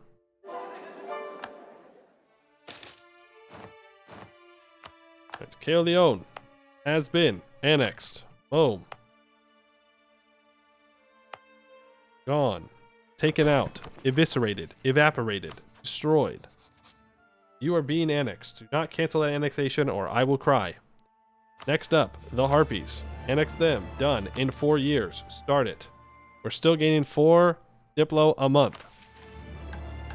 We're going to jump on you. When that truce is up, you have no allies. You have no friends. Turka, any chance you want to become my vassal? No. Any chance you want to? No. Any chance you want to? Definitely no. Rapid development due to humans. Thank you, humans, I guess. Courthouses everywhere, please. If we're going to take this island for ourselves, we're going to need governing capacity. We do have access to state houses, so we can definitely do it. It'll just take a little bit of investment. Just a wee little bit.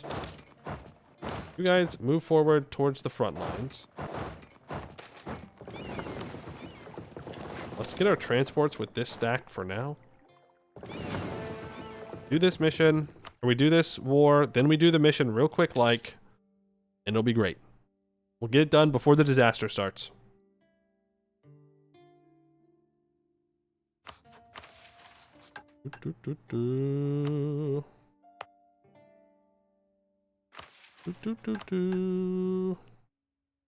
Apparently we're 1 province short. I need... Uh-oh. I got 6 colonies right now. Fine, move you over. I can get just 1 more colony done. Thank you. Then I can... call... send you here, move you over. That will hopefully count as owning the Chandaya region. Hopefully. Hopefully. Hopefully. Hopefully. Oh, let's get 10% infantry combat ability, and let's go. They have lost their great conqueror. Now they are a craven. Suffer not the craven. Suffer not. We don't accept cowards around these parts. Right? Only the bravest. We are the descendants of Lascaris. We do not ever fear from a fight, except for maybe the big rebellion. That's the only one I'll be afraid of. They are highlighted due to being different culture than what is required in the mission tree. But it... Oh, okay. I see. But it doesn't have to be Estolben. They do need to be cores.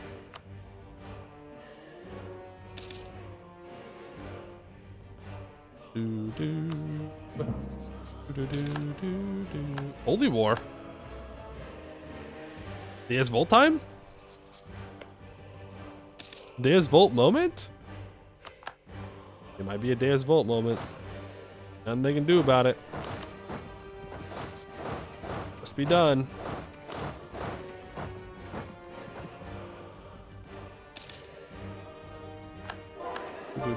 Do. 1575, by the way. In spite of silver. Elrendar Silverspite watched as the sun set over the Calavend. His mercenary company pitched camp behind him. They came from every corner of Takend, some even further beyond, fought for glory or fortune or adventure, or because it was simply all they knew. The captain turned his gaze to the black iron collar in his hand once again. Why did he fight? Why did he command? Lead? An elven woman spoke from behind him. Silverspite turned to see his second in command, his Valara.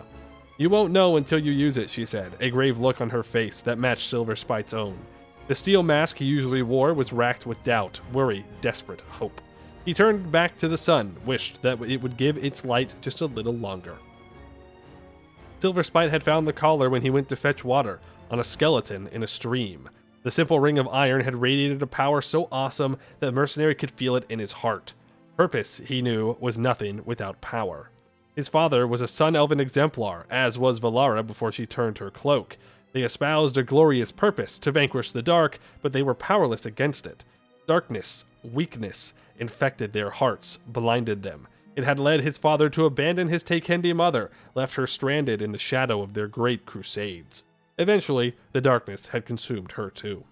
The mercenary would not let it do the same to him. He would not let his own purpose, his own destiny, whatever it was, wither in the dark. He unclasped the back of the collar, snapped it around his neck. A moment of nothing. Then radiant, brilliant light. Then an explosion of roiling steam and smoke. It consumed the mercenary, raising an alarm through Valara and any others nearby. But soon enough, a figure emerged. Clad in a suit of hulking, jagged armor of black iron scales interwoven with steel-like plate. A dragon in armor form. Before them, Elrendar Silverspite stood, clad in the armor of Yadin, in Sedamarax, the Iron Maw. Beneath the visor, the mercenary smiled. The dragon wakes once more. The Kamrekval's war is on the horizon. I'm sure we don't have to worry about that. Yeah, it's only 2% a month. It's fine. We got plenty of time. Plenty of time to do what we need to do. Lasagna CEO, thank you for the follow. Appreciate that. Ooh, a scholar. Wow.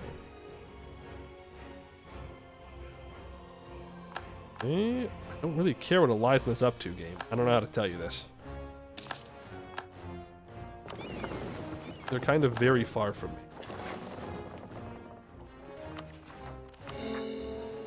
Very, very far from me.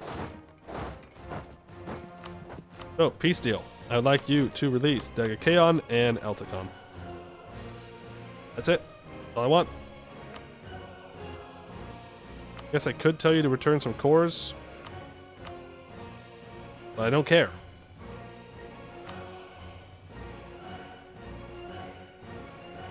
Yeah.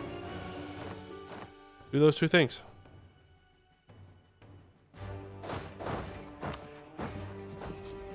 Okay. Should I click that mission now? Suppose there's no harm in clicking it now. Better now than later if I'm gonna click it. We're gonna click it, we do it now. I don't know if opinion has any effect on whether these guys will accept vassalization or not. If it's based on size, if it's something. If it's opinion, I don't know. Don't know, but let's find out.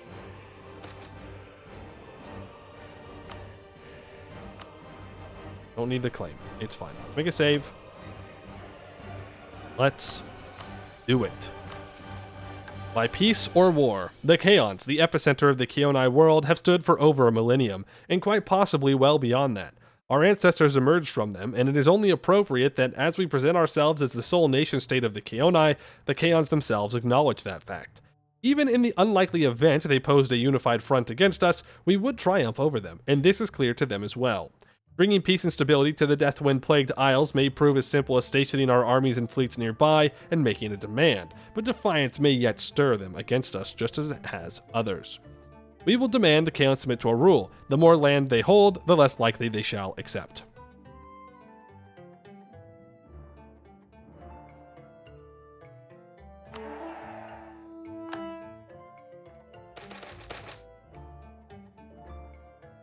Dega Kaon accepts. Or Mom accepts. Lokamion accepts. Arbadifer accepts. Kirka rejects.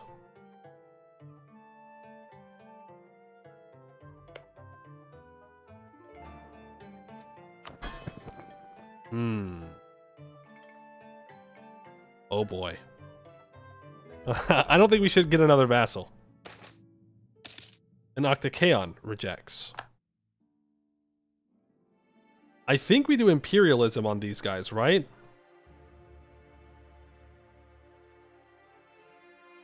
We do imperialism and then we feed them to our vassals. I think that's the correct play.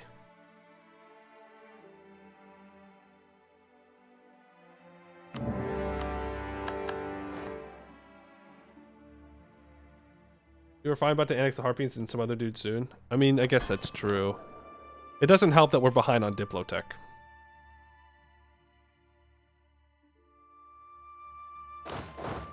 Let's focus in the north first. Well, we can kind of split up here. We do need to not take forever. We are on a bit of a timer here. 1579, to be specific. I do have too many Diplo relations now. But that's okay.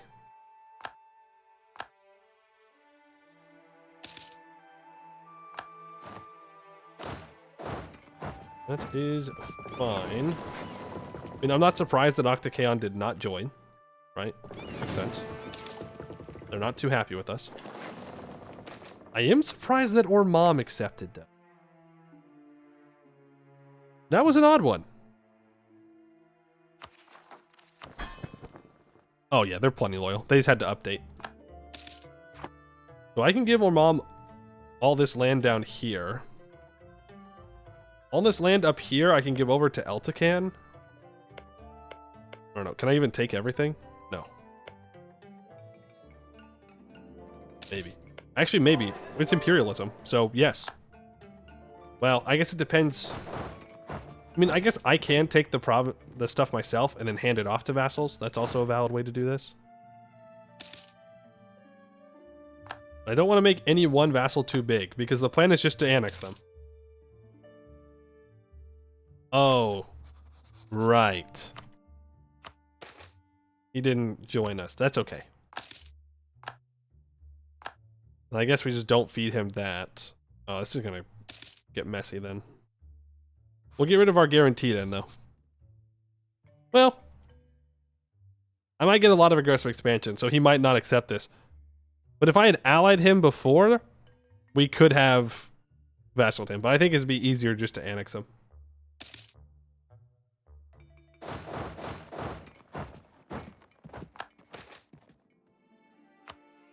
350 opinion with our vassal. I don't know what's going to happen in this disaster, by the way. We'll find out. I'm guessing it's not going to be an easy disaster, more dwarven than anything else. But we'll see. You need to stay placated, so I keep annexing. That's why I should have annexed this guy earlier. I think I waited too long on it. In peace, probably. You are correct. We can. So if I give all of this... Well... Yeah, if I give all of this to Arbedifer, all of this to Honest, this to Ameion. Boom, boom, boom, boom, boom, boom, boom, boom. All of this to Ormam.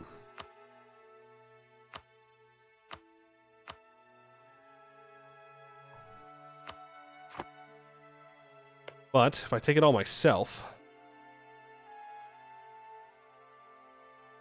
I think we'll be able to do it. If not, we'll just leave him with some land for Elticon to take. Yeah, it is imperialism, so I can take it all myself. And then we'll hand it off to our vassals manually. So let's wait for the Kirka War to be over, so I hand it off all at one time. There it is. It's over. Keep this with me. This. Boom. I suppose there is an argument to be made to just core it up myself. But we don't have to give it over. But I don't really want to be overextended.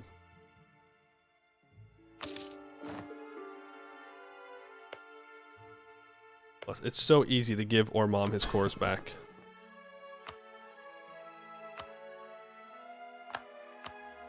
So easy to give him his cores back. Here we go. We do have more admin available than Diplo right now. That is very true.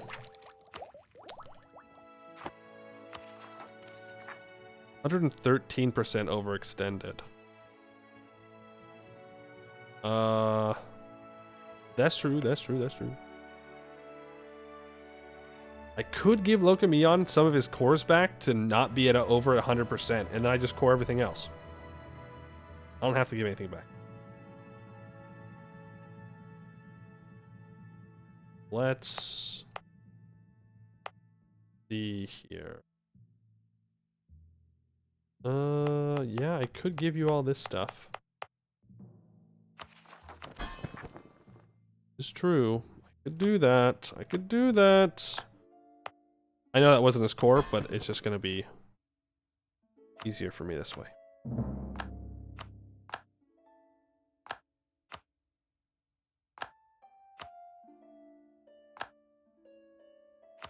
Yep, and now I'm at 89% overextension. I can core it all up. My vassals will deal with any rebels, and let's head east. Can I vassalize the last guy? No. I cannot. I'll worry about it later. We'll come back and we'll kill him later. Religious wars in case I need that for what's about to happen. I can build a great project. The Death Sand Lab. I don't want to upgrade that till I own it. Okay. You accept alliance and you can improve. Yeah, I know. No. I know that I can vassalize him. I can do that. But we have more admin points than Diplo points right now. We're 3 Diplo techs behind. So what I need to do is spend more admin points and less Diplo points. So I'd rather just come back and kill Eltican later. You know? Come back, kill him later. We'll do the mission later. We need to be ready for this. It's going to take our troops a little bit to move over. A meeting in the dark. An armored silver spite stood straight as the high cavalry of Usrenu encircled him. The leaders of the Orin Nehru, the failure of the Kal Sithara revolt had hardened them. While many in the faith cried out for revolution, the high cavalry urged moderation. The Usrenu High Cavallali were the last refuge of a more bellicose position, but even they had their doubts, and so for the last week they have been testing Silverspite. First, his capabilities. He had the strength of 50 men, durability beyond precursor steel, and above all, control over gravity itself. In emulation of dragonflight, he could soar through the air at terminal velocity, a single spinning charge with his twin blades, devastating an entire battle line. He had power, he could destroy armies single-handedly, so they tested his purpose. Bro picked Dragoon. He really picked Dragoon. He was like, damn, Estinian, he's kind of cool. And you know of the tenets of the proclamations of Cavallali, one asked. You admit the principle of deliberation, of decision by many, not one, asked another. You decry the tyrant kings of ages past. You would not rule as Yadhan did, would you? Have you decried the Kaonai too? You must. Silverspite battered the accusations away. I know the tenets, he replied. His voice was clear, ever serious, nearly emotionless. I would act as the leader of the faith, not as a tyrant, not as Yadhan, but as Kemrekval. The Kaonai are as tyrannical as the rest. They need to be taught the truth of Nehru. The questions ceased as the Cavallali regarded Silverspite. They were still hesitant. This unity is what caused Kal Sithara's efforts to fail, Silverspite said, breaking the silence. If the most important cells named me Kemrekval, the entire faith will support me. I know it. Finally, one among them, the most senior, spoke. The entire faith, yes. But before you found the armor, you were a mere mercenary. The High Cavallal said, a cold expression on his face. So I must ask, are you a member of the faith, Elrander Kalinzuir? Silverspite's eyes narrowed beneath his helmet, as the mention of his father's name made him grimace. A note of inexplicable fear struck those in the room. The guards drew their sabers. I believe, Silverspite said, every word considered, in the will of Nehru. My father called him Soriel. It is said, across the sea, Nehru sent another warrior to liberate the land from darkness. You may doubt me now, but when I rise, High Cavallal, and the dawn furrows Taken's fields with the blood of its enemies, you will see what Soriel's champion truly looks like. Here I stand. Will you rise with me, or remain in the dark? Within the hour, the Usrenu Cavallali agreed to support Silverspite's claim. What claim? Oh, he's got no claim to nothing. He's just a mercenary. He's just a mercenary. What is he claiming?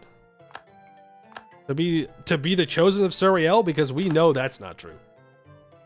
We know he's not claiming that because Jadar is already out there, okay?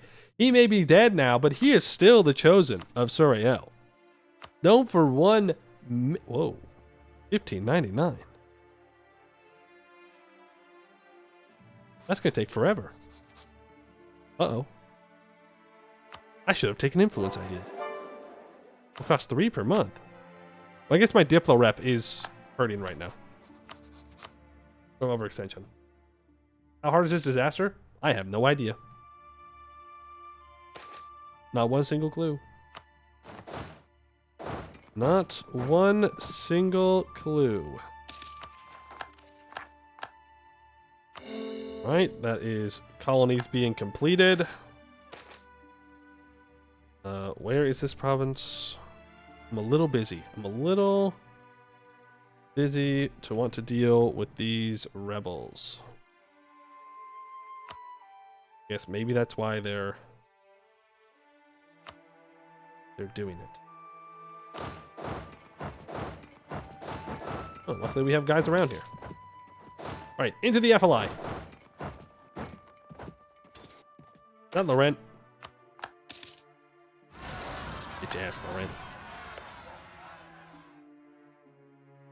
Maybe I shouldn't go that way. Maybe I should finish up my stuff over here first. That would make more sense.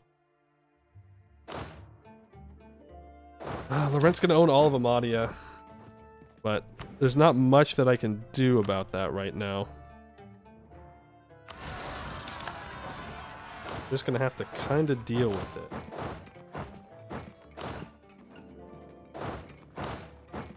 Play it by ear.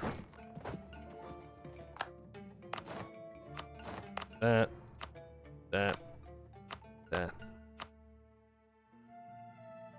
We need so many Diplo points. So many Diplo points. Who would have thunk? Diplo points would be our problem. Is that Laurent? Oh, it's Rosemeyer. Okay. Can I declare on Rosemeyer? Oh. Yeah, I can. So it's just Eberthili Peninsula that for whatever reason I cannot attack directly without Eberthil getting involved. I don't know why that is, but okay. Sure. You guys go defend your little lands here. Cancer Desert is blue now? It is, as it rightfully should be. Yeah, we're gonna have rebels that want to rise up over here. And we're just gonna let them and hope that our vassals take care of them. Delete these galleys. They're not the special ones. You're still protecting trade that we probably don't need to anymore. Subjects are still a little uppity. For sure. But not too bad. Not to an unreasonable degree. 1,400 ducats for 100 of each monarch point. Yes, please, dude. Yes, please. Yes, please. Pour all that up. I need to make a save right now.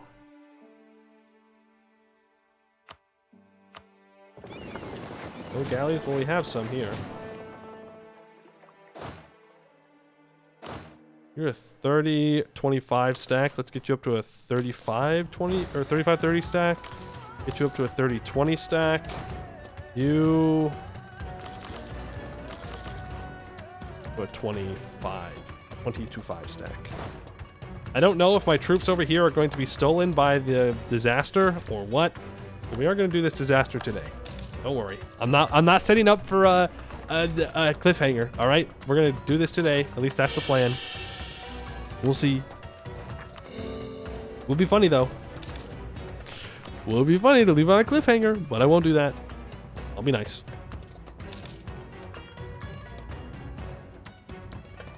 Matter of colony type? Maybe.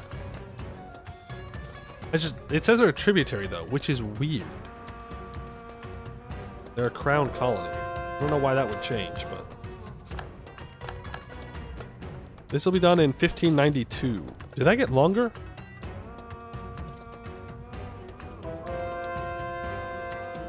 No, it definitely got shorter. I think it was 99, right? Originally. Hey, look at that, guys. We did it. We converted everything, guys. And then it disappeared. Pretty much immediately.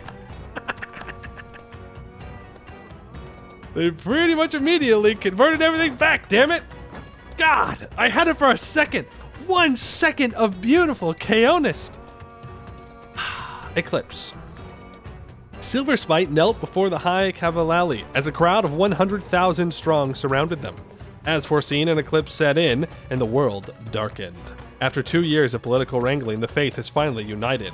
A representative of each of the most powerful cells held a crown together above his head. They spoke in turn. In the name of Nearu, said Usranu's High Kavlal. We charge you, said Katal Parais. To lead our armies, said Clematar, and guide our faith, Nagar Vieci. From this day, Gofira, to your final day. Sathanan. A sword of dawn, Rakabutai. A voice of reason, Roya Qatar. Nakar Kiliek, Tria Devai, then Mlarek took one word each, as our Kamrayak Val. At total eclipse, the high Kavlali was, as one, lowered the crown onto Silver Spite's head. The Kamrakval rose, a dragon in armor form. The crowd was silent as half watched the blackened sun and the rest his blackened armor. The Kamrakval searched the crowd for a moment, gave his mercenary company a nod, then began his speech. 5 cycles we have lived in darkness, cast into it by the Kaonai, the warlords, the slaver nobles, by the very dragons I'm wearing on my back. Silverspite unsheathed his sword. But that ends today. It ends here. It ends when we rise and conquer the world as sun conquers night. Anger crept into his voice. Silverspite caught it, then harnessed it. everyone here, everyone who takes up the black banner of the dawn, we are all born with purpose, to bring light to the dark, to furrow the fields with the blood of the warlords and the tyrants, the slavers and invaders. We bore that purpose, but for hundreds of thousands of years and more we have been weak. Weak! Well, no more, because now we are powerful, because now I am here, and I am power. So follow me, brothers and sisters, give your lives and your blood for Dawn, and to any who oppose us, who stand in our way to the darkness and its soldiers, I declare war. War for the death of darkness, war for Dawn. As Silverspite thrust his blade to the eclipse, the sun began to emerge from behind the moon's shadow. The crowd was silent for a short moment, then an elf in the crowd called, "War!" A second pause, then "War!" came the cry of the crowd. War! The Orin Nairu thrust fists and sabers and muskets and spears into the air, and war! Echoed the declaration, for the gods, for Nairu himself to hear. War, war, war, war, war. No, I'm not going to side with him, believe it or not. Not too interested in siding with him. Fight against the dawn. Get in there. Get in there. Kill him. Diogenes. Kill him in the cradle. Let's go, let's go, let's go, let's go, let's go, let's go, let's go, let's go, let's go. Do not hesitate. Do not hesitate. I am power. What a thing to claim. I am power. Oh yeah. We definitely want to free you. We definitely want to free you, bro. Trust. Do the rebels have content? I don't know. What are their ideas? They take admin aristocratic offensive espionage. They have 33% land force limit, +1 attrition for enemies. These are hills. What's their general like? He is a 212.85. Guys. Uh-oh. It may already be Jover. It may already be Jover. Mobilization. Maybe there's some crazy thing that happens, okay? Maybe there's some crazy thing that happens. Admin support. Ignore Republican tradition. Thank you. He's about to pop off, guys. All right? He is the chosen of their god. A dragon in armor form. Surely that was not the best they have. Surely not. You're supposed to own this much land when you fight him, right? So, like, it's not even like we're overpowered. Surely this isn't it for him. The Fotistrepi fight to the end. The Fotistrepi, those Teikendi who have become Keonai soldiers under Ameion's employ, are not well loved by the Orin Nairu. Widely seen as traitors to their Teikendi roots, they are also despised for their significant role in putting down native Teikenid rebellions, no matter their religious affiliation. As a result, the Kam Rakaval's forces have taken to showing no quarter to the Fotistrepi when they find them. This has had a significant impact on the Fotistrepi, knowing they will find no quarter on the battlefield and fearing repercussions for their families should the Kam Rayakval emerge victorious. The vast majority of the auxiliary corps has committed themselves completely to anti-Orin Valem cause, determined to never surrender nor retreat in battle without exacting an equal toll on the Orin Nairu. The phrase Fotistrepi fight to the end has become a rallying cry both on and off the battlefield. If we are to crush the Silverspite's rebellion, we will undoubtedly need to utilize their power. Their loyalty will be rewarded and remembered. Gain 5,000 manpower. They get Fotistrepi fight to the end of the game, 25% reinforced speed, minus 15% reinforced cost. If you didn't culturally convert the world, they can pop off and spawn most of the land. I don't know if that's true, because that's all Clarion. That's all pretty much my stuff. It's equal states. I don't know. I think they just be like that. Well. So much for the Dragon of the Sun or whatever. Bozo. Bozo, I'm not the oppressor. Anyways, my mercenary company, let's go liberate these people.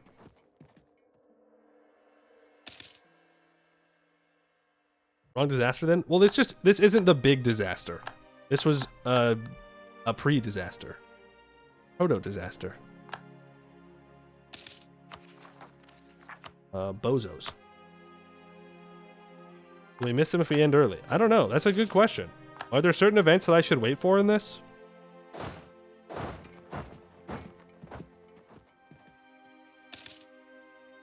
Because they just died.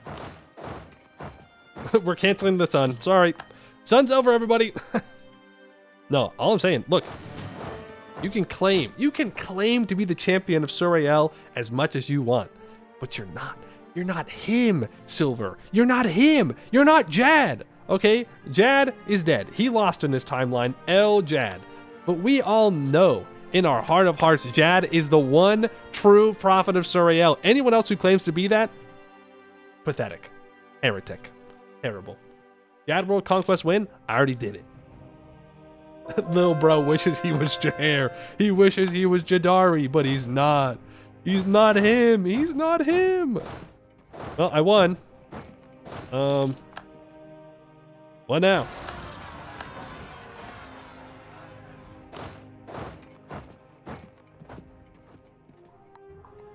What now indeed? Indubitably. I love saying that word. Indubitably. Oh. Make him a vassal, right?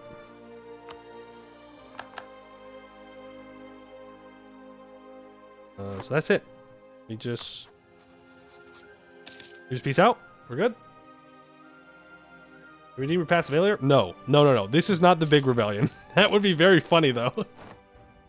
That is it. Okay. Cool. L Heathens. Once again, Heathens take the L. End come Ryakaval's war. I say we burn him at the stake. I feel like that makes sense. Yeah? At sunrise, sunset, sometime of the sun setting, you know, make it dramatic. Burn him for claiming to be Suriel's chosen. I don't even care if he rebelled. It's that he's claiming to be Jad. He's not him. Big money, too. Thank you. The Kem Ryakval defeated. He was drama. We just shoot him in the head. He's not even worth burning at the stake. Silver Smite stared blankly ahead as he slumped back in his shattered throne. The throne room was cannon-scarred, crumbling. They'd be in here soon, the full force of his enemies. So be it. This would be his grave, but he would not go without a fight. The Kam Rakaval stood, grabbed his twin blades by his side. He felt the dragon lash out within him, the anger and spite and warmth and rage and ruin, threatening to burst and consume everything around him. But he pushed it back down. For now. They surged through every entrance they could find or make. Some even dropped down through the ceiling. Storms of soldiers, each clutching muskets or sabers or spears. Some mages, some heavily armored, most conscripts. It mattered little what they were, of course. When Silver Spite lunged forward with the force of gravity behind him, elven bodies turned to mutilated gore all the same. The Kim Reichval cut and slashed and charged and rent flesh and steel and bone. Waves of men fell at his swords. One snapped, he picked up another from the dead and kept fighting, kept moving forward, kept up the relentless flashing whirlwind of death, the slaughter and the ruin. He felt mage fire and musket balls and arrow and coral pelt him. Some made it through, tore through his body. Still, he kept fighting. The rage boiled over now. He could feel himself slipping, losing himself. To the dragon, to bloodlust, to spite. He was only half aware of how he roared, how he raged. He had to cut himself free multiple times when his limbs snared themselves in gore and guts. The blood blinded him. The fire burned him. Still he fought on. Still he killed. Still, Silver Spite stood. In spite of all those who doubted him. In spite of those who had betrayed him. In spite of those who had destroyed him. By the time the dragon took over, Silver Spite was already a dead elf walking. He bled from a dozen wounds, bones broken and scarred by fire. He was barely conscious when he found himself bursting through the roof of the throne room into the sky above, falling upwards and then into an uncontrolled spin, away, away, then crashing into a nearby river. Bathed in orange by the setting sun, he felt water rushing into his armor, felt it burn his lungs, then dusk, and everything went dark. They never found his body, nor the armor. His war was over. All the Lamy subjects become independent. Don't know what those are. They cede a bunch of land to me. I better get cores. Ameion gets Kem Rakval defeated until 1630. 50 years. +1 missionary, 2% missionary strength, 25% manpower recovery speed, and -0.2 global monthly devastation. Look at that. I gave my cores back and everything. Oh, no, it didn't. Never mind. Never mind. My bad. Restate it all. That's good, right? I think that's it. Well, he's fucking dead. I don't know what to tell you. El Bozo. I guess we wait for the next disaster.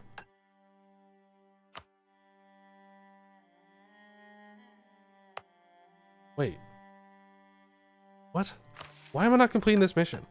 All provinces are cores. They are. They are cores of mine. This is so true.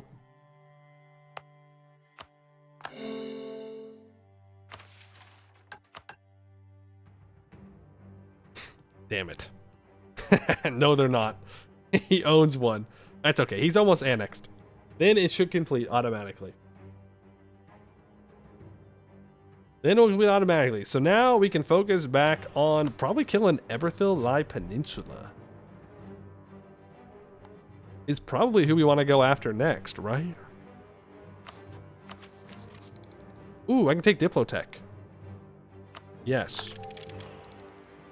Do that. We'll save up so we can take Miltech 15. Then we can go and dunk on Eberthil Lai Peninsula. They are 26% war score. So we can just force them to concede everything, take it all, and core it. Eltacan? I mean, we can do that at the same time. We have a truce for 5 years? No, 15 years. We have a 15-year truce anyways. Not a big deal. We'll send them back. Our vassals can probably do it on their own when the time comes. I can just kill them. I know I could vassal him, but it's not worth the Diplo points, okay? It's not worth the Diplo points. He's fine. I would rather spin the admin and wait to just kill him. We're going to click this mission. Eltabar will be Kaonized into Eltabin.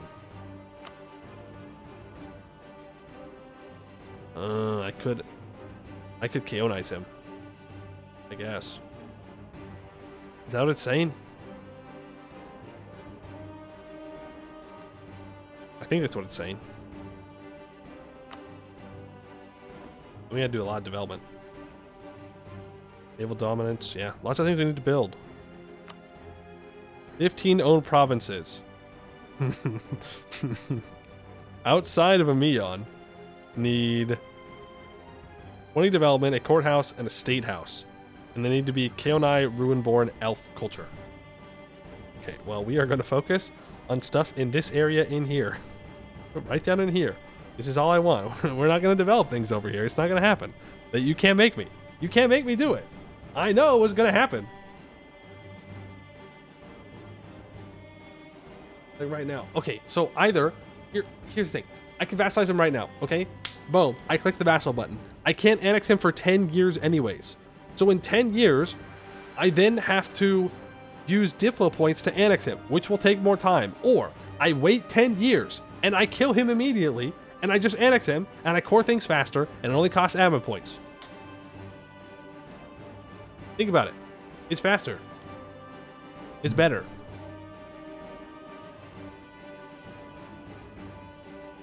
This can't be those states there. No, there's 2 states I can't make it. I just make it in my region close to Ameion where it will be better, hopefully. What's the next disaster? I don't know. I know that there's one big disaster left, at least, where my country goes boom and I gotta fight for my life. Or just get influence ideas. With what Diplo point? With what Diplo points? I'm still 2, almost 3 Diplo techs behind. We're catching up. It'll take some time, but we'll get there. Just type dip in the console. Oh my goodness, I didn't even think of that. It's free. It's literally free. It's literally free to just put it into the console. How could I be such a fool? Throwy Mew. Leaving unlimited dip points on the table. Sounds like a skissu. Skill issue. No. I don't think that works. You can't just call it a skissu. You can't just remove things. You can't just do that. That's like cheating pretty much. You're cheating pretty much. Let's see. Going out there playing Anbennar. Very sad. Very sad. Dippy dippy. No Ambennarians. That's okay. But I should stop stream. Because, well, hold on. Mastani is live. Is Mastani audio going on? Maybe, perhaps. Moment. Say something. Say something. Say something! I think he's muted today. Okay, I'll still send you guys on over, though, to Mastani. But yeah, I'll be back tomorrow. We keep going. We stay on the grind. We keep Ameioning. Throw another disaster at me. Try me. I'm built different, okay? I am Lascaris incarnate. Less blue. More handsome. Smarter. Better. But other than that, I'm basically Lascaris when you think about it. Same time tomorrow? Same time tomorrow. We'll do a little bit of yapping, and then we'll get into gaming. It's that easy. Alright, but that is going to be it for today. I would like to thank you all for watching, and I hope to see you in the next one. Humble too. Yeah, super humble. Like the most humble elf of all time. You know, you could say that I am also the prophet of Soriel. Maybe I should get some dragon armor.